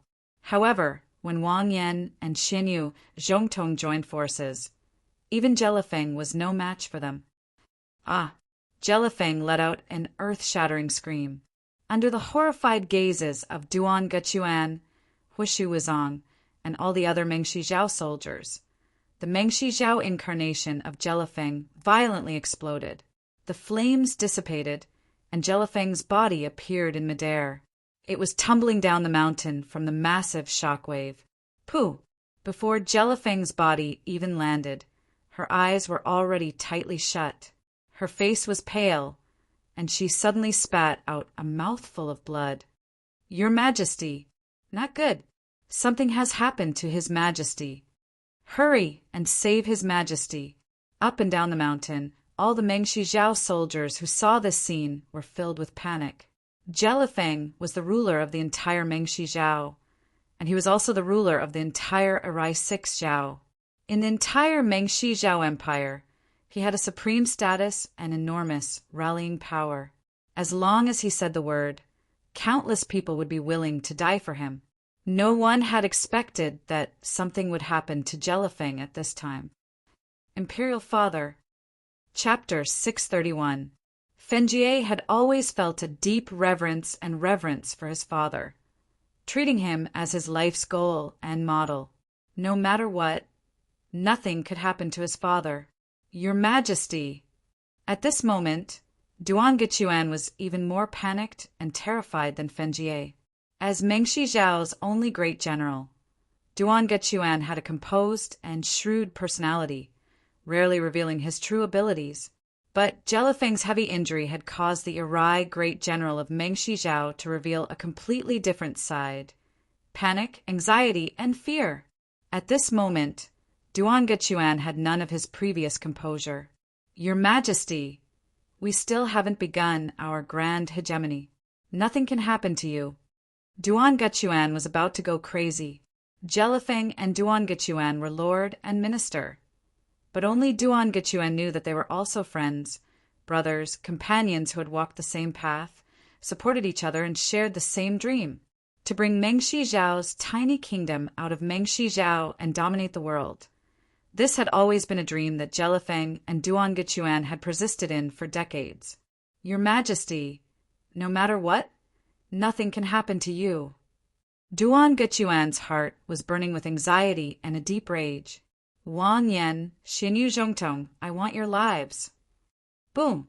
Xinyu Zhongtong and Duan Gechuan's palms clashed and were sent flying. On the other side, Wang Yan had also been injured by Huishu Wizong, but it was all too late. With the war in the southwest having developed to this point, Wang Chong's difficult plans had already been realized. On the summit, the Mengshi Zhao soldiers were in chaos, and under the charge of more than 100,000 Mengshi Zhao soldiers. All the Uzun soldiers were routed. To shoot a man, first shoot the horse. To capture the bandits, first capture the king. Jelifeng's fall was a devastating blow to the Mengshi Yusang army. Kill! Kill! Almost at the same time that Jelifeng fell, suddenly an earth-shattering battle cry came from the foot of the mountain. A troop of nearly 1,000 cavalrymen lined up in a long line, swinging their long swords that gleamed with a cold light as they charged over from the distant sky, stirring up clouds of yellow sand and dust. Although there weren't many of them, this group of nearly 1,000 cavalrymen had a thunderous momentum. Although there weren't even 1,000 of them, they exuded a horrifying aura like that of an army of thousands of men and horses. In front of everyone was a Fergana horse that was taller than a person. It had a large and robust physique, and it was carrying a muscular man who was more than 2 meters tall and exuded a wild aura like a giant. On the back of the muscular man was a huge sword that was even taller than a person. It was extremely eye-catching, and even from far away, one could feel a strong impact. "Li Sai! Young master, it's Li Sai!" On the summit, Eagle stood on his tiptoes, overjoyed at the sight of the nearly 1,000 cavalrymen rolling over. He had been with Li Sai for so long that he was extremely familiar with Li Sai and the large sword on his back. He really did make it. Wang Chong walked to the edge of the summit and looked into the distance, his eyes flashing with satisfaction. He had learned that Li Sai had arrived on the battlefield even before Eagle had. Although he was still far from reaching the heights of the future, in this battle, this future invincible, great general of the Tang dynasty had truly not disappointed him. Rumble. The cavalry led by Li Sai arrived with incredible speed. By the time he and his cavalry appeared before everyone's eyes, they had already reached their maximum speed. And beneath Li Sai's feet was a unique storm halo that pushed the speed of the entire army to the limit. Rumble. The earth rumbled and the war horses galloped. To Li Sai's cavalry, who had reached their maximum speed, this long distance was covered in only a few moments. When the cavalry charged at full speed and charged to the limit, that kind of speed was unimaginable to anyone. This was also the reason why cavalry were known as the kings of all soldiers. Rumble. Several li was covered in the blink of an eye. In a few short moments, Li Sai's cavalry had collided with the Mengshi Yusang vanguard. Aya! Screams shook the heavens, like a massive beast charging into a flock of sheep. No one could stop this charge of nearly 1,000 cavalry. Any Mengshi Yusang soldier that got close would be tossed into the air as if they were nothing. But before they could land on the ground, extremely fast saber energies flashed past, cleaving them into pieces and dropping them to the ground. In the War of the Southwest, an organized army equipped with Wuzi steel weapons was displaying its might for the first time. Aya! Countless screams could be heard as the nearly 1,000 cavalry, led by Li Sai, tore through the enemy like there was no one there. "Those who block me will die. Kill!" Li Sai's eyes glowed with a bloody light as he gripped the massive Wuzi steel sword that Wang Chong had personally forged in his hands. Man and horse became one as they charged through the vast Mengshi Yusang army. He had waited for this battle for a long time. He had also wanted to end the mission and return to the battlefield to help Wang Chong, who was in dire straits. But in the end, Li Sai had managed to restrain himself. Wang Chong had an entire plan for the Southwest, and Wang Chong needed his help. His plan on the plateau was far more important than his slaughter on the battlefield. But now, Li Sai could finally completely release the rage and killing intent in his heart. Those who offend the Tang dynasty must be executed, no matter how far away they are. Li Sai's eyes were bloodshot as he let out an earth-shattering roar. He galloped up the mountain, leaving a trail of dust in his wake. Wherever he went, hundreds of Mengshi, Yuseng soldiers would scream as they were thrown into the air and then chopped into pieces by the chaotic saber energy.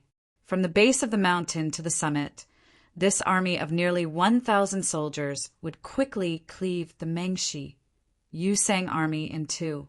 While Li Sai was leading the Wuzi Steel army up the mountain, Wang Chong's side was also moving. "Pass on my order. Cavalry, get ready." Wang Chong raised an arm, his bright eyes looking down the mountain. The collapse of Jelifeng had triggered a domino effect, throwing the Mengshi, Yuseng army into chaos. Not even Duan Gechuan was in the mood to continue fighting, much less the others. But to Wang Chong, this was still far from enough. "Get ready. Move out." Following Wang Chong's order, the Mengshi, Yuseng army had already cleared half of the river of caltrops that Wang Chong had left behind. With a massive boom, several dozen craftsmen and synchronized soldiers suddenly appeared on the summit. At this moment, no one poured caltrops here to replenish the river of caltrops. Instead, huge steel plates slid down the river of caltrops. 1 plate, 2 plates, 3 plates. One by one, the craftsmen and soldiers stepped on the steel plates, quickly connecting the steel plates one by one with an extremely skilled speed. The entire process was quiet, light, and quick, with no unnecessary movements. In just a few moments, a path of steel plates had appeared over the river of caltrops. Nay, the war horse neighed as Wang Chong mounted the white hoof shadow and rode down the mountain on the river of caltrops. "All cavalry, follow me. Charge with all your might." Wang Chong raised his sword, his thunderous voice echoing through the sky. Rumble! In a flash, all the cavalry surged down. Clang, clang, clang. Bolstered by the halo of Dusk Stallion and borrowing the steep terrain of the mountain, the entire army rapidly rose to an astonishing speed, even surpassing Li Sai. "Kaiyel! Kaiyel!" Like a silver bottle exploding, the several thousand Tang dynasty cavalry, led by Wang Chong, stabbed into the chaotic Mengshi, Yuseng army like a sword, splitting the battlefield in two. "Kaiyel! Kaiyel!" On the summit, the eagle had already received the order to launch the general assault. Boom! A roar like that of a tsunami came from the summit. In an instant, thousands of Annam Protectorate soldiers roared as they charged down the mountain like a flood. The myriad stars formation that had left the Mengshi, Yuseng army trembling in fear had finally collapsed, but not in the way that everyone had imagined. As the tens of thousands of soldiers of the Annan Protectorate army maintained their formation and charged down the mountain with a callous and decisive momentum, the Mengshi, Yuseng army immediately began to crumble and fall apart, one army after another. "Ah, my hand! Run! The Tang people are coming. His Majesty's fate is unknown. We've already failed. Defeated, the army has been defeated. Everyone, run for your lives." The Mengshi, Yuseng army was thrown into disarray. Howls, tramples, shouts, the neighing of horses, the clanging of weapons, it was a miserable scene. Many soldiers were even trampled, squeezed, and killed in the process of escaping. The more than 200,000 casualties of the Mengshi, Yuseng army reached an astonishing rate. There was not a single unit on the summit that could resist. Even if someone tried to resist, they would be drowned in the flood or even trampled to death. The general trend of the army's defeat was set in stone, and no one could change it. At the base of the mountain, Daluin Ruozin stared at the crumbling flood, his hands and feet cold and his mind in disarray. "It can't be, it can't be." Daluin Ruozin clenched his fists, his body trembling, and even his eyes turning red. He found it impossible to believe that the 500,000 soldiers of the Mengshi, Yusang army would lose to the 180,000 soldiers of the Annam Protectorate and its meager reinforcements. Just a moment ago, the Annam Protectorate army had been on the verge of complete defeat. Mengshi Zhao and Uzin had been on the verge of victory, but a moment later, the entire Mengshi, Yusang army collapsed like a landslide. When the Annam Protectorate abandoned defense and turned from defense to offense, charging down the mountain like a flood, it was a one-sided slaughter. More than 200,000 cavalry, 30 years of accumulation, and more than a month of bitter fighting. In the end, it was all about to turn into bubbles. To Daluin Ruozin, this was not just a battle. It represented the entire grand strategy of the Uzin Empire, the ambition to use the southwest to pry open the Tang dynasty and the entire Central Plains. But in the end, this battle was about to be lost. Chapter 632. In his decades in the southwest, he had not lost to Zhangqiu Jinqiong, nor had he lost to Mengshi Zhao or Jelifeng. But in the end, he had lost to a teenager from the Tang dynasty. His decades of scholarly fame had finally become a wedding gown for him. To Daluin Ruozin, this was completely unacceptable. No, there's still a chance. There's definitely a chance. Daluin Ruozin clenched his fists. Mengshi Zhao and Uzin had not lost yet. Although Jelifeng had fallen, Mengshi Zhao and Uzin still had their soldiers. The allied army still far outnumbered the Tang dynasty. As long as they could gather the Mengshi Yusang army, no, the Mengshi Zhao army could no longer be gathered. Having lost Jelifeng, Mengshi Zhao had no heart to continue fighting. But Uzin still had a chance, as long as they could gather the Uzin cavalry and stabilize order. At the same time drawing the Annam Protectorate down from the summit, the Mengshi Yusang army still had a chance to defeat the Annam Protectorate. Cavalry did not exceed 10,000, but more than 10,000 was impossible. Right now, the Uzin cavalry definitely still had more than 10,000. If they gathered together, as long as they were not on the mountain, they could still fight. All Uzin soldiers, hear my order and gather. Blow the horn. Daluin Ruozin urged his horse forward, attempting to restrain the disorderly army. As a people of the plateau, the Uzin were vicious and warlike. Compared to the Mengshi Zhao, they were much more orderly. In a few short moments, a large number of fleeing Uzin cavalry had gathered at Daluin Ruozin's side. Just when Daluin Ruozin was about to organize his army and launch a counterattack. But in the next moment, this dream was shattered. Kill! A sound like a landslide or a tsunami suddenly came from behind him, and the ground trembled. Daluin Ruozin turned around and saw a scene that made his blood run cold. It was an unforgettable scene. In the distance, a dense, endless army was swarming towards this place. In the army, the dragon flags that represented the Tang dynasty were especially eye-catching. The reinforcements of the Tang dynasty. A thought flashed through Daluin Ruozin's mind, and his blood froze. After such a long time, the reinforcements of the Tang dynasty finally arrived at this time. It's over. Daluin Ruozin was completely disheartened. On the summit, the Mengshi Yusang army was in complete disarray, the Annam Protectorate in hot pursuit. At the base of the mountain, reinforcements were arriving, besieged both internally and externally. Although Daluin Ruozin was extremely unwilling at this time, he also understood that the situation was hopeless. Even if he wanted to regroup and fight again, it was too late. Retreat! Retreat! Daluin Ruozin gave a long, unwilling sigh as he finally gave the order to retreat. He had truly lost this battle. Uzin had also lost. For the first time, he had suffered a crushing defeat in the southwest of the Tang dynasty, tasting the greatest defeat of his life. Rumble! Daluin Ruozin's order had drawn away the last sliver of hope of Uzin and Mengshi Zhao. Now, the Mengshi Yusang side no longer had any hope of reversing the tides of the war of the southwest. Drip, drip, drip. All the Uzin cavalry followed Daluin Ruozin, mingling with the routed army as they fled into the distance. Behind them, the nearly 1,000 Wuzi steel soldiers of the Annam Protectorate and Li Sai were in hot pursuit.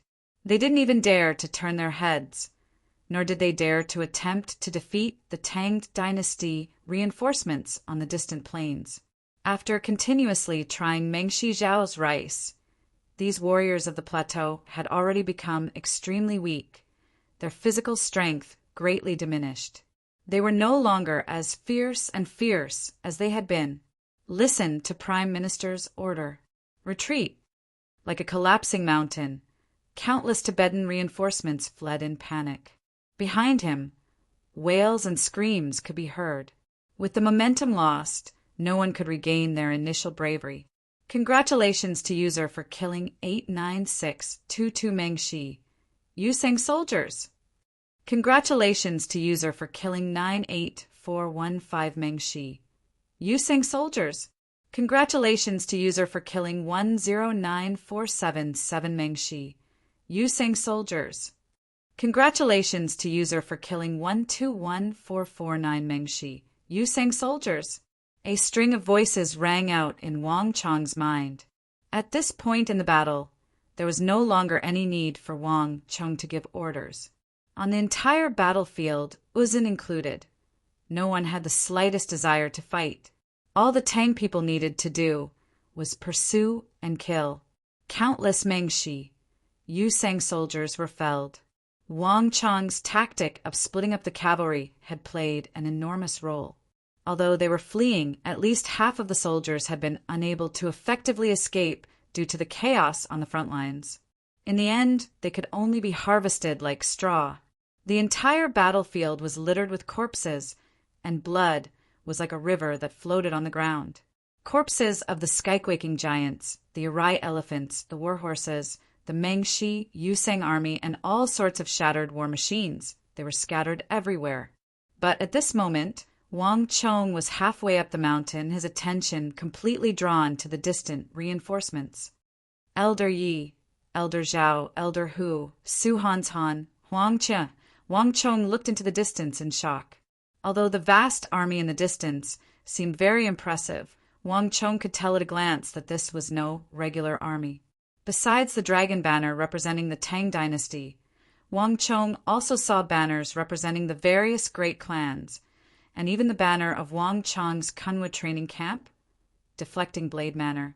Su Hanshan, Huang Qianer, Sun Jiming, Chen Burang, Su Gan, Fang Xianying, Zhao Hongyan.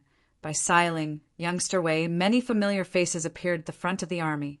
Wang Chong even saw another familiar face, Little Sister.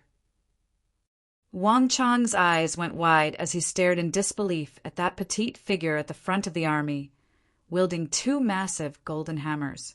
Those massive hammers were even larger than her petite body. What's going on here? How could she be here? Wang Chong didn't dare to believe that his little sister would come here at a time like this. Moreover, wasn't she on the Spirit Vein Mountain, under the control of his master, the evil emperor? How could she have come to such a dangerous battlefield?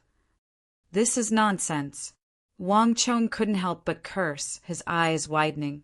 Although his little sister had been born with peerless strength, she was still young, and a dangerous place like the battlefield was no joke. Li Sai, take a few groups and follow me. Wang Chong urged his white-hoofed shadow into the distance. The outcome of the War of the Southwest had already been decided, and no one could change the course of the war. Even Daluan Ruozhen would be powerless to reverse the situation. As for striking while the iron was hot and pursuing the Mengshi, Yuseng army, it was no longer important whether he alone could fight. Hear my order. Protect young master. A furious roar came from the mountain.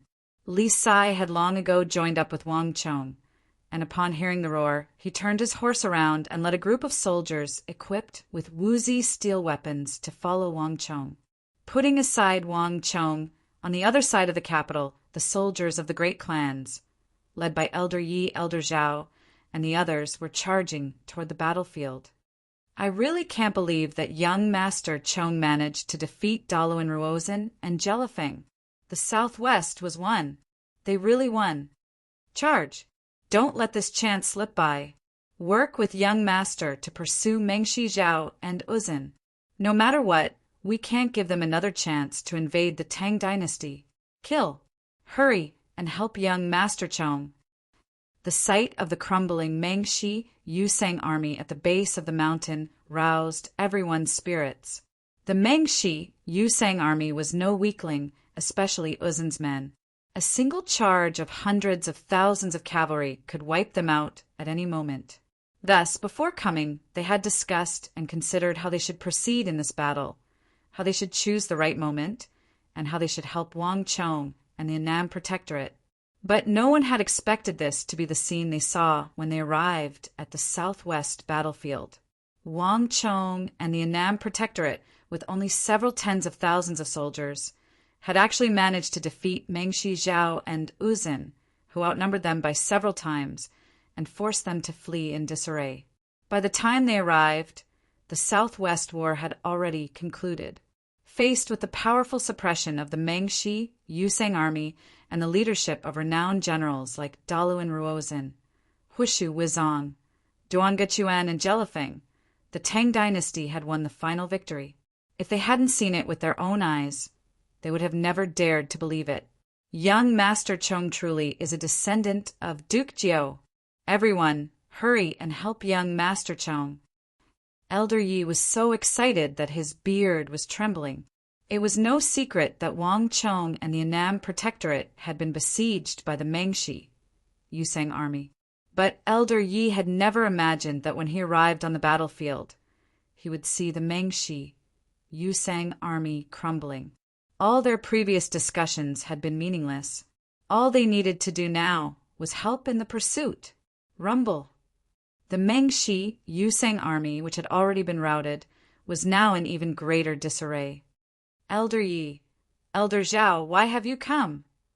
At the edge of the battlefield, Wang Chong's eyes gleamed as he led Li Sai and several hundred Wuzi steel cavalry to meet up with Elder Yi and Elder Zhao. Elder Yi, Elder Zhao, and the others were his grandfather's old subordinates. Wang Chong had never expected to see them here at this time. Haha, it's all Duke Jiao's orders. The War of the Southwest concerns the nearly 1 million civilians of the Southwest. How could Duke Jiu not care?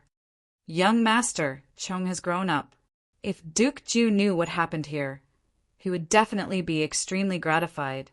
In the army, Elder Yi and Elder Zhao met up with Wang Chong.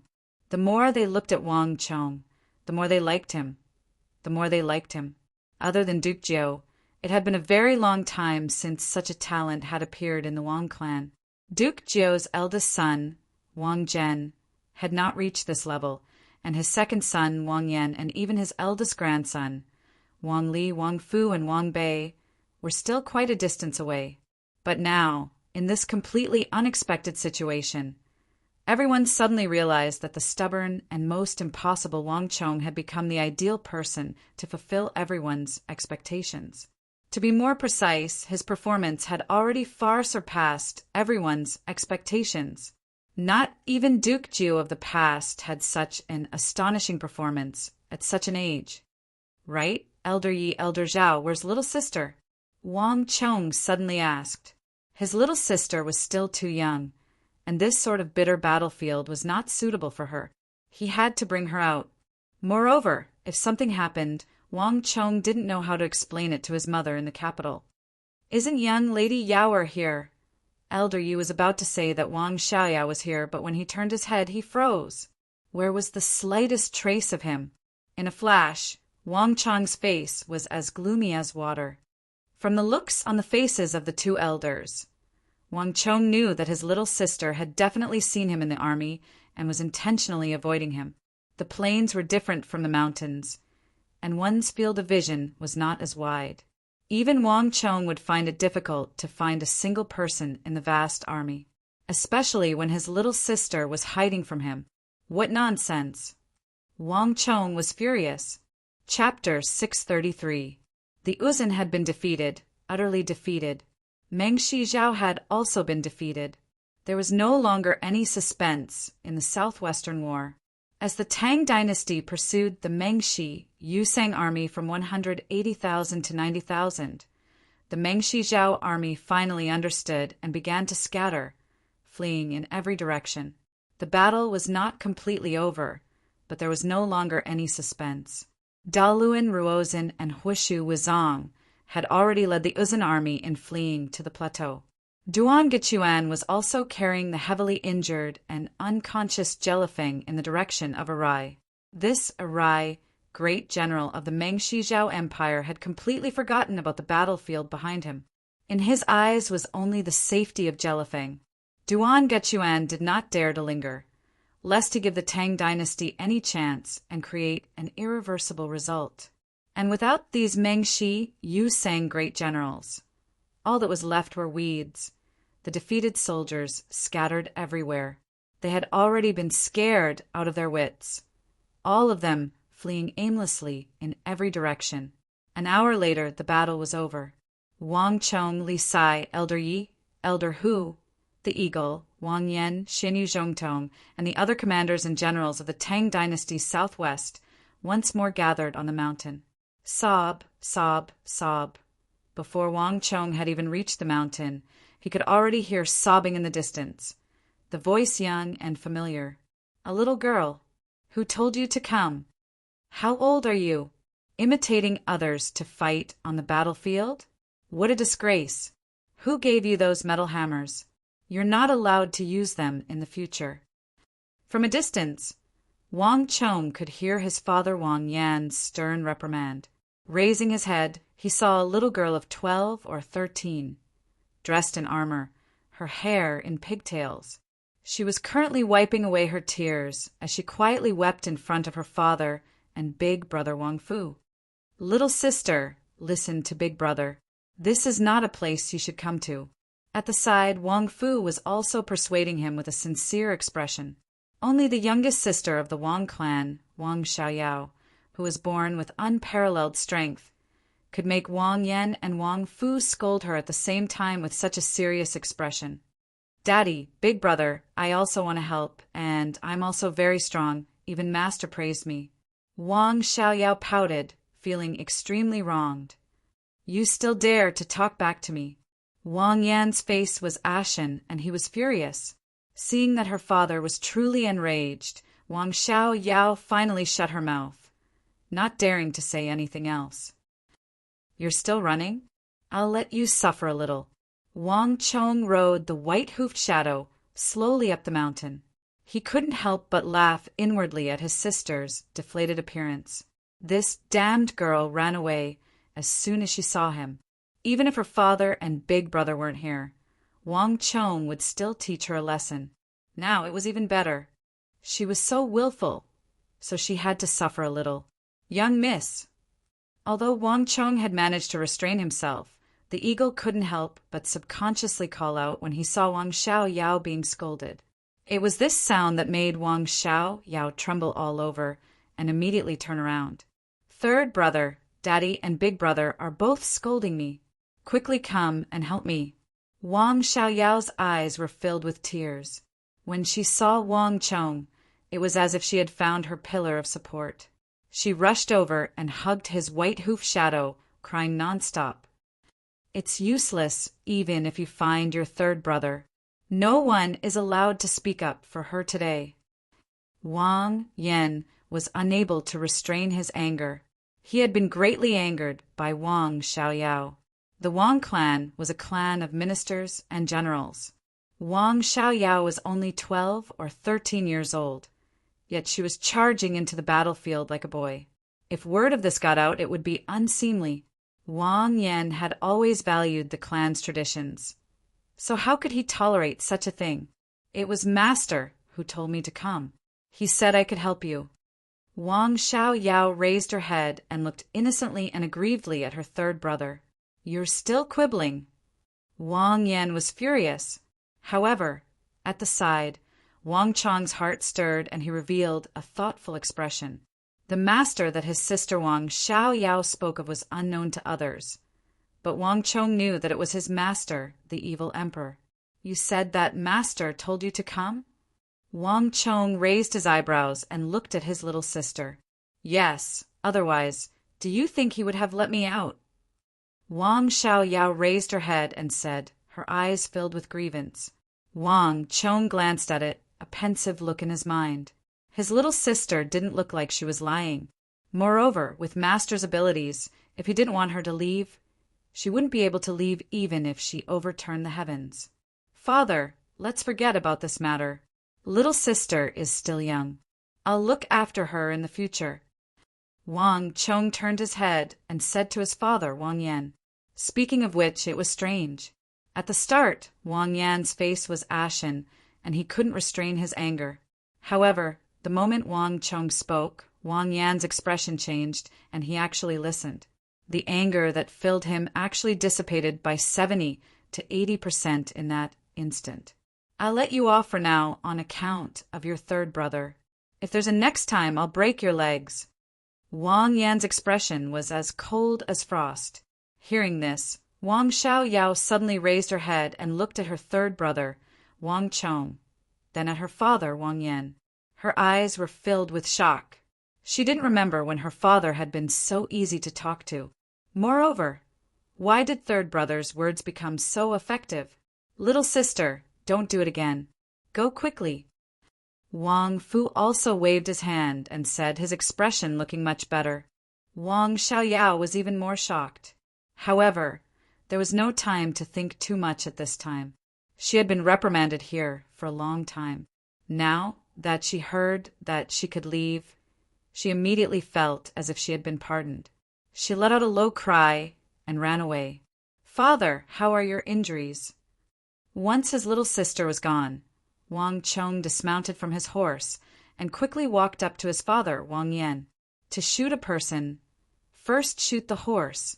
To capture the bandits, first capture the ringleader. Although the ambush on Jelifeng had succeeded according to Wang Chong's plan, Wang Yan and Xinyu Zhongtong had not come without paying a price. Hushu Wizang and Duan Gechuan had each landed a palm strike on them. Fortunately, we won the War of the Southwest. That's the most important thing. Wang Yan said. His face was a little pale, but his overall complexion was fine. The mighty miracle god array gathered everyone's strength, so when one was injured, a significant portion of the damage was transferred to the others. Thus, Wang Yan's injuries were not as serious as imagined, but a period of recuperation was unavoidable. Upon receiving this affirmation, Wang Chong breathed a long sigh of relief. The eagle. On the other side, Wang Yan's gaze shifted from Wang Chong to the eagle behind him. These words were so sudden that Wang Chong and the eagle were both flabbergasted. The eagle had been at Wang Chong's side for so long, but this was the first time Wang Yan had spoken to him of his own accord. Yes, master. After his initial shock, the eagle quickly stepped forward and respectfully bowed to Wang Chong's father, Wang Yan. You're skilled in raising eagles and sparrows to send messages, correct? Wang Yan solemnly asked. Yes, master. What orders does master have? The eagle deferentially said. The War of the Southwest is over. Mengshi Zhao and Uzin have already lost. Without enough provisions, it will be very difficult for them to mount any sort of counterattack. The entire imperial court is still waiting for news from us. Send an eagle to send this news to the capital. Those officials should be getting impatient. Wang Yan sternly said. The surrounding crowd immediately understood. That was right. The War of the Southwest was the beginning of everything. This war had attracted the attention of countless people. At this special moment, a message that could calm the hearts of the people was far too important. This was especially true now that the borders of the Tang dynasty were filled with foreign countries that were beginning to grow restless, all of them coveting the Tang dynasty. At this time, victory in the Southwest would have an enormous effect and would intimidate the ambitions of these foreign countries. Correct. We should spread this news as quickly as possible. Moreover, the King of Song has already led his army out of the capital. If he learns of this, he will definitely be extremely excited. In order to reinforce the Southwest, The King of Song stood his ground against all opposition and took an enormous risk. This news is the best reward for him. Elder Yi and Elder, who also came to their senses and echoed, "The King of Song." The words of the two elders attracted everyone's attention. Even Wang Chong had a look of shock on his face. He had never heard Elder Yi or Elder who mentioned this before. "Young Master Chong, the War of the Southwest has been going on for so long. You don't think that we are the reinforcements of the imperial court, do you?" Elder, you looked at Wang Chong and bitterly smiled. "We received news from the capital that the southwest of the empire is in a perilous situation. We are only the vanguard. Because we are not a regular army, we won't be subject to many restrictions." Before coming, we had already discussed things with the King of Song. We will be the first to go to the southwest, and the King of Song will lead reinforcements to arrive later. Elder Yi and Elder who explained. The War of the Southwest involved 3 empires and nearly 1 million civilians. Countless eyes were focused on this place, both inside and outside the imperial court. How could there be no movement? I just didn't expect young Master Chong to be so formidable. Before we even arrived, he had already routed the Mengshi, Yusang army. Elder Yi and Elder who bitterly smiled. Even now, the two of them still felt that this was inconceivable, like they were in a dream. The disparity in strength was so vast, and while facing opponents like Daluin Ruozin and Hushu Wizong, Wang Chong had still been able to so thoroughly rouse them. If they hadn't seen it with their own eyes, they would have never dared to believe it.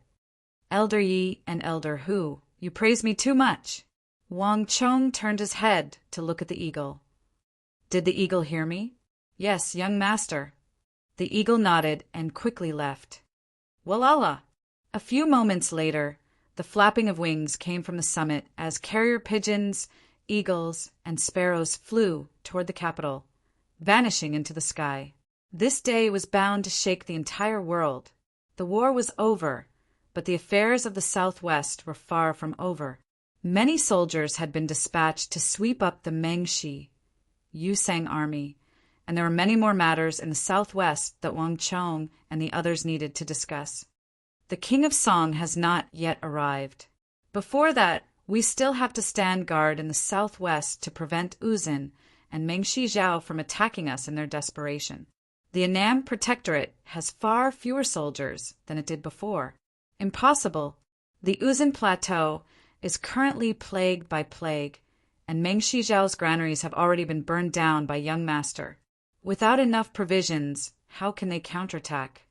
Uzin still has a fighting chance, and don't forget that Daluin Ruozin still has more than 10,000 cavalry. Cavalry can't exceed 10,000, and more than 10,000 is impossible. If we encounter them on flat ground, what will we use to fight them? Don't forget that Daluin Ruozin is an individual on par with the tiger of the empire, Zhangqiu Jinqiong. Have you forgotten that there is still young master? Not even 500,000 soldiers of Daluin Ruozin could defeat young master, much less now. Chapter 634.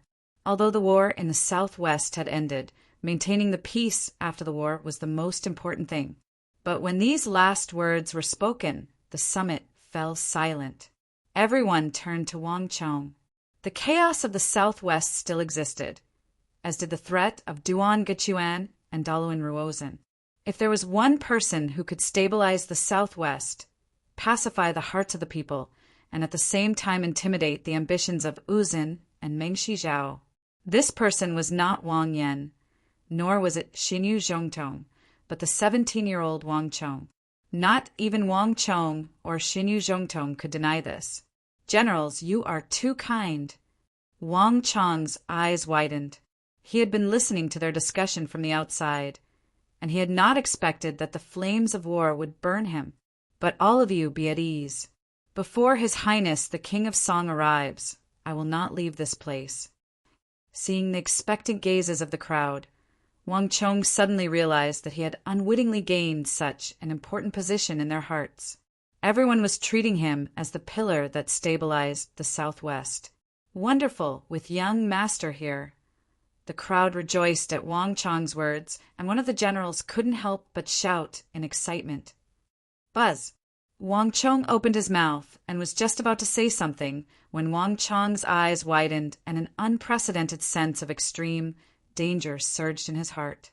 This sense of danger was so intense that Wang Chong felt his scalp go numb and goosebumps rise all over his body.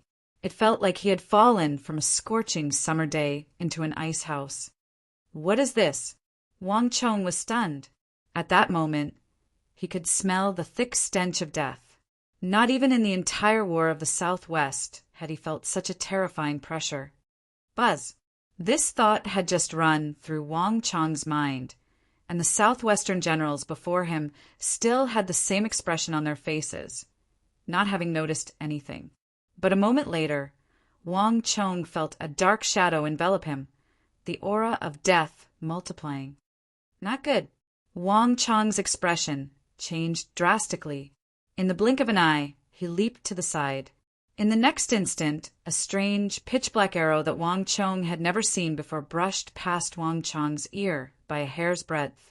At that moment, Wang Chong had never felt so close to death. Boom! A huge shock wave traveled into his ears, and in that instant, time seemed to have stopped. Wang Chong turned his head and saw an unforgettable sight. A black arrow that Wang Chong had never seen before had plunged into Luoji's chest several dozen zhang away. Luoji's mouth was wide open, his eyes brimming with disbelief. Around him, the generals of the Southwest stared in shock at the arrow, their faces pale. Sudden, too sudden. No one had expected something like this to happen even after the Southwest War was over. Who is it? Who is it? The first to rush to the side was Lin Wushou, his arms wrapped around Luoji, his expression savage. Buzz! Wang Chong's pupils constricted as he turned in the direction the arrow had come from. But the area for several dozen li around him was empty, with no one to be seen. Impossible! With a thought, Wang Chong raised his head to the horizon. At that moment, Wang Chong could faintly make out a faint black silhouette on the horizon. But it only took a moment for it to vanish without a trace. Luoji! A cry of pain came from behind him. Wang Chong's heart chilled as he turned his head and saw a bizarre sight. Luoji's body had quickly turned pitch black, his body also becoming incredibly stiff. Pup! Pa! In the space of a single breath, Luoji, who had been fighting valiantly on the battlefield just a moment ago, suddenly exploded like a black glass statue, shattering into pieces on the ground.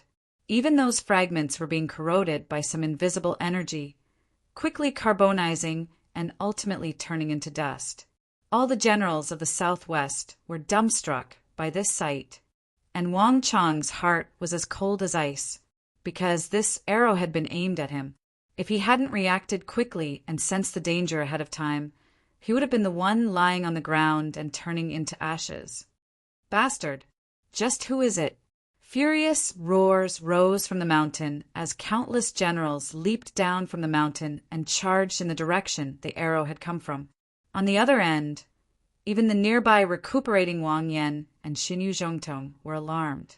In just a few seconds, they had vanished into the distance. Luoji, Luoji!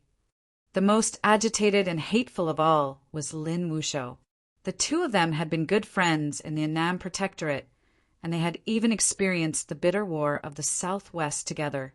No one had expected Luoji to die here. Who? Just who is it? Too despicable. Is it Mengshi Zhao or Uzin? They can't win on the battlefield, so they resorted to this sort of method. The generals of the Southwest returned. Unable to find their target at the base of the mountain, they returned to the mountain. When they saw Luoji's wretched state, they were both shocked and furious. As a fellow general of the Southwest, they could empathize with Luoji's fate.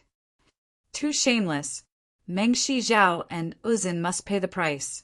Although they hadn't seen who the assassin was, there was no doubt that if it wasn't Mengshi Zhao, it had to be one of Uzin's men. At a time like this, only they had the chance to do this. It wasn't them. At some point, Wang Chong suddenly spoke. His eyes narrowed, exuding a cold light. They've already lost the war of the Southwest. Killing Luoji or one or two random people won't change this fact. Given Daluan Ruozen's personality, he would never stoop so low as to do such a thing. As for Mengshi Zhao, Jelifeng's fate is unknown, and Duan Gechuan isn't in the mood to do such a thing, so there's no one else who could do it. In addition, all of you should look around. The entire mountain range is surrounded by our soldiers. How could the Mengshi, Yusang army hide here and kill someone? Wang Chong's voice was very cold. Very, very cold. There was no doubt that Luoji had died in his place. Wang Chong had never imagined that he would encounter such a thing at the final moments of the war. But, young master, if it wasn't Mengshi Zhao and Uzin's men, who else would do such a thing? And what's with that arrow? That was what everyone had seen. Could it have been pulled out of thin air? Several of the generals said with bloodshot eyes. Even though they were all excited, they still maintained a considerable amount of respect for Wang Chong. If it hadn't been Wang Chong and someone else, the result would have been completely different. It's precisely because of this arrow that I say that it wasn't Mengshi Zhao and Uzin's men. As Wang Chong spoke, he suddenly took 2 steps forward and bent down. From Luoji's ashes, he picked up that pitch-black arrow that had pierced through Luoji and stabbed into the ground. The arrowhead of the arrow was gone, leaving behind only the black tail of the arrow. It was an extremely bizarre sight. When they thought of Luoji's miserable state, all of them shivered. Uzin doesn't have such formidable archery skills, and Mengshi Zhao's archery skills all came from the Central Plains. Just the 2 of them alone wouldn't have been able to forge an arrow of this level. If they really had this ability, the situation today would have been completely different. Wang Chong said. He stared at the arrow in his hand and carefully examined it. In Wang Chong's entire life, he had never seen an arrow of this level. Even though only the tail of the arrow was left, the terrifying and pure destructive power contained within made even Wang Chong feel apprehensive when he held it in his hand. Not only that, the body and tail of the arrow, as well as the extremely concise and clear curves that secretly conform to the laws of heaven and earth. Even the most formidable blacksmith clan in the capital wouldn't be able to forge such an arrow. The craftsmanship behind the extreme curves surpassed any arrow that Wang Chong had ever seen. It had reached the level of uncanny craftsmanship. This wasn't something that an ordinary person could forge. Moreover, when his gaze swept past a mark on the body of the arrow, Wang Chong's heart trembled, and he didn't continue speaking. On the other side, the crowd fell silent. Indeed, in terms of craftsmanship, the Central Plains Tang dynasty was truly unrivaled. Given Mengshi Zhao and Uzin's abilities, if they could really forge such a terrifying black arrow, then on the battlefield today, they would probably have to face a fearsome archer army. But Gongzi, if it wasn't Mengshi Zhao and Uzin, who could it be? A general couldn't help but ask. Even though Wang Chong's words made sense, it was a clear fact that Luoji had been killed. If it wasn't Mengshi Zhao and Uzin, then who was it that was trying to assassinate him? What was the point of assassinating him? Isn't this too absurd and preposterous? Wang Chong didn't say anything, but in his mind he vaguely saw that black silhouette on the horizon at the very last moment. He was sure that this mysterious black arrow had not been fired from anywhere within 10 li of him, because it was simply impossible for someone to fire this arrow from 10 li away from the Tang dynasty's army without being noticed. But if it really was, as he imagined, that distance, then the opponent's strength was far too terrifying. Hiss! Wang Chong took in a deep breath and stopped thinking about it. If the black arrow hadn't been fired by Daluan Ruozhen or Duan Gechuan, then it could only have been fired by a third party. Why would they do this, and why would they choose this moment? More importantly, why was it him? For a moment, Wang Chong felt like the entire war of the Southwest was shrouded in fog. Besides Uzin and Mengshi Zhao, there seemed to be something else he didn't know about. Leave this matter to me. No matter what, I will definitely find a way to find out who shot this arrow. Wang Chong gripped the arrow in his right hand and suddenly tightened his grip. In the final moments of the War of the Southwest, Luoji had died to a mysterious black arrow. No one had expected this, but only a scant few people knew of this matter. Not even the vast majority of the Annam Protectorate soldiers knew of it, much less anyone else. Chapter 635. Flap flap. Countless carrier pigeons flapped their wings as they flew off in every direction, bringing the news of the victory in the southwest to various places. 7 or 8 li from the capital, an army of brightly armored soldiers was neatly organized and somber as they made their way along the official road toward the southwest. At the very front of this army was a middle-aged man exuding a noble aura. He was seated on a white steed, his eyes looking to the south with a hint of worry. The southwest battlefield had been persisting for more than a month, almost 2 months, but the imperial court had not been able to muster a single soldier. 2 months was an extremely long time for the southwest, but for the massive empire, which involved the mobilization of resources from all sides, it was simply not enough. Although the Bureau of Military Personnel, Bureau of Personnel, and Bureau of Agriculture were doing their utmost, it was still not enough. The King of Song had also done his utmost, overriding the objections of the masses and transferring 30,000 soldiers from the imperial army. Only then did he manage to gather 70,000 well-trained soldiers capable of battle and send them to the southwest. But truthfully speaking, not even the King of Song was confident that these 70,000 soldiers would be of any use. After all, the Mengshi Yusang side had more than 500,000 soldiers. But the southwest was a major affair, and the King of Song had no choice but to go. Moreover, it involved Wang Chong. Wang Chong, this king is already doing his utmost. I hope that you can hold on. I hope that I can still make it in time. The King of Song quietly said to himself as he gazed at the overcast sky. News had long ago come from the capital that Wang Chong and the Annam Protectorate had been surrounded by the Mengshi Yusang army on a mountain and were in dire straits. There was even a rumor that by the time the imperial court received the news, Wang Chong and the 180,000 soldiers of the Annam Protectorate would already be dead. Although the King of Song had always refused to believe it, deep within his heart he knew that it was already quite impressive that Wang Chong and the others had been able to last so long against opponents like Daluan Ruozin, Huishu Wizong, Jelifeng, and Duan Gichuan. The final outcome was likely to be disastrous. Thud, thud, thud. All of a sudden, the sound of wings breaking through the air came from the sky. The King of Song was stunned and raised his head subconsciously. He saw a huge eagle flapping its wings and descending toward him. Protect the King of Song!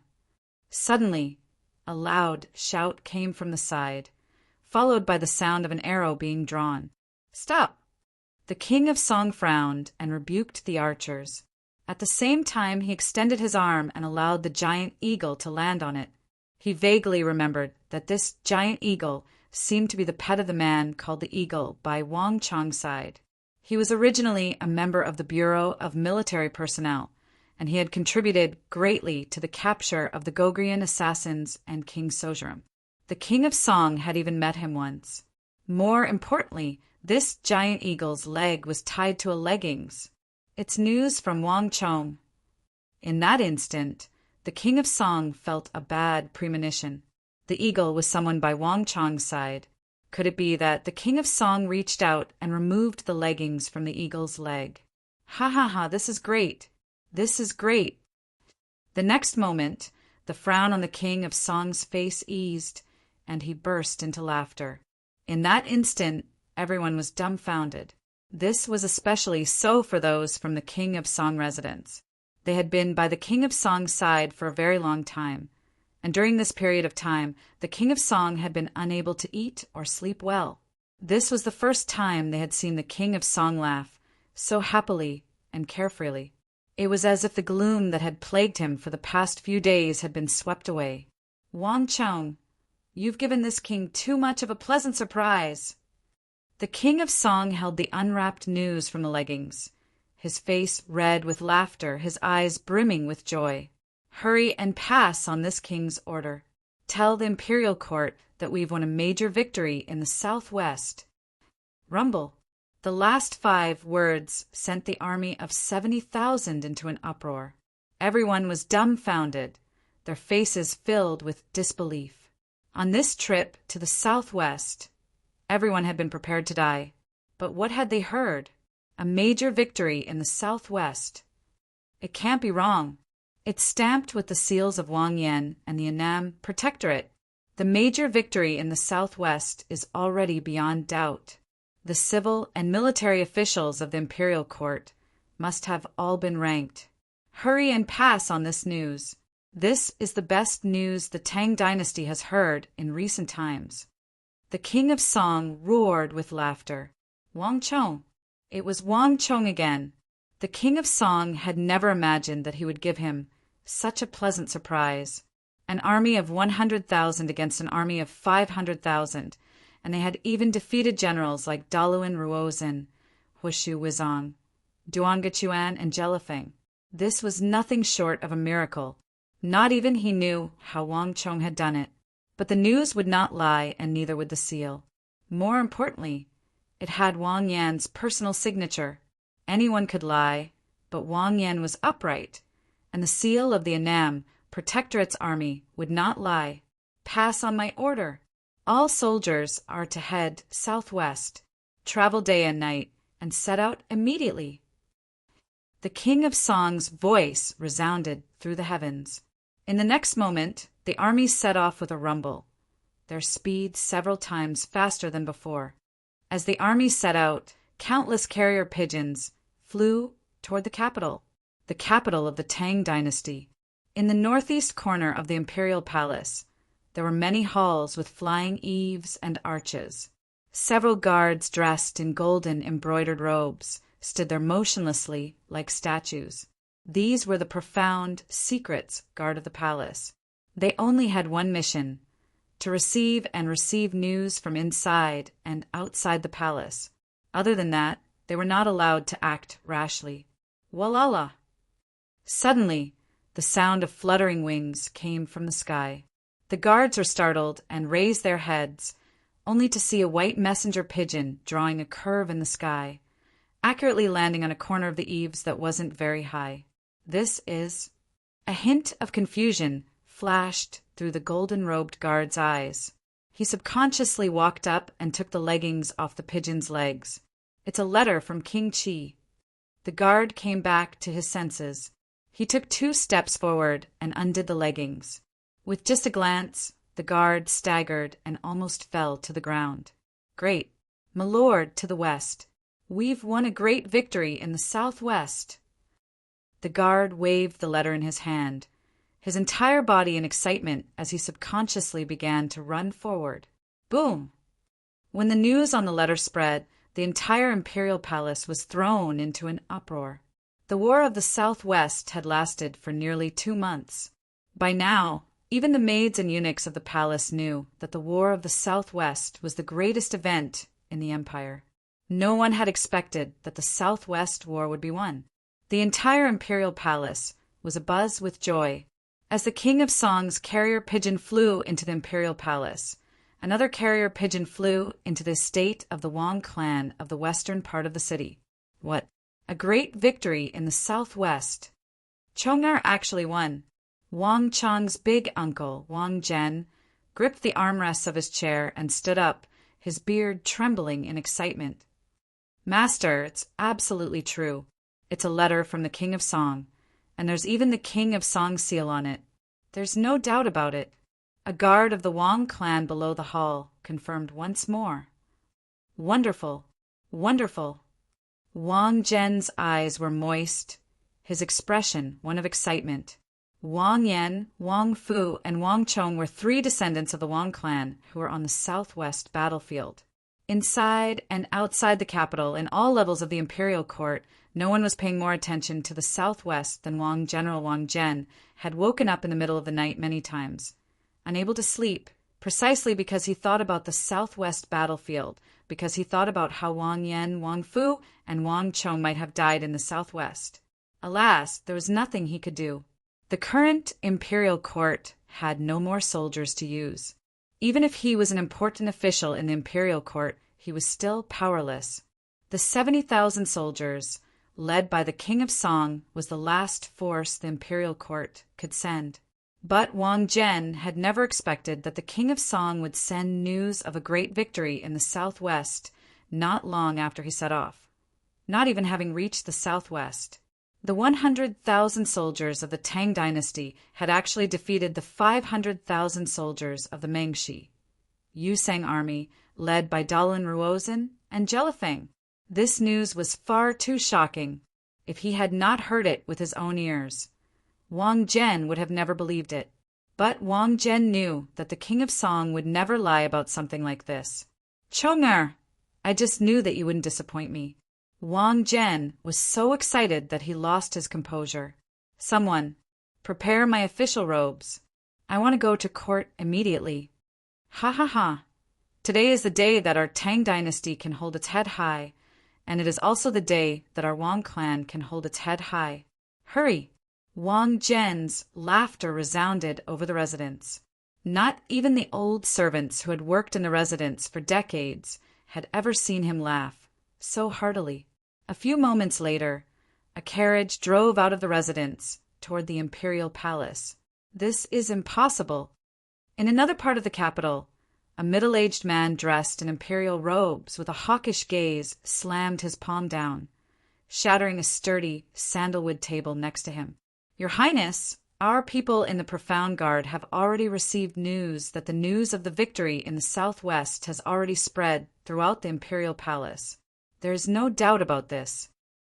Not far away, a burly man who looked like a general said in a low voice, How could this be? What does Dalun Ruozhen do? And what about Jelifeng? What about Duan Gichuan? Aren't these people supposed to be famed generals of the southwest? They still have an army of more than 500,000. How could they be defeated by a brat who still smells of his mother's milk? King Qi's eyes were wide open in fury, his expression savage and frightening. He didn't care about the battlefield in the southwest at all. The massive imperial court and the massive Tang dynasty were not things that Jelifeng and Dalun Ruozhen could move. But what he cared about was how the Wang clan father and son had led the Annam Protectorate to defeat the Mengshi Yusang army. The Wang clan had always been a clan of ministers and generals, and they had always cooperated with the King of Song in opposing him. Now that they had made such a great contribution, they were like a tiger that had grown wings. Wouldn't it be even more difficult to deal with them in the future? If he wanted to deal with the King of Song in the future, it would be even more impossible. Your Highness, we still don't know the specifics, but they all say that the brat of the Wang clan has a terrifying grasp of the art of war. Not even Dalun Ruozhen was a match for him. That brat is probably a great calamity for us. A thin man in the hall who seemed to be a strategist said, Slap. Prince Qi raised his leg and kicked, shattering a small chair made of reddish-purple sandalwood, interrupting the strategist's words. What calamity! What mastery of the art of war! Can a 17-year-old brat overturn the heavens? King Qi's furious voice resounded through the residence. In a flash, the entire King Qi residence was deathly still. Everyone was as quiet as cicadas in winter, and even the general and strategist did not dare to speak. Pass on my order. Immediately send people to the southwest to investigate. I want to know what's going on. King Qi was almost roaring with rage at the last word. Chapter 636. Wang Bo actually had this sort of grandson. In the Four Quarters courtyard, Old Master Yao Chong of the Yao clan slammed his cane against the ground and stood up. The mood in the room instantly changed. At this moment, even with his eyes closed, Yao Guang, he could sense his father's shock and agitation.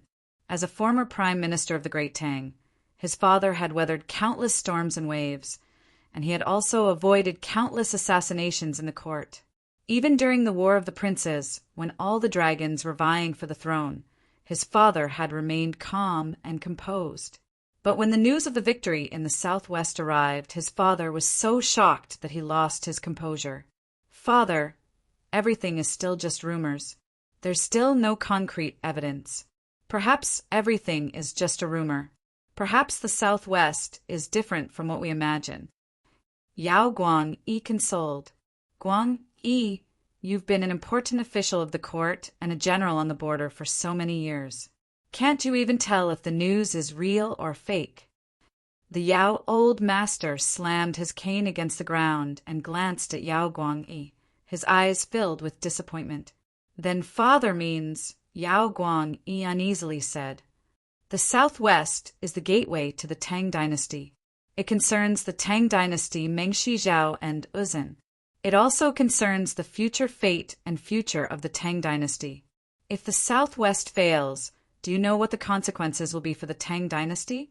The eastern and western Turkic Khaganates, the Goguryeo Empire, the Khitans, the Shi, the kingdoms of the western regions, the Abbasid Caliphate, and Karak Spazinu. How do you think they will react?" Yao Guang-yi stared in a daze at his father, unable to react. Why did it seem like his father was standing with the Wang clan? "Guang-yi, although we stand on different sides from the Wang clan, this matter has nothing to do with the Wang clan. It has to do with the Tang dynasty. Do you know why our Yao clan has always enjoyed the boundless grace of the emperor and never waned? It's not because we're fighting with the Wang clan, not because we're fighting with the king of Song, and certainly not because we're standing with King Qi. It's because our Yao clan puts the interests of the Tang dynasty above all else.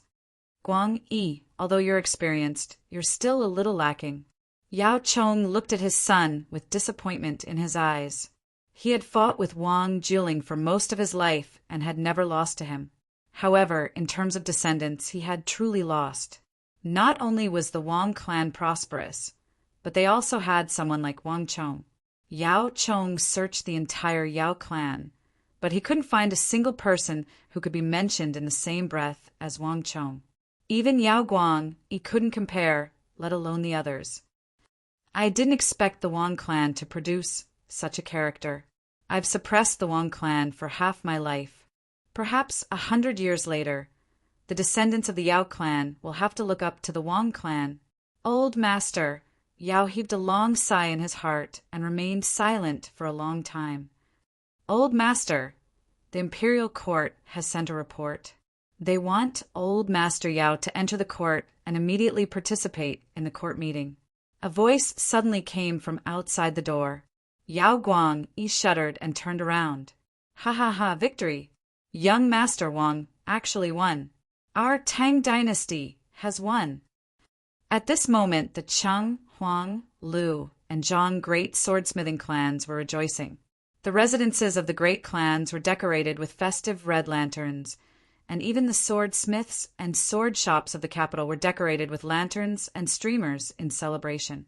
News from the imperial court rarely made its way to the marketplace, but this time was different.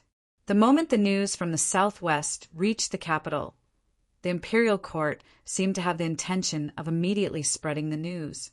In the last 2 months, the entire capital had been in a state of anxiety and trepidation. All sorts of unsettling news had flown in like snowflakes. At a time like this, they truly needed news of a major victory. The weapons that young Master used in his campaign in the southwest, the bows, arrows, and ballistae, were all forged by us. With this major victory in the southwest, the imperial court will definitely reward us handsomely. The 4 great swordsmithing clans and the various swordsmiths and sword shops of the capital were all ecstatic. When they had been forging all sorts of weapons for Wang Chong, none of them had imagined that Wang Chong would be able to use these weapons to defeat Uzin and Mengshi Zhao in the southwest. Now that Wang Chong had won a major victory, all of them were sharing in the glory. What? The southwest was won? The southwest was actually won. In the estate of a great clan in the capital, a dignified clan head stood up in shock, his face brimming with disbelief. Young Master Chong of the Wang clan actually defeated Daluan Ruozhen and Jelifeng? Impossible, simply too impossible. The news from the southwest was shocking to all the clans, especially those who had a relationship with the Wang clan and had loaned their experts to Wang Chong. This is a gargantuan achievement. I didn't think that this young master would be so formidable. At this moment, all the clan heads had an extremely deep, awe-inspiring impression of that young master of the Wang clan who had used woozy steel weapons to exchange for guards. Using 100,000 soldiers to fight against 500,000 soldiers, including a considerable number of cavalry, was a magnificent feat that would strike fear into the hearts of most people. It seems like we have to reconsider our relationship with the Wang clan.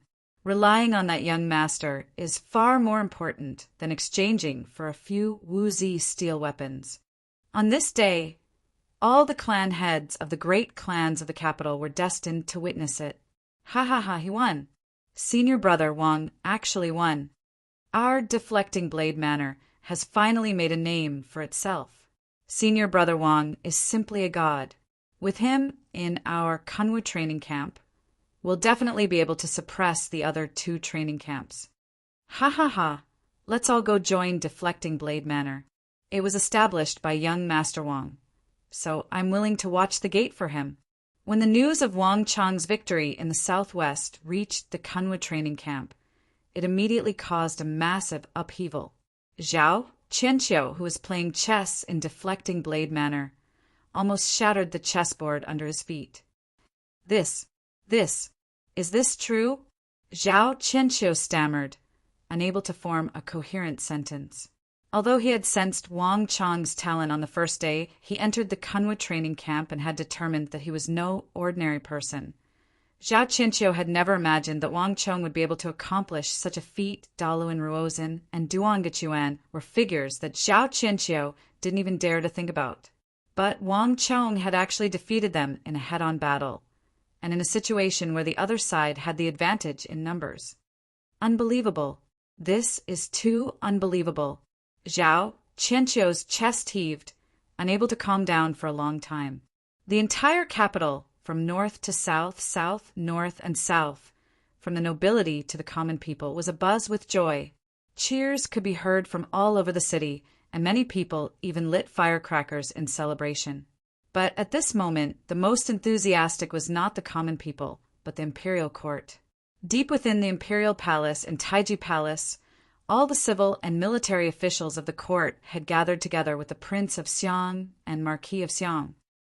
Ha ha ha, this is the best news the court has heard so far. Wang Zhen, Duke Jiu has given birth to a fine grandson. Your Wang clan has produced yet another pillar of the empire. In the imperial court, imperial censor Lu Ji's hair was grizzled, and he was 70 or 80 years old, but his face was ruddy. As soon as he entered the court, he clasped Wang Zhen's hands and began to shower him with praise. The old imperial censor was very old and had not attended court for many years. His status in the court was even higher than that of the other old imperial censor, Duan Chao. But this time, for the sake of Wang Chong and the victory in the southwest, he had dressed up to attend the court session. Wang Chong was only 17, but the old imperial censor had described him as a pillar of the empire. This was not something that a normal person could accept, but none of the civil and military officials dared to refute him. The victory in the southwest was simply too great. Based on the initial reports from the southwest, the Tang dynasty had lost around 160,000 soldiers. Even if Li Zhengyi's reinforcements that had been ambushed were added up to 180,000 to 190,000. But Uzin and Mengshi Zhao had lost more than 400,000 soldiers, more than double the Tang dynasties.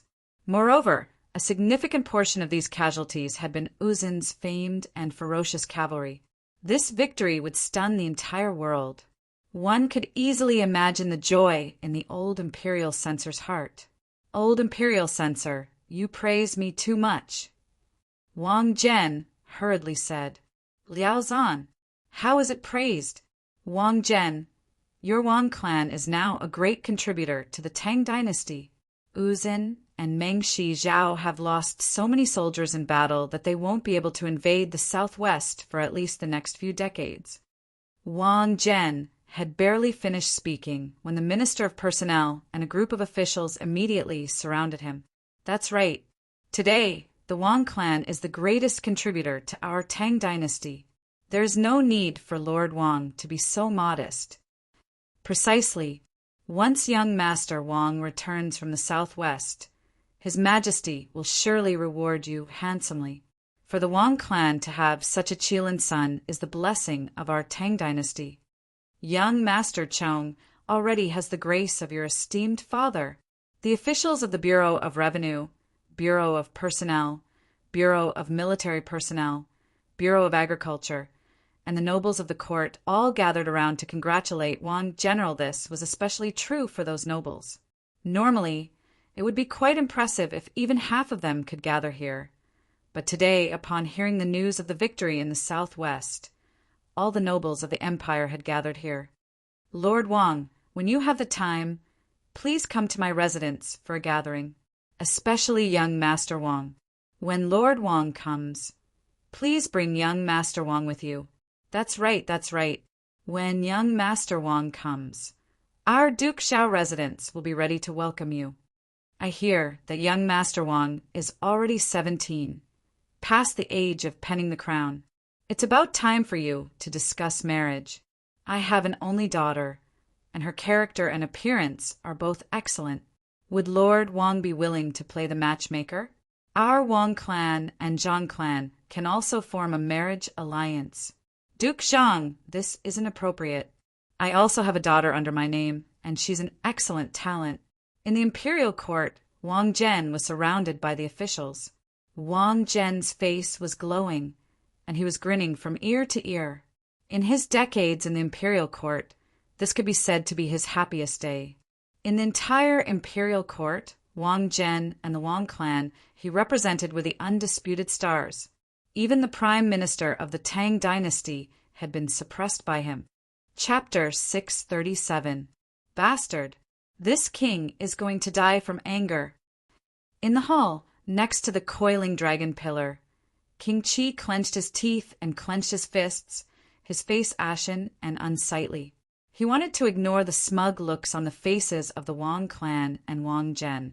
But on this occasion, the victory in the southwest, the entire country was celebrating.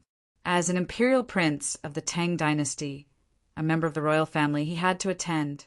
On the other side, Tong Luo Great, General Abusi, also had a nasty complexion. He had not forgotten Wang Chong's accusations against him in the regional commander's incident. Moreover, his only son, Abu Tong, had been hung on a flagpole in the Kunwa training camp by Wang Chong, humiliated and humiliated. But if even an imperial prince of the Tang dynasty, like King Qi, could not say anything, much less him. Damn it, I'll let you be smug for a while. I'd like to see how long you can stay smug for. In the hall, the officials who had always been King Qi's subordinates and were at odds with the Wang clan and the King of Song all had nasty expressions on their faces. But no matter how unconvinced they were, they had no choice but to shut their mouths and not utter a single word. Clang! The crisp sound of a bell in Taiji Hall attracted everyone's attention. All subjects hear the decree. The Holy Emperor's lofty and dignified voice came from behind the high bead curtains. Have Wang Chong return to the capital as soon as the King of Song arrives in the southwest. There can be no delay. Long live His Majesty! Long live His Majesty! In an instant, all the officials, nobles, generals, and ministers kneeled on the ground. The hall fell silent. Boom! With the Holy Emperor's order, the news quickly spread throughout the world. Even the slowest person knew that Wang Chong had made a great contribution to the victory in the southwest. If the Holy Emperor summoned him back to the capital, he would surely be heavily rewarded. From this moment onwards, the Wang clan would become indescribably noble. After the Wang clan old master, the Wang clan had finally produced another pillar of the empire whose name could shake the world. Elder brother, we bet on the right one. After the court meeting, No one knew that in the depths of the imperial palace in the Yuzhen Palace, Consort Taizhen was sitting on a bed. She slowly put down a piece of silk with the song of purity and peace written on it and let out a long sigh. Her expression was extremely relaxed. She already knew about the Holy Emperor's arrangements for Wang Chong as soon as the court meeting ended. That's right, ha ha ha. Who would have thought that I, Yang Zhao, would have such an amazing sworn brother? Even famous generals like Daluan Ruozhen and Jelifeng were defeated by him. Sister, with such a sworn brother, our position in the palace will be as stable as Mount Tai. Yang Zhao looked at Consort Taizhen in front of him with his hands behind his back and a smug expression on his face. But the effects of the victory in the southwest were not limited to the capital. While the entire capital was in an uproar, countless carrier pigeons flew like rain to the borders of the Tang dynasty, at the western border of the Tang dynasty, at the border of Longxi. What? The southwest border was won? Daluan Ruozhen and Jelifeng were defeated? In the westernmost part of Longxi, in Big Dipper City, the tall and handsome Big Dipper Great General of the Tang dynasty stood like a spear on the city walls. Across from him was an endless army of Uzun cavalry, the usually calm and composed Geshu Han, who would remain unperturbed even if Mount Tai were to collapse, also revealed a shocked expression upon hearing the news from the southwest. If he remembered correctly, Daluan Ruozhen and Jelifeng were ambitious and ruthless characters of the southwest who stood on equal footing with the Annan Protector General and current Minister of War, Zhangqiu Jinqiong. Geshu Han had never fought with Jelifeng or Daluan Ruozhen, and he had never even seen them in person. But Daluan Ruozhen had seen Zhangqiu Jinqiong before. Even if the tiger of the Empire of the Southwest truly did have some outstanding qualities, Daluan Ruozhen was still a formidable opponent. One could easily imagine the abilities of Daluan Ruozhen and Jelifeng to keep someone like Zhangqiu Jinqiong in the southwest, forcing him to find a way to enter the imperial court and become Minister of War. But the southwest had been won. Without Zhangqiu Jinqiong or any other imperial great general, relying only on Wang Yan and Xinyu Zhongtong, they had managed to defeat the 500,000 soldiers of the Mengxi Yusang alliance. Not even Geshu Han dared to imagine such a thing. Is this brat really that capable? Is the news confirmed? Are there no other reinforcements? Geshu Han's eyes widened as he held the letter. He had been holding this letter for some time now, but even now Geshu Han found it hard to believe. That brat who had jumped up and down during the regional commander's incident and recklessly criticized him and the other protector generals actually had this sort of ability? This was far too astonishing. Great General, this matter is absolutely true, and it's not just us. Right now, similar news is being sent to the other protector generals and great generals on the border. On a mountain in the southwest, the youngest son of the Wang clan, Wang Chong, used an army of 100,000 to fight against the 500,000 soldiers of Daluan Ruozhen, Huishu Wizong, Jelifeng, and Duan Gechuan. In the end, he completely routed them, killing more than 400,000 soldiers. This is already a fact that is set in stone. Daluan Ruozhen has already retreated to the territory of the Ngari royal lineage on the Uzun Plateau, and Jelifeng seems to have been heavily injured. She's currently by the Arai, her fate unknown. Nearby, a spy general of the Big Dipper army was bowing, his head hanging low. Buzz! Geshu Han said nothing, but his eyes couldn't help but twitch. Even he couldn't help but be moved by this accomplishment. Whether it was Daluan Ruozhen, Huishu Wizong, or Duan Gechuan, they were all famed generals of the present age.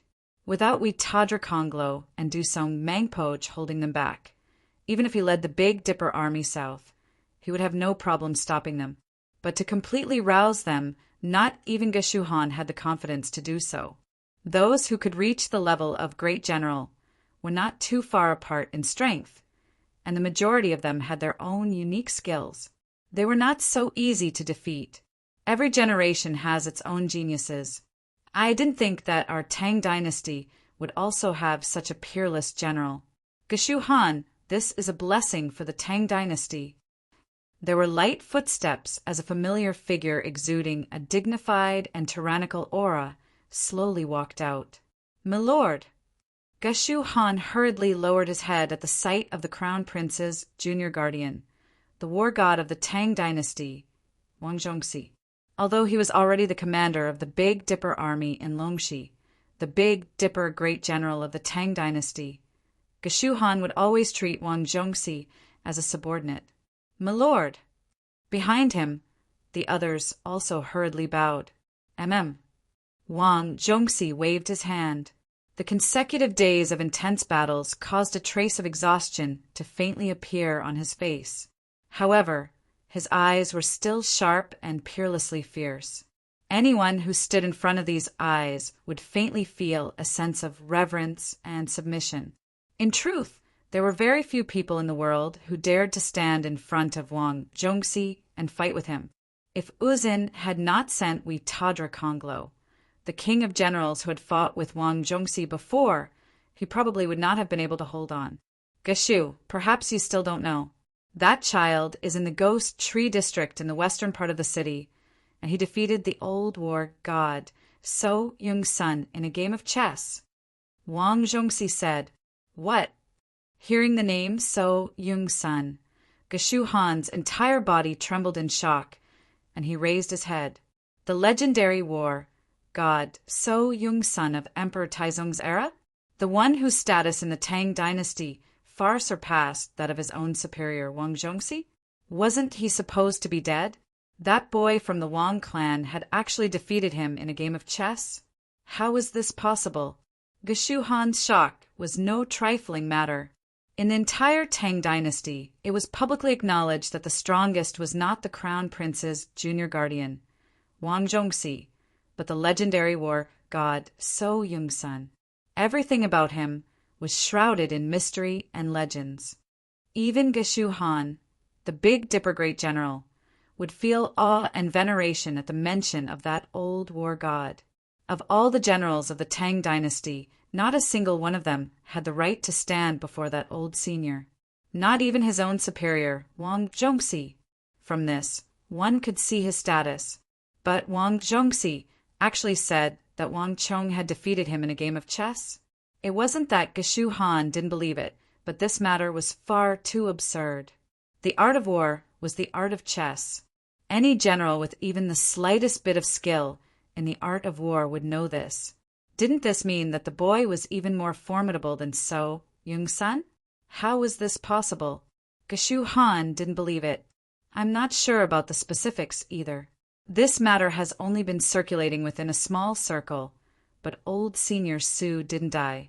Moreover, that person from the Wang clan defeated him in the Ghost Tree District. This is something that I'm certain of. I also obtained similar information in the palace. Wang Zhongxi said. Geshu Han fell silent. He could choose not to believe the words of others, but he had no choice but to believe Wang Zhongxi's words. Rumble. Suddenly, the heavens shook and a massive rumble attracted everyone's attention. They're retreating. Uzin's soldiers are retreating. Someone on top of the city gate tower yelled. Geshu Han and Wang Zhongxi turned their heads and saw that across from Big Dipper City, on the high Uzin Plateau, a plume of dust was suddenly rising into the air. Amidst this cloud of dust were the dazzling banners of the White Lion. Countless Uzin cavalry carrying these banners suddenly began to retreat to the extreme west. Wah! Whoa! The Big Dipper soldiers on the walls couldn't help but cheer. After fighting for so long and facing so many fierce attacks every day, in the end, Tadra Konglo and Dusong Mangpoj had finally retreated with their Uzin cavalry. Geshu Han and Wang Zhongxi looked at each other in dismay. Tadra Konglo and Dusong Mangpoj had retreated. This time, even without the letter from the imperial court, Geshu Han and Wang Zhongxi could be sure that victory had truly been won in the southwest. Without the strategic goal that they had relied on, the war in Longxi had become meaningless. The Tang dynasty had won. Bastard! A furious roar shook the entire Qixi Protectorate headquarters. How could a 17-year-old brat be so formidable? Investigate again. Investigate again. Investigate again for me. Unlike the other generals, when the news of Wang Chang's victory over Dalu and Ruozhen and Jelifeng arrived, Qixi Protector General Fomin Linta felt like his lungs were about to explode. Qixi's position was special. It had always been connected to Qinghai and Gansu, between the eastern and western Turks and the Yuzhen. It was a crucial route between the interior of the Tang dynasty and the towns of Annan. Thus, no matter what kind of war it was, Fomin Linta would not easily leave.